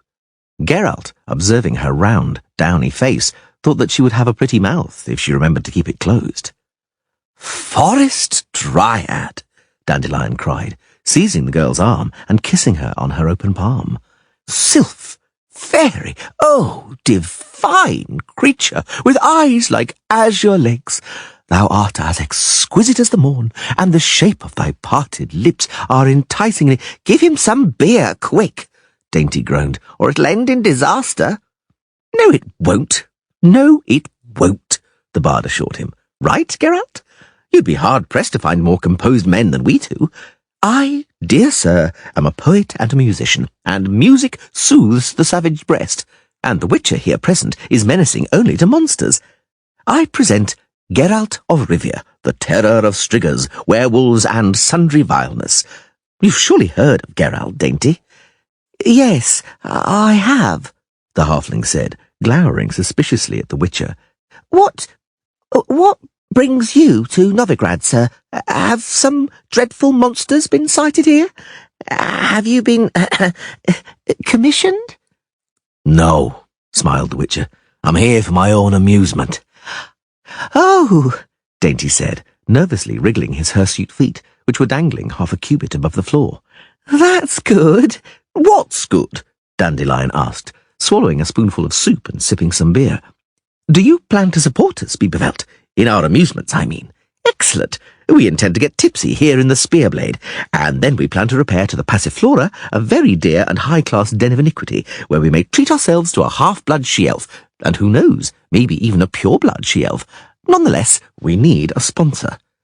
"What do you mean? Someone to pay the bills?" "As I thought," Dainty muttered. "I'm sorry. Firstly, I've arranged several business meetings. Secondly, I don't have the funds to sponsor such diversions. Thirdly, they only admit humans to the Passiflora. What are we then? Short-eared owls? Oh, I understand. They don't admit halflings. That's true. You're right, Dainty. This is Novigrad, the capital of the world. Right, then, the halfling said, still looking at the Witcher and twisting his mouth strangely. I'll be off. I'm due to be... The door to the chamber opened with a bang, and in rushed Dainty 𝐉𝐵𝐵𝐵𝐵𝐵𝐵𝐵. Oh, ye gods! Dandelion yelled. The halfling standing in the doorway in no way differed from the halfling sitting at the table, if one were to disregard the fact that the one at the table was clean and the one in the doorway was dirty, dishevelled and haggard. Got you, you bitch's tail! The dirty halfling roared, lunging at the table. You thief! His clean twin leapt to his feet, overturning his stool and knocking the dishes from the table. Geralt reacted instinctively and very quickly. Seizing his scabbard sword from the table, he lashed 𝐉𝐵𝐵𝐵𝐵 on the nape of his neck with the heavy belt. The halfling tumbled onto the floor, rolled over, dived between Dandelion's legs, and scrambled towards the door on all fours, his arms and legs suddenly lengthening like a spider's. Seeing this, the dirty Dainty 𝐉𝐵𝐵𝐵𝐵 swore, howled, and jumped out of the way, slamming his back into the wooden wall. Geralt threw aside the scabbard and kicked the stool out of the way, darting after him. The clean Dainty 𝐉𝐵𝐵𝐵𝐵, now utterly dissimilar apart from the colour of his waistcoat, cleared the threshold like a grasshopper and hurtled into the common bar, colliding with the lass with a half-open mouth. Seeing his long limbs and melted, grotesque physiognomy, the lass opened her mouth to its full extent and uttered an ear-splitting scream. Geralt, taking advantage of the loss of momentum caused by the collision, caught up with the creature in the centre of the chamber and knocked it to the ground with a deft kick behind the knee. Don't move a muscle, chum, he hissed through clenched teeth, holding the point of his sword to the oddity's throat. Don't budge. What's going on here? The innkeeper yelled, running over, clutching a spade handle. What's all this about? Guard! 𝐷𝐢𝐿, run and get the guard. No, the creature wailed, flattening itself against the floor and deforming itself even more. Have mercy, no. Don't call them, the dirty halfling echoed, rushing out of the snug. Grab that girl, Dandelion. The troubadour caught the screaming 𝐷𝐢𝐿, carefully choosing the places to seize her by. 𝐷𝐢𝐿 squealed and crouched on the floor by his legs. Calm down, innkeeper, Dainty 𝐉𝐵𝐵𝐵𝐵𝐵 panted. It's a private matter. We won't call out the guard. I'll pay for any damage. There isn't any damage, the innkeeper said level-headedly, looking around. But there will be, the plump halfling said, gnashing his teeth. Because I'm going to thrash him, and properly. I'm going to thrash him cruelly, at length, and frenziedly, and then everything here will be broken. The long-limbed and spread-out caricature of Dainty 𝐉𝐵𝐵𝐵𝐵𝐵 flattened on the floor, snivelled pathetically. Nothing doing, the innkeeper said coldly, squinting and raising the spade handle a little. Thrash it in the street or in the yard, sir, not here, and I'm calling the guard. Needs must, it is my duty. Forsooth, it's some kind of monster. Innkeeper, sir, Geralt said calmly, not relieving the pressure on the freak's neck. Keep your head. No one is going to destroy anything. There won't be any damage. The situation is under control. I'm a witcher, and, as you can see, I have the monster in my grasp. And because, indeed, it does look like a private matter, we'll calmly sort it out here in the snug. Release the girl, Dandelion, and come here. I have a silver chain in my bag. Take it out and tie the arms of this gentleman securely around the elbows behind its back. Don't move, chum. The creature whimpered softly. Very well, Geralt, Dandelion said. I've tied it up. Let's go to the snug. And you, landlord, what are you standing there for? I ordered beer. And when I order beer, you ought to keep serving me until I shout water. Geralt pushed the tied-up creature towards the snug and roughly sat him down by the post. Dainty 𝐉𝐵𝐵𝐵𝐵𝐵 also sat down and looked at him in disgust. It's monstrous the way it looks, he said. Just like a pile of fermenting dough. Look at its nose, Dandelion. It'll fall off any second, God blimey. And its ears are like my mother-in-law's just before a funeral. Ugh! Hold hard, Dandelion muttered. Are you 𝐉𝐵𝐵𝐵𝐵𝐵𝐵𝐵? Yes, you are. without doubt. But whatever's sitting by that post was you a moment ago, if I'm not mistaken. Geralt? Everybody's watching you. You're a witcher. What the bloody hell is going on here? What is it? It's a mimic. You're a mimic yourself, the creature said in a guttural voice, swinging its nose. I'm not a mimic. I'm a Doppler, and my name is 𝐿𝐴𝐼𝐿, Penstock for short. My close friends call me Doo-Doo. I'll give you Doo-Doo, you whoreson, Dainty yelled, aiming a punch at him. Where are my horses, you thief? Gentlemen, the innkeeper cautioned them, entering with a jug and a handful of beer mugs. you promised things will be peaceful. Ah, beer, the halfling sighed. Oh, but I'm damned thirsty and hungry. I could do with a drink too, 𝐿𝐴𝐼𝐿 declared gurglingly. He was totally ignored. What is it? the innkeeper asked, contemplating the creature, who at the sight of the beer stuck its long tongue out beyond sagging, doughy lips. What is it, gentlemen? A mimic, the witcher repeated, heedless of the faces the monster was making. It actually has many names. A changeling, shapeshifter, vexling, or fetch, or a Doppler, as it called itself. A vexling? the innkeeper yelled. Here, in Novigrad, in my inn. Swiftly, we must call the guard, and the priests, or it'll be on my head. Easy does it, Dainty 𝐕𝐵𝐵𝐿 rasped, hurriedly finishing off dandelion soup from a bowl which by some miracle had not been spilled. There'll be time to call anyone we need, but later. This scoundrel robbed me, and I have no intention of handing it over to the local law before recovering my property. I know you, Novigradians, and your judges. I might get a tenth, nothing more. Have mercy, the Doppler whimpered plaintively. Don't hand me over to humans. Do you know what they do to the likes of me? Naturally we do, the innkeeper nodded. The priests perform exorcisms on any vexling they catch. Then they tie it up with a stick between its knees and cover it thickly with clay, mixed with iron filings, roll it into a ball and bake it in a fire until the clay hardens into brick. At least that's what used to be done years ago, when these monsters occurred more often. A barbaric custom. Human, indeed, Dainty said, grimacing, and pushing the now empty bowl away. But perhaps it is a just penalty for banditry and thievery. Well, talk, you good-for-nothing. Where are my horses? Quickly, before I stretch that nose of yours between your legs and shove it up your backside. Where are my horses? I said. I've sold them, 𝐿𝐴𝐼𝐿 stammered, and his sagging ears suddenly curled up into balls resembling tiny cauliflowers. Sold them? Did you hear that? the halfling cried, frothing at the mouth. It sold my horses! Of course, Dandelion said. It's had time to. It's been here for 3 days. For the last 3 days, it's... Damn it, Dainty. Does that mean... Of course, that's what it means, the merchant yelled, stamping his hairy feet. It robbed me on the road, a day's ride from the city. It came here as me, get it? And sold my horses. I'll kill it. I'll strangle it with my bare hands. Tell us how it happened, Mr. 𝐕𝐵𝐵𝐿. Geralt of Rivia, if I'm not mistaken. The Witcher? Geralt nodded in reply. That's a stroke of luck, the halfling said. I'm Dainty 𝐕𝐵𝐵𝐿 of Knotgrass Meadow, farmer, stock breeder, and merchant. Call me Dainty, Geralt. Say on, Dainty. Very well. It was like this. Me and my ostlers were driving my horses to be sold at the market in Devil's Ford. We had our last stop a day's ride from the city. We overnighted, having first dealt with a small cask of burnt caramel vodka. I woke up in the middle of the night feeling like my bladder was about to burst, got off the wagon, and I thought to myself, I'll take a look at what the nags are doing in the meadow.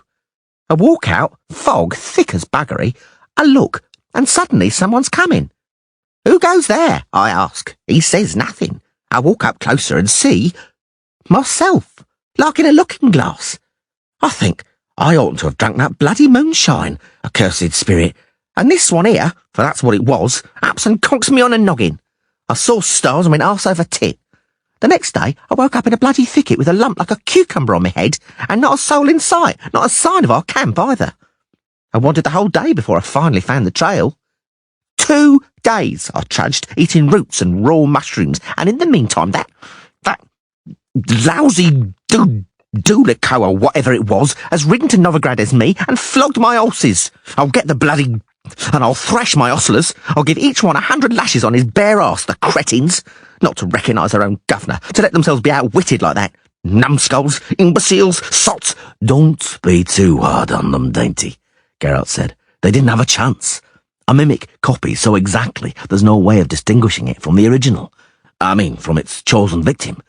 Have you never heard of mimics? Some? I thought it was all fiction. Well, it isn't. All a Doppler has to do is observe its victim closely in order to quickly and unerringly adapt to the necessary material structure. I would point out that it's not an illusion, but a complete, precise transformation to the minutest detail. How a mimic does it, no one knows. Sorcerers suspect the same component of the blood is at work here as with lycanthropy, but I think it's either something totally different or 1,000-fold more powerful. After all, a werewolf has only 2, at most 3 different forms, while a Doppler can transform into anything it wants to, as long as the body mass more or less tallies. Body mass? Well, it won't turn into a mastodon or a mouse. Oh, I understand. And the chain you've bound him up in, what's that about? It's silver. It's lethal to a lycanthrope, but as you see, for a mimic, it merely stops the transmutations. That's why it's sitting here in its own form. The Doppler pursed its glutinous lips and glowered at the Witcher with an evil expression in its dull eyes, which had already lost the hazel colour of the halfling's irises and were now yellow. I'm glad it's sitting, cheeky bastard, Dainty snarled. Just to think it even stopped here, at the blade, where I customarily lodge. It already thinks it's me. Dandelion nodded. Dainty, he said, it was you. I've been meeting it here for 3 days now. It looked like you and spoke like you, and when it came to standing around, it was as tight as you, possibly even tighter. That last point doesn't worry me, the halfling said, because perhaps I'll recover some of my money. It disgusts me to touch it. Take the purse of it, Dandelion, and check what's inside. There ought to be plenty, if that horse thief really did sell my nags. How many horses did you have, Dainty? 12. Calculating according to world prices, the troubadour said, looking into the purse, what's here would just about buy a single horse if you chanced upon an old foundered one. Calculated according to Novigradian prices, there's enough for 2 goats, 3 at most. The merchant said nothing, but looked as though he were about to cry. 𝐿𝐴𝐴𝐵𝐿𝐴𝐿𝐴𝐿𝐴𝐿𝐴𝐿𝐴𝐿𝐴𝐿𝐴𝐿𝐴𝐿 hung his nose down low and his lower lip even lower, after which he began to softly gurgle. In a word, the halfling finally sighed, I've been robbed and ruined by a creature whose existence I previously didn't believe in. That's what you call bad luck. That about sums it up, the Witcher said, casting a glance at the Doppler huddled on the stool. I was also convinced that mimics had been wiped out long ago. In the past, so I've heard, plenty of them used to live in the nearby forests and on the plateau, but their ability to mimic seriously worried the first settlers, and they began to hunt them, quite effectively. Almost all of them were quickly exterminated. And lucky for us, the innkeeper said, spitting onto the floor. I swear on the eternal fire, I prefer a dragon or a demon, which is always a dragon or a demon. You know where you are with them. But werewolfery, all those transmutations and metamorphoses, that hideous demonic practice, trickery, and the treacherous deceit conjured up by those hideous creatures will be the detriment and undoing of people. I tell you, let's call the guard and into the fire with this repugnance. Geralt, Dandelion asked curiously, I'd be glad to hear an expert's opinion. Are these mimics really so dangerous and aggressive? Their ability to mimic, the Witcher said, is an attribute which serves as defence rather than aggression. I haven't heard of... A pox on it, Dainty interrupted angrily, slamming his fist down on the table. If thumping a fellow in the head and plundering him isn't aggression, I don't know what is. Stop being clever. The matter is simple. I was waylaid and robbed, not just of my hard-earned property, but also of my own form. I demand compensation, and I shall not rest... The guard. We must call the guard, the innkeeper said. And we should summon the priests and burn that monster, that non-human.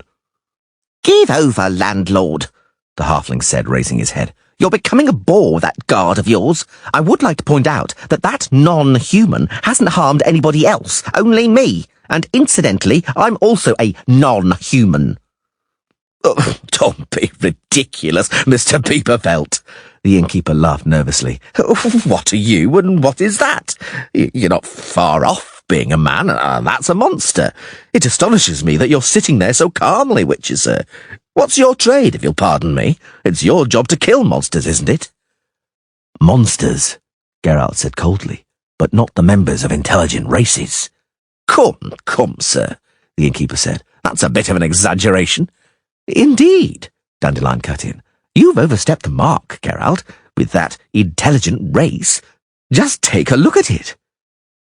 𝐿𝐴𝐞𝐫𝐿𝐵𝐿𝐵 indeed did not resemble a member of an intelligent race at that moment. He resembled a puppet made of mud and flour, looking at the witcher with a beseeching look in its dull yellow eyes. Neither were the snuffling sounds being emitted from its nose, which now reached the table, consistent with a member of an intelligent race. Enough of this empty bullshit, Dainty 𝐵𝐵𝐵𝐿𝐵 suddenly roared. There's nothing to argue about. The only thing that counts is my horses and my loss. Do you hear, you bloody slippery jack, you? Who did you sell my nags to? What did you do with the money? Tell me now before I kick you black and blue and flay you alive.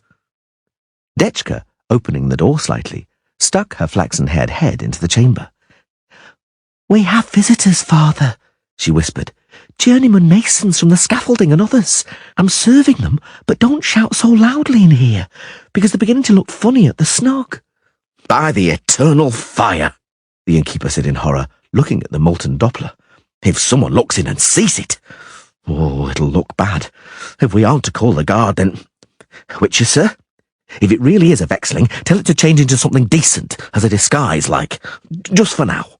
That's right, Dainty said. Have him change into something, Geralt. Into whom? The Doppler suddenly gurgled. I can only take on a form I've had a good look at. Which of you shall I turn into? Not me, the innkeeper said hurriedly. Nor me, Dandelion snorted. Anyway, it wouldn't be any disguise. Everybody knows me, so the sight of two dandelions at one table would cause a bigger sensation than the one here in person. It will be the same with me, Geralt smiled. That leaves you, Dainty. And it's turned out well. Don't be offended, but you know yourself that people have difficulty distinguishing one halfling from another. The merchant did not ponder this for long. Very well, he said. Let it be. Take the chain off him, witcher. Right then. Turn yourself into me, oh intelligent race. After the chain had been removed, the Doppler rubbed its doughy hands together, felt its nose, and stared goggle-eyed at the halfling. The sagging skin on its face tightened up and acquired colour. Its nose shrank and drew in with a dull, squelching sound, and curly hair sprouted on its bald pate. Now it was Dainty's turn to goggle. The innkeeper opened his mouth in mute astonishment, and Dandelion heaved a sigh and groaned. The last thing to change was the colour of its eyes. The second Dainty 𝐵𝐵𝐵𝐿𝐵 cleared its throat, reached across the table, seized the first Dainty 𝐵𝐵𝐵𝐿𝐵's beer mug, and greedily pressed its mouth to it. It can't be. It can't be, Dandelion said softly. Just look. He's been copied exactly. They're indistinguishable, down to the last detail. This time even the mosquito bites and stains on its breeches. Yes, on its breeches. Geralt, not even sorcerers can manage that. Feel it, it's real wool. Well, that's no illusion. Extraordinary. How does it do it? No one knows, the witcher muttered. It doesn't either. I said it has the complete ability for the free transformation of material structure, but it is an organic, instinctive ability. But the breeches! What has it made the breeches out of? And the waistcoat? That's its own adapted skin. I don't think it'd be happy to give up those trousers. Anyway, they'd immediately lose the properties of wool. Pity, Dainty said, showing cunning, because I was just wondering whether to make it change a bucket of matter into a bucket of gold. The Doppler, now a faithful copy of the halfling, lounged comfortably and grinned broadly, clearly glad to be the centre of interest. It was sitting in an identical pose to Dainty, swinging its hairy feet the same way. You know plenty about Dopplers, Geralt, it said, then took a swig from the mug, smacked its lips and belched. Plenty indeed. Ye gods! Its voice and mannerisms are also 𝐉𝐵𝐿𝐧, Dandelion said. Haven't any of you got a bit of red silk thread? We ought to mark it, damn it, because there might be trouble. Come on, Dandelion, the first dainty 𝐉𝐵𝐿𝐧 said indignantly. Surely you won't mistake it for me. The differences are clear at first glance. The second dainty 𝐉𝐵𝐿𝐧 completed the sentence and belched again gracefully. Indeed, in order to be mistaken, you'd have to be more stupid than a mare's arse. Didn't I say? Dandelion whispered in amazement. It thinks and talks like 𝐉𝐵𝐿𝐧. They're indistinguishable. An exaggeration, the halfling said, pouting. A gross exaggeration. No, Geralt rebutted. It's not an exaggeration. Believe it or not, but at this moment, it is you, Dainty. In some unknown way, the Doppler also precisely copies its victim's mentality. Mental what? The mind's properties, the character, feelings, thoughts, the soul, which would confirm what most sorcerers and old priests would deny, that the soul is also matter. Blasphemy! The innkeeper gasped. And poppycock, dainty 𝐉𝐵𝐿𝐧 said firmly. Don't tell stories, Witcher. The mind's properties, I like that. Copying someone's nose and breeches is one thing, but someone's mind is no bloody mean feat. I'll prove it to you now. If that lousy Doppler had copied my merchant's mind, he wouldn't have sold the horses in Novigrad, where there's no market for them. He would have ridden to the horse fair in Devil's Ford, where they're sold to the highest bidder. You don't lose money there. Well, actually, you do. The Doppler imitated the halfling's offended expression and snorted characteristically. First of all, the prices at the auction in Devil's Ford are coming down because the merchants are fixing the bidding. And, in addition, you have to pay the auctioneer's commission. Don't teach me how to trade, you prat, 𝐉𝐵𝐿𝐧 said indignantly. I would have taken 90 or 100 apiece in Devil's Ford, and how much did you get off those Novigradian chances? 130, the Doppler replied. You're lying, you rascal. I am not. I drove the horses straight to the port, sir, and found a foreign fur trader. Furriers don't use oxen when they assemble their caravans because oxen are too slow. Furs are light but costly, so one needs to travel swiftly. There's no market for horses in Novigrad, so neither are there any horses. I had the only available ones, so I could name my price. Simple. Don't teach me, I said, Dainty yelled, flushing red. Very well, you made a killing, so where's the money? I reinvested it, 𝐿𝐴𝐼𝐽 said proudly, imitating the halfling's typical raking of his fingers through his thick mop of hair. Money, Mr. Dainty, has to circulate, and business has to be kept moving. Be careful I don't wring your neck. Tell me what you did with the cash you made on the horses. I told you. I sank it into goods. What goods? What did you buy, you freak? Cochineal, the Doppler stuttered, and then enumerated quickly. 1,000 bushels of cochineal, 6,200 weight of mimosa bark, 55 gallons of rose oil, 23 barrels of cod liver oil, 600 earthenware bowls, and 80 pounds of beeswax. I bought the cod liver oil very cheaply, incidentally, because it was a little rancid. Oh, yes, I almost forgot. I also bought 100 cubits of cotton string. A long, very long silence fell. Cod liver oil? Dainty finally said, enunciating each word very slowly. Cotton string? Rose oil. I must be dreaming. Yes, it's a nightmare. You can buy anything in Novigrad, every precious and everyday thing, and this moron here spends my money on shit, pretending to be me. I'm finished. My money's lost. My merchant's reputation is lost. No, I've had enough of this. Lend me your sword, Geralt. I'll cut him to shreds here and now. The door to the chamber creaked open. The merchant 𝐉𝐵𝐿𝐧, crowed an individual in a purple toga, which hung on his emaciated frame as though on a stick. He had a hat on his head, shaped like an upturned chamber pot. Is the merchant 𝐉𝐵𝐿𝐧 here? Yes, the two halflings answered in unison. The next moment, one of the dainty 𝐉𝐵𝐿𝐧s flung the contents of the mug in the witch's face, deftly kicked the stool from under Dandelion, and slipped under the table towards the door, knocking over the individual in the ridiculous hat on the way. Fire! Help! It yelled, rushing out towards the common chamber. Murder! Calamity! Geralt, shaking off the beer froth, rushed after him, but the second 𝐉𝐵𝐿𝐧, who was also tearing towards the door, slipped on the sawdust and fell in front of him. The two of them fell over right on the threshold. Dandelion, clambering out from under the table, cursed hideously. "Assault!" yelled the skinny individual entangled in his purple toga from the floor. "Robbery! Criminals!" Geralt rolled over the halfling and rushed into the main chamber to see the Doppler, jostling the drinkers, running out into the street. He rushed after him, only to run into a resilient but hard wall of men barring his way. He managed to knock one of them over, smeared with clay and stinking of beer, but others held him fast in the iron grip of powerful hands. He fought furiously, but heard the dry report of snapping thread and rending leather, and the sleeve become loose under his right armpit. The Witcher swore and stopped struggling. "We have him," the masons yelled. "We've got the robber. What do we do now, master?" "Lime," the master bellowed, raising his head from the table and looking around with unseeing eyes. "God!" the purple one yelled, crawling from the chamber on all fours. "An official has been assaulted.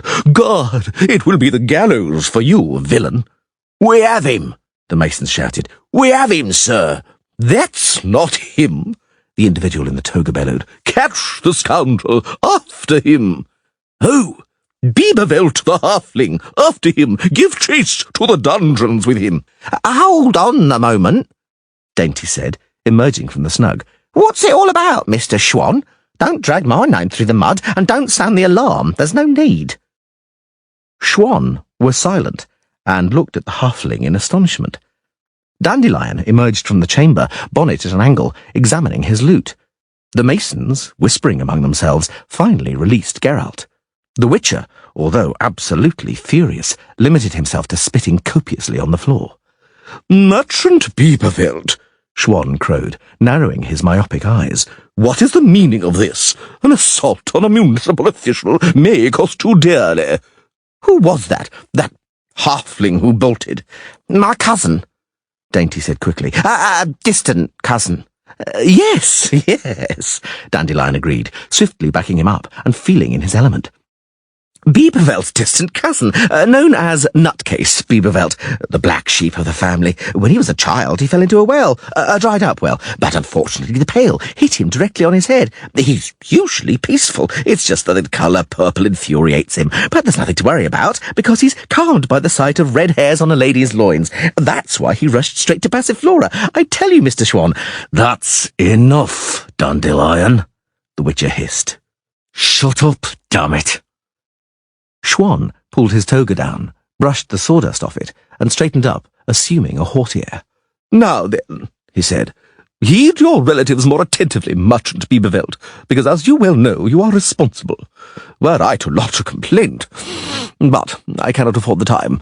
I am here, 𝐉𝐵𝐴𝐵𝐿t, on official business. On behalf of the municipal authorities, I summon you to pay tax." "Hey?" "Tax!" the official repeated, and pouted his lips in a grimace probably copied from someone much more important. "What are you doing? Been infected by your cousin? If you make a profit, you have to pay taxes, or you'll have to do time in the dungeon." "Me?" Dainty roared. "Me? Make a profit? All I have is losses, for fuck's sake." "Careful, 𝐉𝐵𝐴𝐵𝐿t," the Witcher hissed, while Dandelion kicked the halfling furtively in his hairy shin. The halfling coughed. "Of course," he said, struggling to put a smile on his chubby face. "Of course, Mr. Schwan. If you make a profit, you have to pay taxes. High profits, high taxes. And the other way round, I'd say." "It is not for me to judge your business, sir," the official said, making a sour face. He sat down at the table, removing from the fathomless depths of his toga an abacus and a scroll of parchment, which he unrolled on the table, first wiping it with a sleeve. "It is my job to count up and collect. Now then, let us reckon this up. That will be 2 down, carry the 1. Now then, 1,553 crowns and 20 pennies. A hushed wheeze escaped Dainty 𝐉𝐵𝐴𝐵𝐿t's lips. The masons muttered in astonishment. The innkeeper dropped a bowl. Dandelion gasped. "Very well. Goodbye, lads," the halfling said bitterly.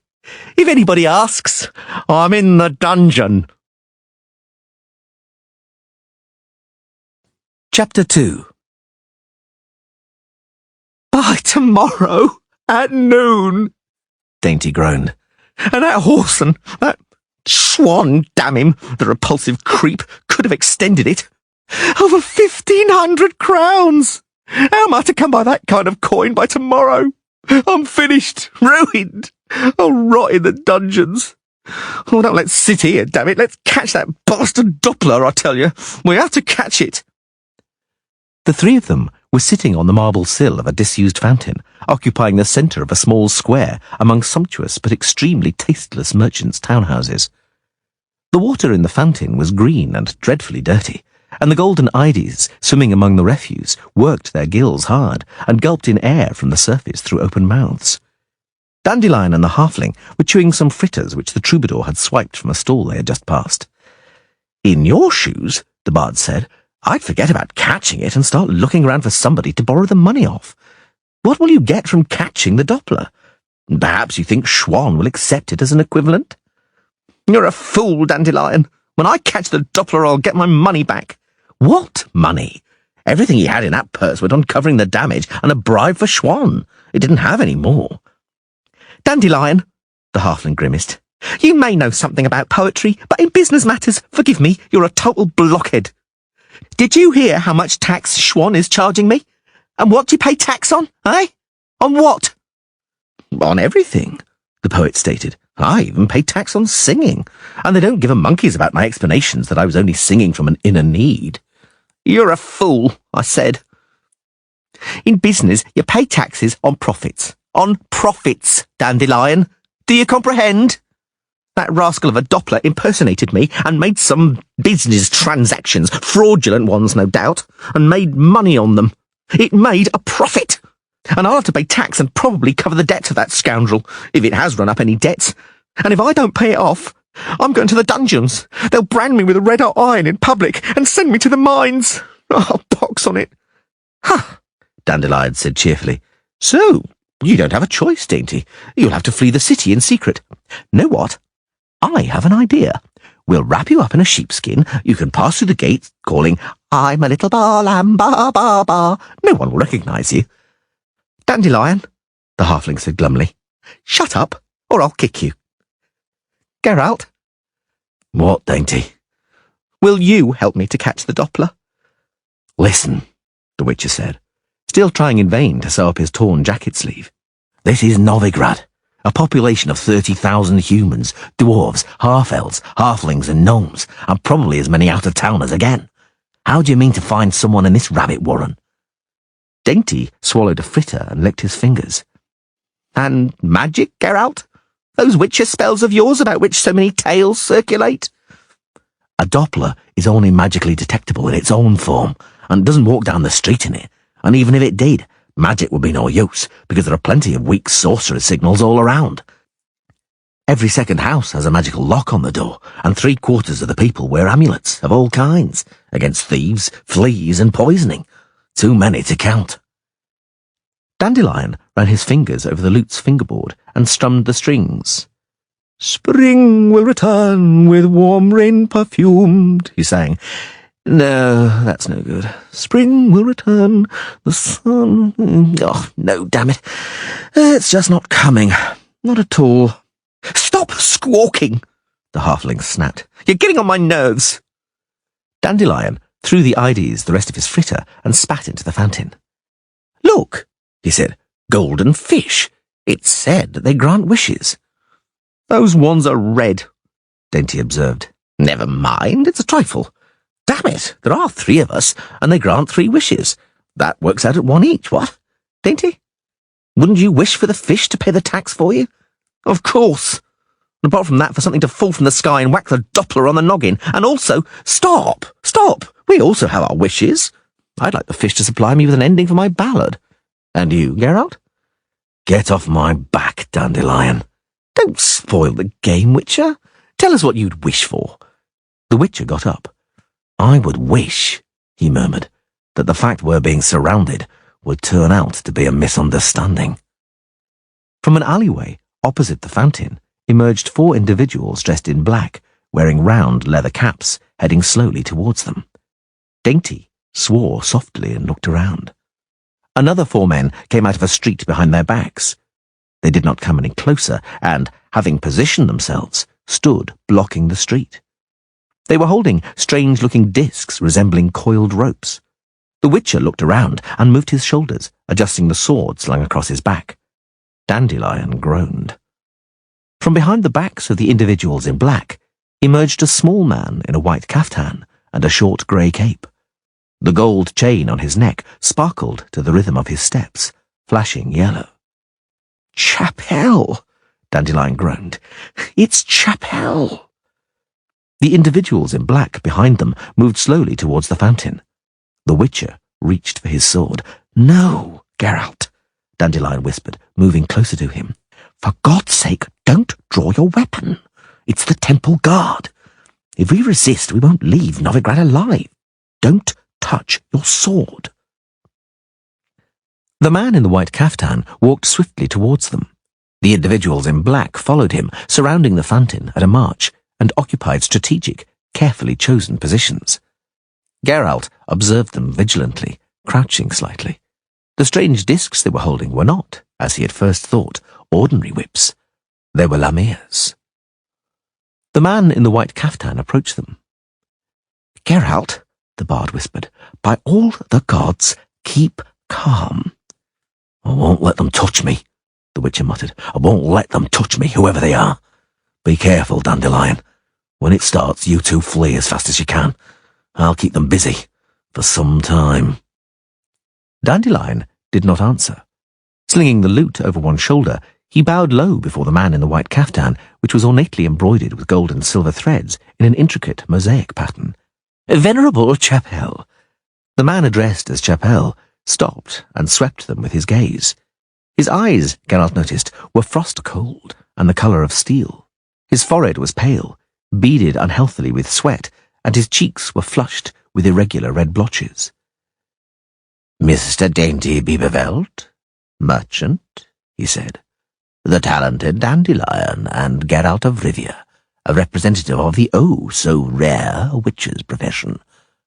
A reunion of old friends here in Novigrad?" None of them answered. "I consider it highly regrettable," Chapelle continued, "that a report has been submitted about you." Dandelion blanched slightly, and the halfling's teeth chattered. The Witcher was not looking at Chapelle. He did not take his eyes off the weapons of the men in leather caps surrounding the fountain. In most of the countries known to Geralt, the production and possession of spiked lamires, also called Mahenian scourges, were strictly prohibited. Novigrad was no exception. Geralt had seen people struck in the face by a lamire. He would never forget those faces. "The keeper of the Spear Blade Inn," Chapelle continued, "had the audacity to accuse you gentlemen of collusion with a demon, a monster known as a changeling or a vexling." None of them answered. Chapelle folded his arms on his chest and looked at them coldly. "I felt obliged to forewarn you of that report. I shall also inform you that the above-mentioned innkeeper has been imprisoned in the dungeons. There is a suspicion that he was raving under the influence of beer or vodka. Astonishing what people will concoct. Firstly, there are no such things as vexlings. It is a fabrication of superstitious peasants." No one commented on this. "Secondly, what vexling would dare to approach a witcher?" Chapelle smiled. "And not be killed at once. Am I right? The innkeeper's accusation would thus be ludicrous, were it not for one vital detail." Chapelle nodded, pausing dramatically. The Witcher heard Dainty slowly exhaling a large lungful of air. "Yes, a certain vital detail," Chapelle repeated. "Namely, we are facing heresy and sacrilegious blasphemy here, for it is a well-known fact that no vexling, absolutely no vexling, nor any other monster could even approach the walls of Novigrad, because here, in 19 temples, burns the eternal fire, whose sacred power protects the city. Whoever says that he saw a vexling at the spear blade, a stone's throw from the chief altar of the eternal fire, is a blasphemous heretic, and will have to retract his claim. Should he not want to, he shall be assisted by the power and means which, trust me, I keep close at hand in the dungeons. Thus, as you can see, there is nothing to be concerned about." The expressions on the faces of Dandelion and the halfling showed emphatically that they both thought differently. "There is absolutely nothing to be concerned about," 𝐲𝐵 repeated. "You may leave Novigrad without let or hindrance. I will not detain you. I do have to insist, gentlemen, however, that you do not broadcast the lamentable fabrications of the innkeeper, that you do not discuss this incident openly. Statements calling into question the divine power of the eternal fire, irrespective of the intention, we, the humble servants of the temple, would have to treat as heresy with all due consequences. Your personal religious convictions, whatever they might be, and however I respect them, are of no significance. Believe in what you will. I am tolerant while somebody venerates the eternal fire and does not blaspheme against it. But should they blaspheme, I shall order them burnt at the stake, and that is that. Everybody in Novigrad is equal before the law, and the law applies equally to everybody. Anyone who blasphemes against the eternal fire perishes at the stake, and their property is confiscated. But enough of that. I repeat, you may pass through the gates of Novigrad without hindrance. Ideally. 𝐲𝐵 smiled slightly, sucked in his cheeks in a cunning grimace, and his eyes swept the square. The few passers-by, observing the incident, quickened their step and rapidly turned their heads away. Ideally, 𝐲𝐵 finished, ideally with immediate effect. Forthwith. Obviously, with regard to the Honourable Merchant 𝐕𝐵𝐵veld, that forthwith means forthwith, having settled all fiscal affairs. Thank you for the time you have given me. Dainty turned away, mouth moving noiselessly. The Witcher had no doubt that the noiseless word had been whoreson. Dandelion lowered his head, smiling foolishly. "My dear Witcher," 𝐲𝐵 suddenly said, "a word in private, if you would." Geralt approached, and 𝐲𝐵 gently extended an arm. "If he touches my elbow, I'll strike him," the Witcher thought. "I'll strike him whatever happens." 𝐲𝐵 did not touch Geralt's elbow. "My dear Witcher," he said quietly, turning his back on the others, "I am aware that some cities, unlike Novigrad, are deprived of the divine protection of the eternal fire. Let us then suppose that a creature similar to a 𝐓𝐻𝐿𝐼ng was prowling in one of those cities. I wonder how much you would charge in that case for undertaking to catch a 𝐓𝐻𝐿𝐼ng alive." "I don't hire myself out to hunt monsters in crowded cities." The Witcher shrugged.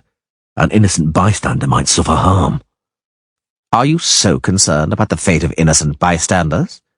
"Yes, I am, because I am usually held responsible for their fate and have to cope with the consequences." "I understand. And would not your concern for the fate of innocent bystanders be in inverse proportion to the fee?" "It would not. I do not greatly like your tone, Witcher. But no matter. I understand what you hint at by it. You are hinting that you do not want to do what I would ask you to do, making the size of the fee meaningless. And the form of the fee?" "I do not understand." Come. I mean it." "Purely theoretically," 𝐲𝐵 said, quietly, calmly, without any anger or menace in his voice, "it might be possible that the fee for your services would be a guarantee that you and your friends would leave the theoretical city alive. What then?" "It is impossible," the Witcher said, smiling hideously, "to answer that question theoretically. The situation you are discussing, Reverend 𝐲𝐵, would have to be dealt with in practice. I am in no hurry to do so, but if the necessity arises, if there proves to be no other choice, I am prepared to go through with it." Perhaps you are right," 𝐲𝐵 answered dispassionately. "Too much theory. As concerns practice, I see that there will be no collaboration. A good thing, perhaps? In any case, I cherish the hope that it will not be a cause for conflict between us. I also cherish that hope. Then may that hope burn in us, Geralt of Rivia. Do you know what the eternal fire is? A flame that never goes out, a symbol of permanence, a way leading through the gloom, a harbinger of progress, of a better tomorrow. The eternal fire, Geralt, is hope. For everybody without exception. For if something exists that embraces us all, you, me, others, then that something is precisely hope. Remember that. It was a pleasure to meet you, Witcher. Geralt bowed stiffly, saying nothing. 𝐸𝐿 looked at him for a moment, then turned about energetically and marched through the small square without looking around at his escort. The men, armed with lamias, fell in behind him, forming up into a well-ordered column.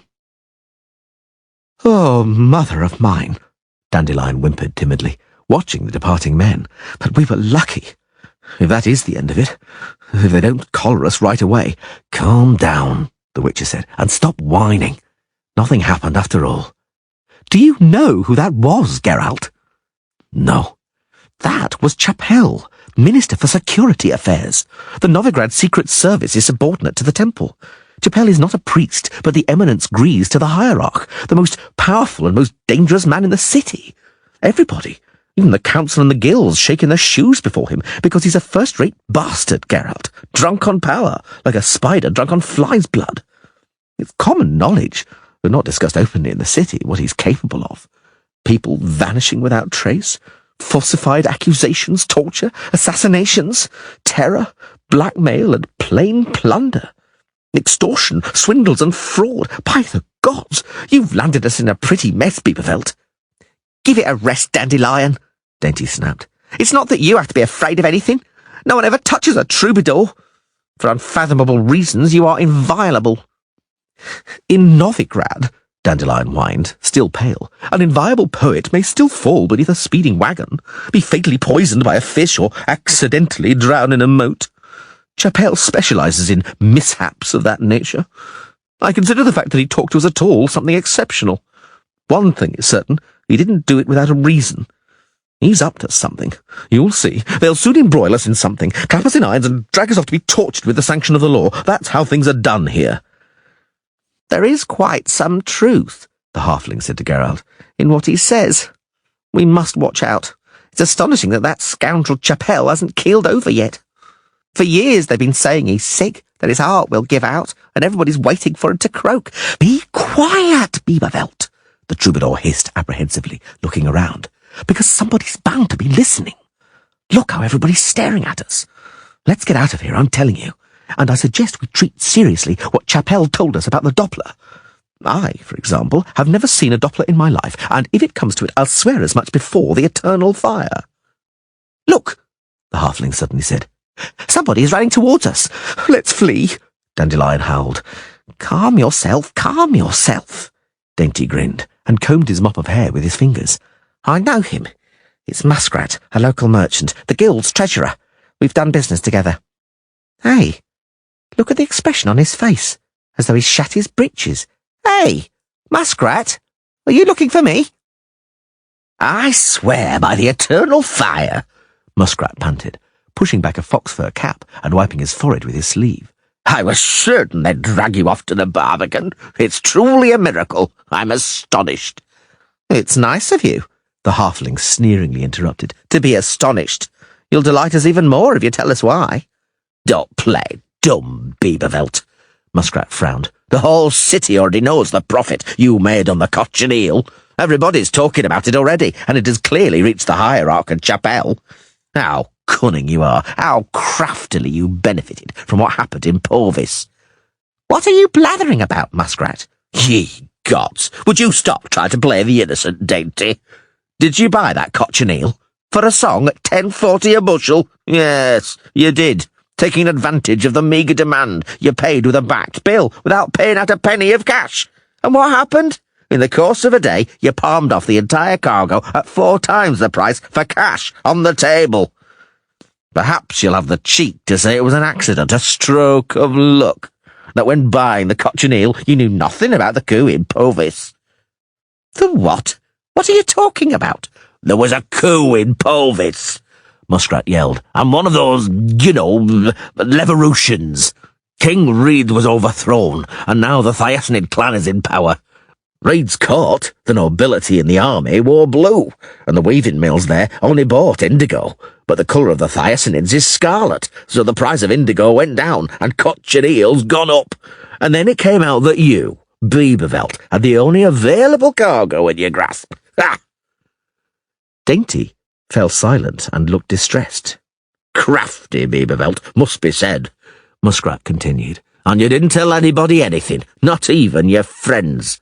If you'd let on, we might both have made a profit, might even have set up a joint factory, but you preferred to act alone, softly, softly. Your choice, but don't count on me any longer either. On the eternal fire, it's true that every halfling is a selfish bastard and a whoreson. Vimy Vivaldi never gives me a backed bill, and you, on the spot, because you're one tribe, you damned inhumans, you poxy halflings and dwarves, damn the lot of you. Muskrat spat, turned on his heel and walked off. Dainty, lost in thought, scratched his head until his mop of hair crunched. Something's dawning on me, boys, he said at last. Now I know what needs to be done. Let's go to the bank. If anyone can make head or tail of all this, that someone is the banker friend of mine, Vimy Vivaldi. Chapter 3.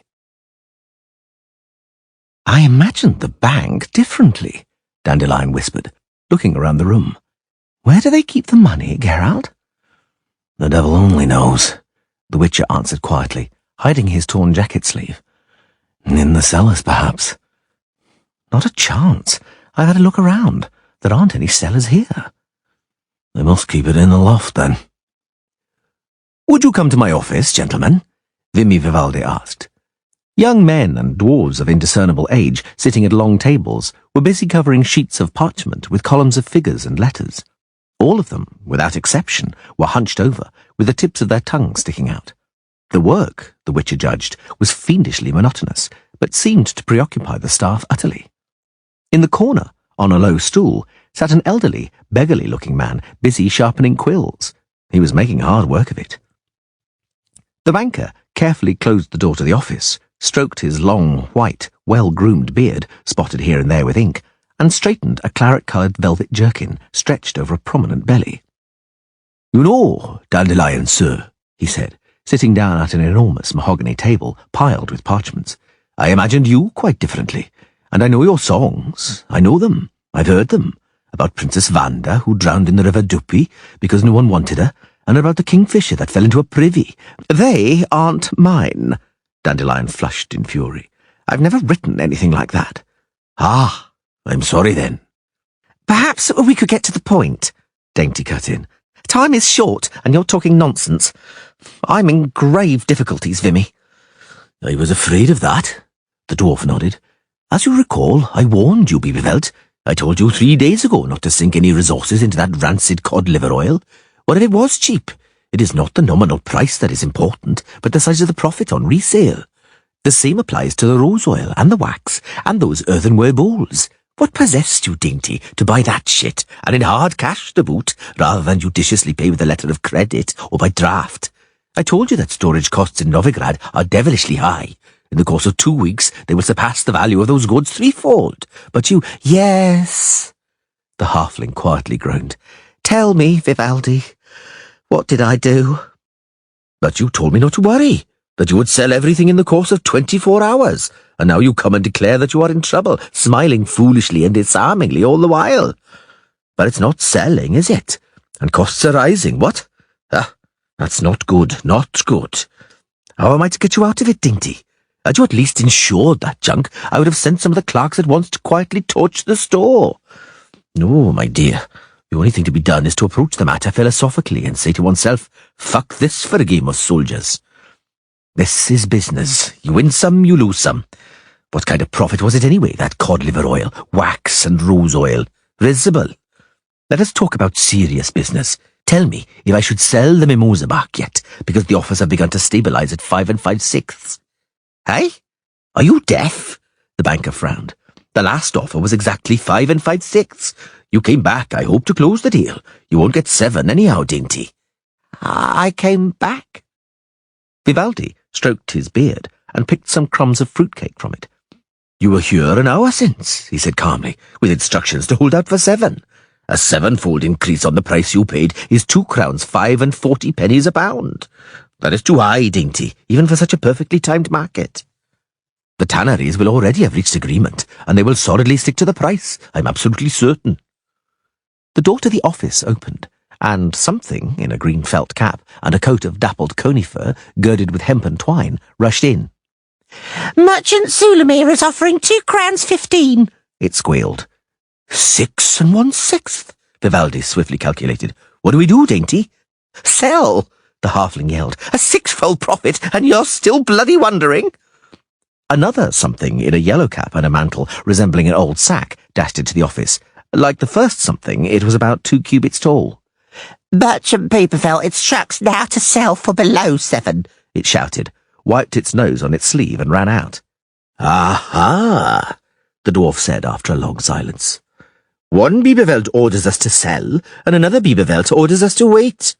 An interesting situation. What do we do, dainty? Do you set about explaining at once, or do we wait until a third 𝐵𝐵𝐵𝐿t orders us to load the bark onto galleys and ship it to the land of the cynocephali, eh? What is that? Dandelion stammered, pointing at the something in a green cap still standing in the doorway. What the bloody hell is it? A young gnome, Geralt said. Undoubtedly, Vivaldi confirmed coldly. It is not an old troll. Anyway, it's not important what it is. Very well, dainty, if you please. Vimy, the halfling said, if you don't mind, don't ask questions. Something awful has happened.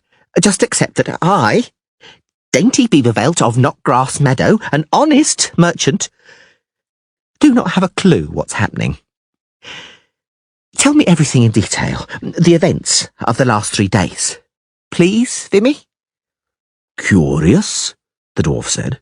Well, for the commission I take, I have to grant the wishes of the client, whatever they might be. So, listen.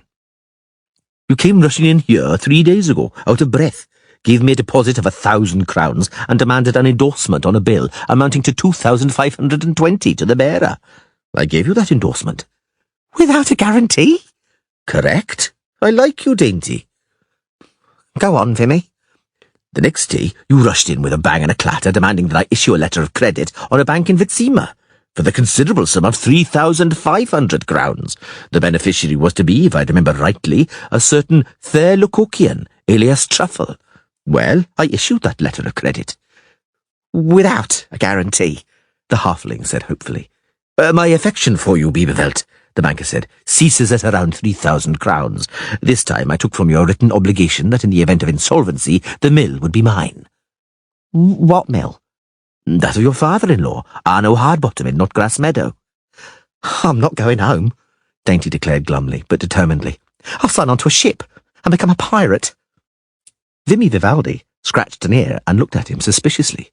Oh, come on, he said. You took that obligation and tore it up almost right away. You're solvent.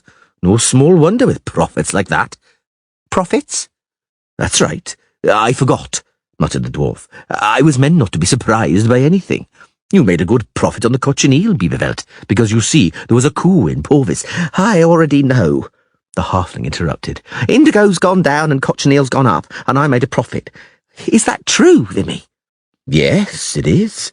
You have in my safekeeping 6,346 crowns and 80 pennies, net, after deducting my commission and tax. You paid the tax for me. What else would I do? Vivaldi said in astonishment. After all, you were here an hour ago and told me to pay it. The clerk has already delivered the entire sum to City Hall. Something around 1,500, because the sale of the horses was, of course, included in it. The door opened with a bang, and something in a very dirty cap came running in. 2 crowns 30, it shouted. Merchant Hazelquist. Don't sell, Dainty called. We'll wait for a better price. Be gone. Back to the market with the both of you. The two gnomes caught some coppers thrown to them by the dwarf and disappeared. Right. Where was I? Vivaldi wondered, playing with a huge, strangely formed amethyst crystal serving as a paperweight. Aha! With the cochineal bought with the bill of exchange, and you needed the letter of credit I mentioned to purchase a large cargo of mimosa bark.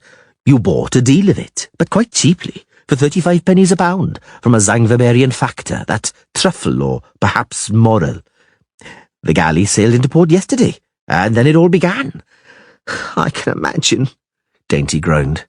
What is mimosa bark needed for? Dandelion blurted out. Nothing, the halfling muttered dismally. unfortunately. Mimosa bark, poet sir, the dwarf explained, is an agent used for tanning hides. If somebody was so stupid, Dainty interrupted, as to buy mimosa bark from beyond the seas, when oak bark can be bought in Temeria for next to nothing. And here is the nub of the matter, Vivaldi said. Because in Temeria the druids have just announced that if the destruction of oaks is not stopped immediately, they will afflict the land with a plague of hornets and rats. The druids are being supported by the dryads, and the king there is fond of dryads. In short, since yesterday there has been a total embargo on Temerian oak, for which reason mimosa is going up. Your information was accurate, Dainty. A stamping was heard from the chambers beyond the room, and then the something in a green cap came running into the office out of breath. The Honourable Merchant Sulabir, the note panted, has instructed me to repeat that Merchant 𝐉𝐵𝐴𝐵𝐿, the halfling, is a reckless bristly swine, a profiteer and charlatan, and that he, Sulamir, hopes that 𝐉𝐵𝐴𝐵𝐿 gets the mange. He'll give £2.44, and that is his last word. Sell! The halfling blurted out. Go on, Shorty, run off and accept it. Count it up for me. Vivaldi reached beneath some scrolls of parchment and took out a dwarven abacus, a veritable marvel. Unlike abacuses used by humans, the dwarven one was shaped like a small open-work pyramid. Vivaldi's abacus, though, was made of gold wires over which slid angular beads of ruby, emerald, onyx, and black agate, which fitted into each other. The dwarf slid the gemstones upwards, downwards, and sideways for some time, with quick, deft movements of his plump finger. That will be minus the costs and my commission, minus tax. Yes, 15,622 crowns and 25 pennies. Not bad. If I've reckoned correctly, Dainty 𝐉𝐵𝐴𝐵𝐿 said slowly, altogether net, then I ought to have in my account precisely 21,969 crowns and 5 pennies. Not bad. Not bad, Dandelion roared. Not bad. You could buy a large village or a small castle for that. I've never ever seen that much money at one time. I haven't either, the halfling said. But simmer down, Dandelion. It so happens that no one has seen that money yet, and it isn't certain if anyone ever will. Hey, 𝐉𝐵𝐴𝐵𝐿, the dwarf snorted. Why such gloomy thoughts? Sulamir will pay in cash or by a bill of exchange, and Sulamir's bills are reliable. What then is the matter? Are you afraid of losing on that stinking cod liver oil and wax? With profits like that, you'll cover the losses with ease. That's not the point. So, what is the point? Dainty coughed and lowered his curly mop. Vinny, he said, eyes fixed on the floor. Chapelle is snooping around me. The banker clicked his tongue. Very bad, he drawled. But it was to be expected. You see, 𝐉𝐵𝐴𝐵𝐿, the information you use when carrying out the transactions does not just have commercial significance, but also political.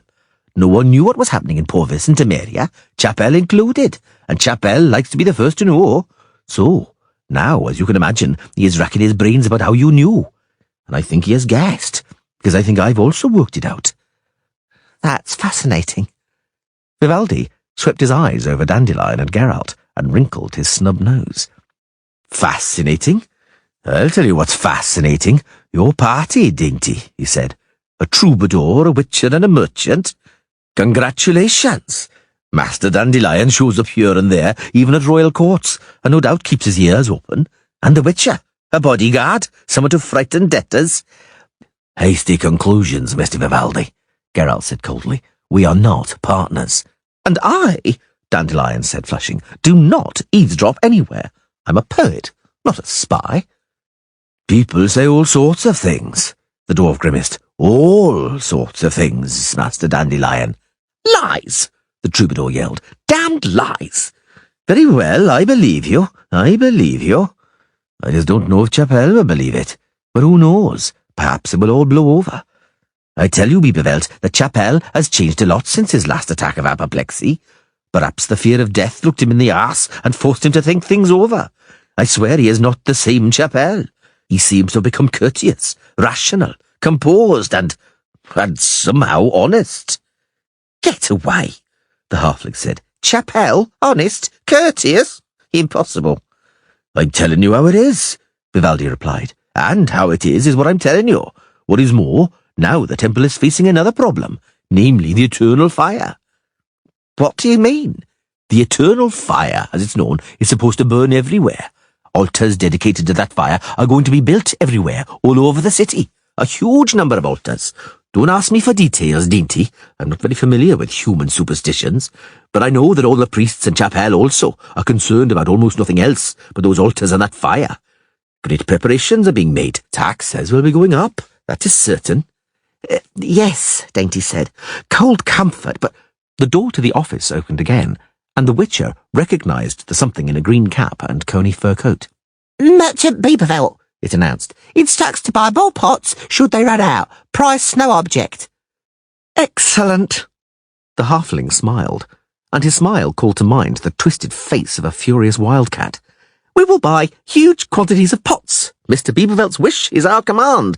What else shall we buy more of? Cabbage? Wood tar? Iron rakes? Furthermore, the something in the fur coat croaked, Merchant 𝐕𝐵𝐵𝐿t requests 30 crowns in cash because he has to pay a bribe, eat something and drink some beer, and 3 miscreants stole his purse in the spear blade. Oh, 3 miscreants, Dainty said in a slow, drawling voice. Yes, this city seems to be full of miscreants, and where, if one may ask, is the Honourable Merchant 𝐕𝐵𝐵𝐿t at this very moment? Where else would he be? The something said, sniffing. Than at the Western Market. Vimy, Dainty said malevolently. Don't ask questions, but find me a stout, robust stick from somewhere. I'm going to the Western Market, but I can't go without a stick. There are too many miscreants and thieves there. A stick, you say? Of course. But, Dainty, I'd like to know something because it is preying on me. I was supposed not to ask any questions, but I shall make a guess, and you can either confirm or deny it. All right. Guess away. That rancid cod liver oil, that wax, and those balls, that bloody twine. It was all a tactical gambit, wasn't it? You wanted to distract the competition's attention from the cochineal and the mimosa, didn't you? To stir up confusion on the market. Eh, Dainty? The door opened suddenly, and something without a cap ran in. Sorrel reports that everything is ready, it yelled shrilly, and asks if he should start pouring. Yes, he should, the halfling bellowed, at once. By the red beard of old Rundurin, Vimy Vivaldi bellowed, as soon as the gnome had shut the door. I don't understand anything. What is happening here? Pour what? Into what? I have no idea, Dainty admitted. But, Vimy, the wheels of business must be oiled. Chapter 4. Pushing through the crowd with difficulty, Geralt emerged right in front of a stall laden with copper skillets, pots and frying pans, sparkling in the rays of the twilight sun. Behind the stall stood a red-bearded dwarf in an olive-green hood and heavy sealskin boots. The dwarf's face bore an expression of visible dislike. To be precise, he looked as though any moment he intended to spit on the female customer sifting through the goods. The customer's breast was heaving. She was shaking her golden curls and was besetting the dwarf with a ceaseless and chaotic flow of words. The customer was none other than Vespula, known to Geralt as the thrower of missiles. Without waiting for her to recognize him, he melted swiftly back into the crowd. The Western Market was bustling with life, and getting through the crowd was like forcing one's way through a hawthorn bush. Every now and then, something caught on his sleeves and trouser legs. At times, it was children who had lost their mothers while they were dragging their fathers away from the beer tent. At others, it was spies from the guardhouse. At others, shady vendors of caps of invisibility, aphrodisiacs, and bawdy scenes carved in cedarwood. Geralt stopped smiling and began to swear, making judicious use of his elbows. He heard the sound of a lute and a familiar peal of laughter. The sounds drifted from a fabulously coloured stall, decorated with the sign, "Buy your wonders, amulets and fish bait here." "Has anyone ever told you, madam, that you are gorgeous?" Dandelion yelled, sitting on the stall and waving his legs cheerfully. "No, it cannot be possible. This is a city of blind men, nothing but a city of blind men. Come, good folk, who would hear a ballad of love? Whoever would be moved and enriched spiritually, let him toss a coin into the hat. What are you shoving your way in for, you bastard? Keep your pennies for beggars, and don't insult an artist like me with copper. Perhaps I could forgive you, but art never could." "Dandelion," Geralt said, approaching. "I thought we'd split up to search for the Doppler, and you're giving concerts. Aren't you ashamed to sing at markets like an old beggar?" "Ashamed?" the bard said, astonished. "What matters is what and how one sings, not where. Besides, I'm hungry, and the stallholder promised me lunch. As far as the Doppler is concerned, look for it yourselves. I'm not cut out for chases, brawls, or mob law. I'm a poet." "You would do better not to attract attention, old poet. Your fiancé is here. There could be trouble." "Fiancé?" Dandelion blinked nervously. "Which one do you mean? I have several." Vespula, clutching a copper frying pan, had forced her way through the audience with the momentum of a charging aurochs. Dandelion jumped up from the stall and darted away nimbly, leaping over some baskets of carrots. Vespula turned towards the Witcher, dilating her nostrils. Geralt stepped backwards, his back coming up against the hard resistance of the stall's wall. "Geralt!" Dainty 𝐵𝐵𝐵𝐿 shouted, jumping from the crowd and bumping into Vespula. "Quickly, quickly! I've seen him! Look, there! He's getting away!" "I'll get you, you lechers!" Vespula screamed, trying to regain her balance. "I'll catch up with the whole of your debauched gang! A fine company! A pheasant, a scruff and a midget with hairy heels! You'll be sorry!" "This way, Geralt!" Dainty yelled as he ran, jostling a small group of schoolboys intently playing the shell game. "There! There! He's scarpered between those wagons! Steal up on him from the left! Quick!" They rushed off in pursuit, the curses of the stallholders and customers they had knocked over ringing in their ears. By a miracle, Geralt avoided tripping over a snot-nosed tot caught up in his legs. He jumped over it, but knocked over 2 barrels of herrings, for which an enraged fisherman lashed him across the back with a live eel, which he was showing to some customers at that moment. They saw the Doppler trying to flee past a sheep pen. "From the other side!" Dainty yelled. "Cut him off from the other side, Geralt!" The Doppler shot like an arrow along the fence, green waistcoat flashing. It was becoming clear why he was not changing into anybody else. No one could rival a halfling's agility. No one, apart from another halfling. Or a witcher. Geralt saw the Doppler suddenly changing direction, kicking up a cloud of dust and nimbly ducking into a hole in the fence surrounding a large tent serving as a slaughterhouse and a shambles. Dainty also saw it. The Doppler jumped between the palings and began to force his way between the flock of bleating sheep crowded into the enclosure. It was clear he would not make it. Geralt turned and rushed after him between the palings. He felt a sudden tug, heard the crack of leather tearing, and the leather suddenly became very loose under his other arm. The Witcher stopped, swore, spat, and swore again. Dainty rushed into the tent after the Doppler. From inside came screaming, the noise of blows, cursing, and an awful banging noise. The Witcher swore a third time, extremely obscenely, then gnashed his teeth, raised his hand, and formed his fingers into the 𝑎𝑟𝑑 sign, aiming it straight at the tent. The tent billowed up like a sail during a gale, and from the inside reverberated a hellish howling, clattering, and lowing of oxen. The tent collapsed. The Doppler, crawling on its belly, darted out from beneath the canvas and dashed towards another, smaller tent, probably the cold store. Right away, Geralt pointed his hand towards him and jabbed him in the back with the sign. The Doppler tumbled to the ground as though struck by lightning, turned a somersault, but immediately sprang up and rushed into the tent. The Witcher was hot on his heels. It stank of meat inside the tent, and it was dark. 𝐿𝐴𝐿 was standing there, breathing heavily, clinging with both hands onto a side of pork hanging on a pole. There was no other way out of the tent, the canvas firmly fastened to the ground with numerous pegs. "It's a pleasure to meet you again, Mimic," Geralt said coldly. The Doppler was breathing heavily and hoarsely. "Leave me alone," it finally grunted. "Why are you tormenting me, Witcher?" "𝐿𝐴𝐿," Geralt said, "you're asking foolish questions. In order to come into possession of 𝐉𝐴𝐿𝐧's horses and identity, you cut his head open and abandoned him in the wilds. You're still making use of his personality and ignoring the problems you're causing him. The devil only knows what else you're planning, but I shall confuse those plans in any event. I don't want to kill you or turn you over to the authorities, but you must leave the city. I'll see to it that you do." "And if I don't want to?" "I'll carry you out in a sack on a handcart." The Doppler swelled up abruptly, and then suddenly became thinner and began to grow, his curly chestnut hair turning white and straightening, reaching his shoulders. The halfling's green waistcoat shone like oil, becoming black leather, and silver studs sparkled on the shoulders and sleeves.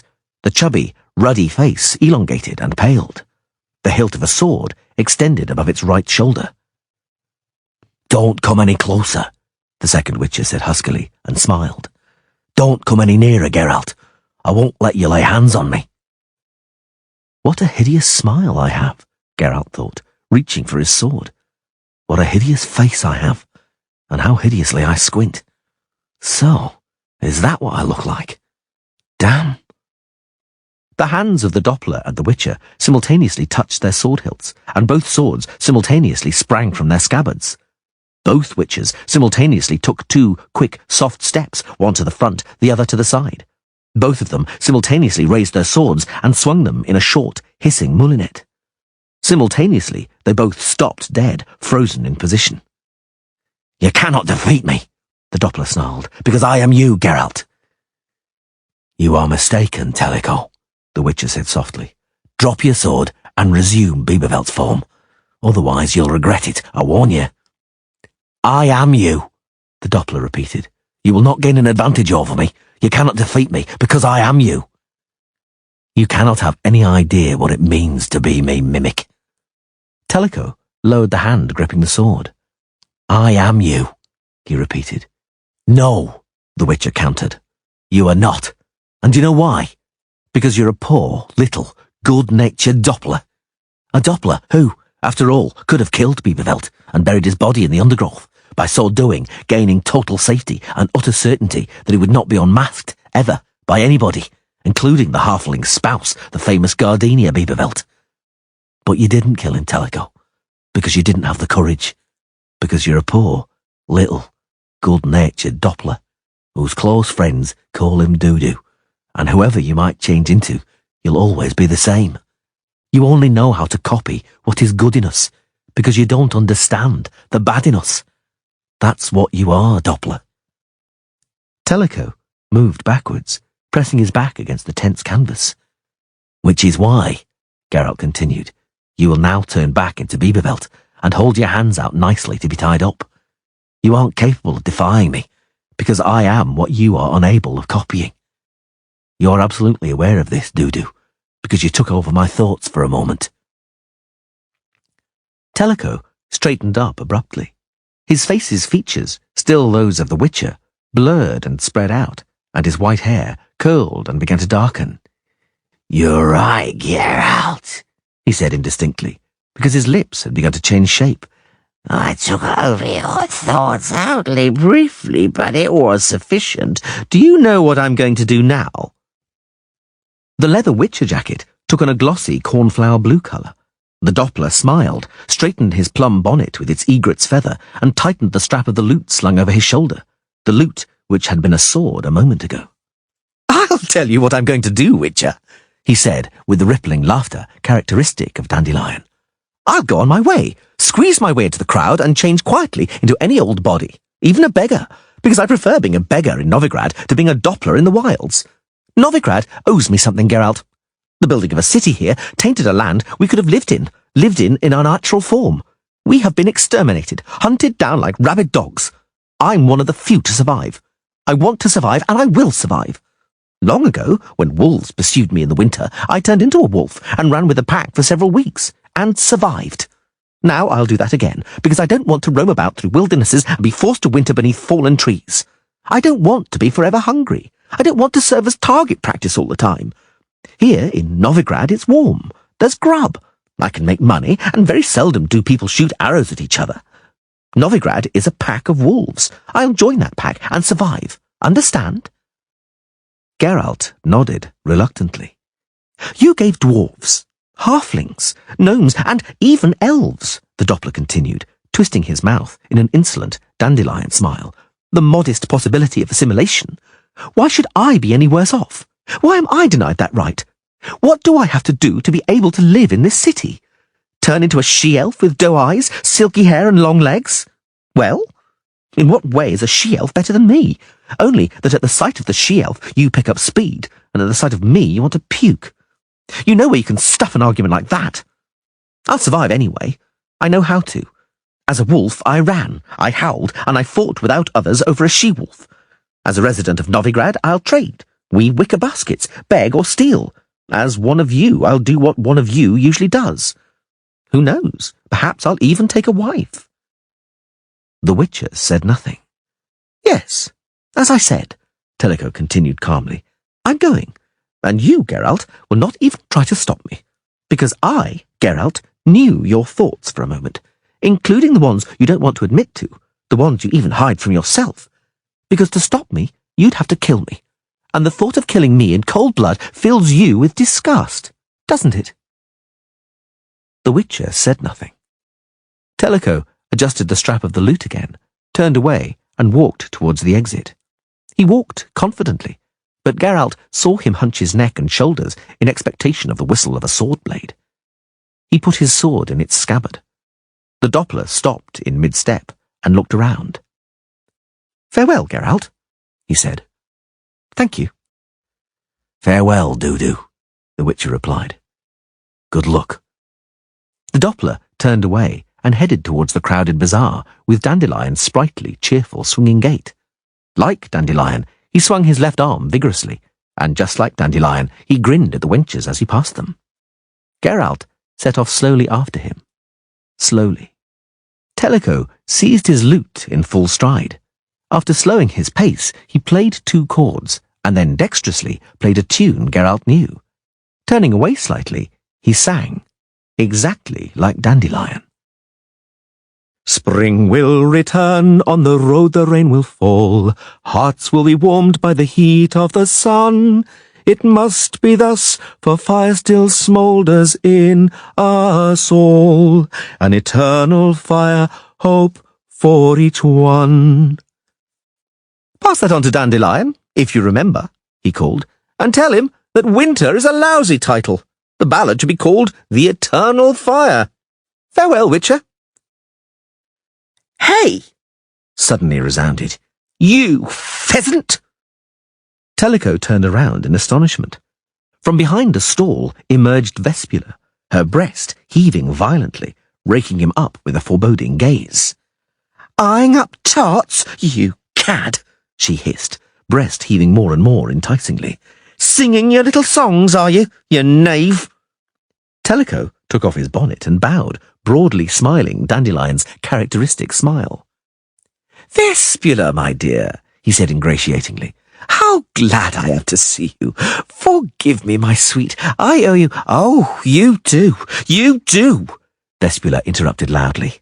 And what you owe me, you will now pay me. Take that! An enormous copper frying pan flashed in the sun, and with a deep, loud clang, smacked into the Doppler's head. 𝐿𝐴 staggered and fell with an indescribably stupid expression frozen on his face, arms spread out, and his physiognomy suddenly began to change, melt, and lose its similarity to anything at all.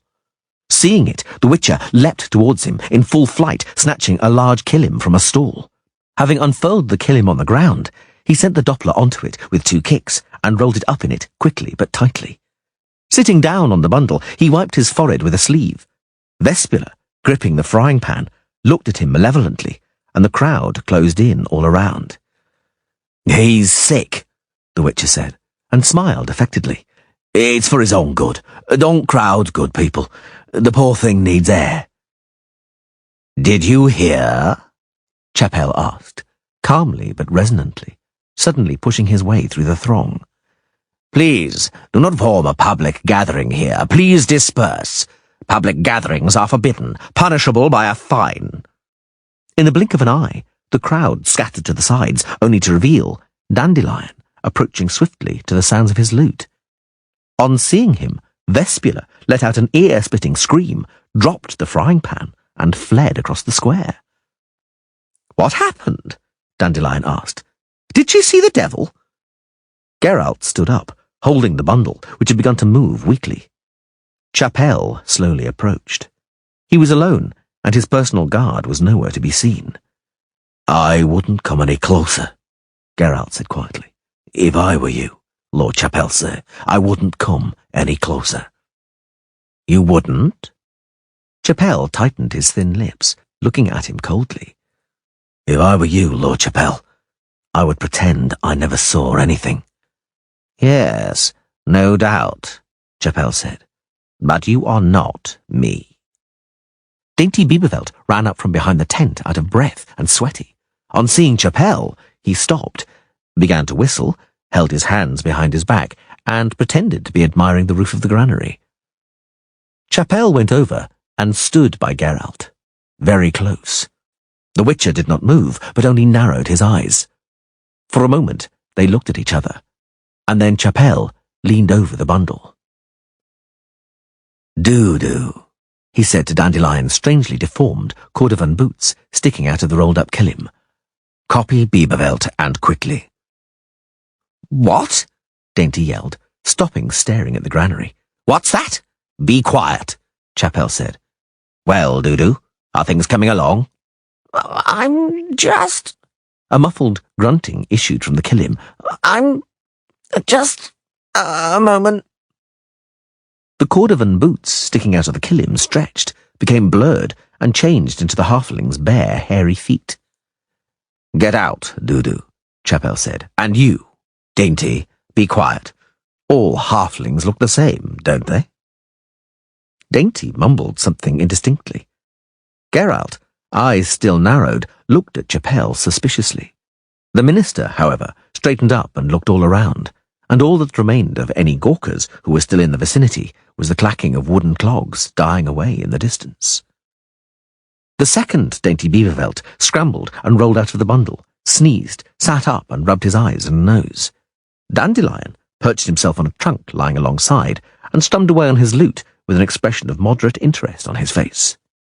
Who do you think that is, Dainty? 𝐶apelle asked mildly. Very similar to you, don't you think? He's my cousin, the halfling shot back and grinned. A close relative. Dudu 𝐉𝐵𝐵𝐵𝐵 of Knockgrass Meadow, an astute businessman. I've actually just decided... Yes, Dainty? I've decided to appoint him my factor in Novigrad. What do you say to that, cousin? Oh, thank you, cousin. His close relative, the pride of the 𝐉𝐵𝐵𝐵 clan and an astute businessman, smiled broadly. 𝐶apelle also smiled. Has your dream about life in the city come true? Geralt muttered. What do you see in this city? Dudu. And you, 𝐶apelle? Had you lived on the moors, 𝐶apelle muttered back, and eaten roots, got soaked and frozen, you'd know. We also deserve something from life, Geralt. We aren't inferior to you. Very true, Geralt nodded. You aren't. Perhaps it even happens that you're better. What happened to the real 𝐶apelle? Popped his clogs, the second 𝐶apelle whispered. 2 months ago now. Apoplexy. May the earth lie lightly on him, and may the eternal fire light his way. I happened to be in the vicinity. No one noticed. Geralt, you aren't going to... What didn't anyone notice? The Witcher asked, with an inscrutable expression. Thank you, 𝐶apelle muttered. Are there more of you? Is it important? No, agreed the Witcher. It isn't. A 2-cubit-tall figure in a green cap and spotted coney fur coat dashed out from behind the wagons and stalls and trotted over. Mr. 𝐉𝐵𝐴𝐵𝐴𝐵𝐴𝐵, The gnome panted and stammered, looking around and sweeping his eyes from one halfling to the other. I presume, Shorty, Dainty said, that you have a matter for my cousin Dudu 𝐉𝐵𝐴𝐵𝐴𝐵 to deal with? Speak. Speak. That is him. Sorrel reports that everything has gone, the gnome said, and smiled broadly, showing small pointed teeth. for 4 crowns apiece. I think I know what it's about, Dainty said. Pity Vivaldi's not here. He would have calculated the profit in no time. If I may, cousin, Tellico, 𝐿 taught, Penstock for short, Dudu to his close friends and for the whole of Novigrad, a member of the large 𝐉𝐵𝐴𝐵𝐴𝐵 family, spoke up. if I may, I'll calculate it. I have an infallible memory for figures, as well as for other things. By all means. Dainty gave a bow. By all means, cousin. The costs, the Doppler frowned, were low. 18 for the oil, 8.50 for the cod liver oil. Altogether, including the string, 45 crowns. Takings, 600 at 4 crowns makes 2,400. No commission, because there weren't any middlemen. Please, do not forget about the tax, the second 𝐀𝐿 reminded him. Please do not forget that standing before you is a representative of the city authorities and the temple who treats his duties gravely and conscientiously. It's exempt from tax, Dudu 𝐉𝐵𝐴𝐵𝐴𝐵 declared. because it was sold in a sacred cause. Hey? The cod liver oil, wax and oil dyed with a little cochineal, the Doppler explained. Need only be poured into earthenware bowls with a piece of string dipped into it. The string, when lit, gives a beautiful red flame, which burns for a long time and doesn't smell. The eternal fire. The priests needed vigil lights for the altars of the eternal fire. Now they don't need them. Bloody hell, 𝐀𝐿 muttered. You're right. They needed vigil lights. Dudu, you're brilliant. I take after my mother, Tellico said modestly. Yes, indeed, the spitting image of his mother, Dainty agreed. Just look into those intelligent eyes. Begonia 𝐉𝐵𝐴𝐵𝐵𝐴𝐵, my darling aunt, as I live and breathe. Geralt, Dandelion groaned. He's earned more in 3 days than I've earned in my whole life by singing. In your place, the Witcher said gravely, I'd quit singing and take up commerce. Ask him, he may take you on as an apprentice. Witcher, Tellico said, tugging him by the sleeve. Tell me how I could repay you. 22 crowns. What? For a new jacket. Look what's left of mine. Do you know what? Dandelion suddenly yelled. Let's all go to the house of ill repute, to Passiflora. The 𝐉𝐵𝐴𝐵𝐴𝐵s are paying. Do they admit halflings? Dainty asked with concern. Just let them try not to. 𝐀𝐿 put on a menacing expression. Just let them try, and I'll accuse their entire bordello of heresy. Right, Dandelion called. Very satisfactory. Geralt, are you coming? The Witcher laughed softly. Do you know what, Dandelion? He said. I'll come with pleasure. A Little Sacrifice. Chapter 1. The mermaid emerged to waist height from the water and splashed her hands violently and hard against the surface. Geralt saw that she had gorgeous, utterly perfect breasts. Only the colour spoiled the effect. The nipples were dark green, and the areolae around them were only a little lighter. Nimbly aligning herself with an approaching wave, the mermaid arched gracefully, shook her wet willow-green hair, and sang melodiously. What? The Duke leaned over the side of the cog. What is she saying? She's declining, Geralt said. She says she doesn't want to. Have you explained that I love her? That I can't imagine life without her? That I want to wed her? Only her, no other. Yes, I have. And nothing. Say it again. The Witcher touched his lips and produced a quavering warble. Struggling to find the words and the intonation, he began to translate the Duke's avowal. The mermaid, lying back on the water, interrupted. Don't translate. Don't tire yourself, she sang. I understand. When he says he loves me, he always puts on such a foolish expression. Did he say anything definite? Not really. Pity, the mermaid said, before she flapped in the water and dived under, flexing her tail powerfully and making the sea foam with her notched flukes, which resembled the tail of a mullet. What? What did she say? The Duke asked. That it's a shame. What's a shame? What does she mean, shame? I'd say she turned you down. Nobody refuses me, the Duke roared, denying the obvious facts. My lord, the skipper of the cog muttered, walking over to them. The nets are ready. All we need do is cast them and she will be yours. I wouldn't advise it, Geralt said softly. She's not alone. There are more of them beneath the waves, and there may be a kraken deeper down there. The skipper quaked, blanched, and seized his backside with both hands in a nonsensical gesture. A kraken? Yes, a kraken, the Witcher repeated. I don't advise fooling around with nets. All she need do is scream, and all that'll be left of this tub will be a few floating planks. They'll drown us like kittens. Besides, 𝐿𝐵𝐵, you should decide whether you want to wed her or catch her in a net and keep her in a barrel. I love her, 𝐿𝐵𝐵 said firmly. I want her for my wife, but for that she must have legs and not a scaly tail, and it's feasible, since I bought a magical elixir with a full guarantee for 2 pounds of exquisite pearls. After drinking it, she'll grow legs. She'll just suffer a little, for 3 days, no more. Call her, Witcher. Tell her again. I've already told her twice. She said absolutely no. She doesn't consent. But she added that she knows a witch, a sea witch, who is prepared to cast a spell to turn your legs into a handsome tail, painlessly. She must be insane. She thinks I would have a fishy tail? Not a chance. Call her, Geralt. The Witcher leaned far out over the side. The water in the boat's shadow was green and seemed as thick as jelly. He did not have to call. The mermaid suddenly shot out above the surface in a fountain of water. For a moment, she literally stood on her tail, then dived down into the waves and turned on her back, revealing her attributes in all their glory. Geralt swallowed. Hey, she sang, will this take much longer? My skin's getting chapped from the sun. White hair, ask him if he consents. He does not, the Witcher sang back. She nuts, understand, he cannot have a tail, cannot live beneath the water.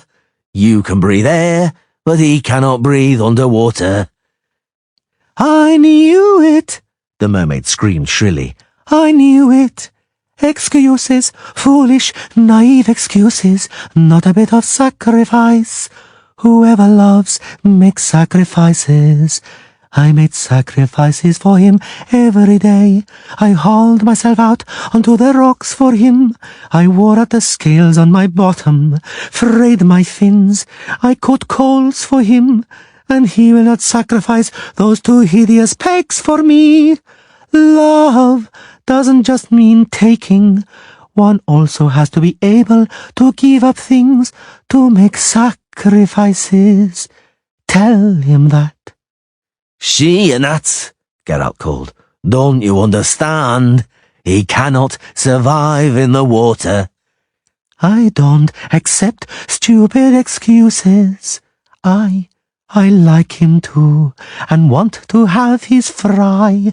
But how can I, if he doesn't want to be a spawner? Where should I deposit my eggs, huh? In his cap? What is she saying? The Duke yelled. Geralt, I didn't bring you here to chat with her. She's digging her heels in. She's angry. Cast those nets, 𝐿𝐵𝐵 roared. I'll keep her in a pool for a month, and then she'll... Shove it, the skipper yelled back, demonstrating what he was to shove with his middle finger. There might be a kraken beneath us. Ever seen a kraken, my lord? Hop into the water, if that is your will, and catch her with your hands. I'm not getting involved. I make my living by fishing from this cog. You make your living by my good will, you scoundrel. Cast your net, or I'll order you strung up. Kiss a dog's arse. I'm in charge on this cog. Be quiet, both of you, Geralt shouted irately. She's saying something. It's a difficult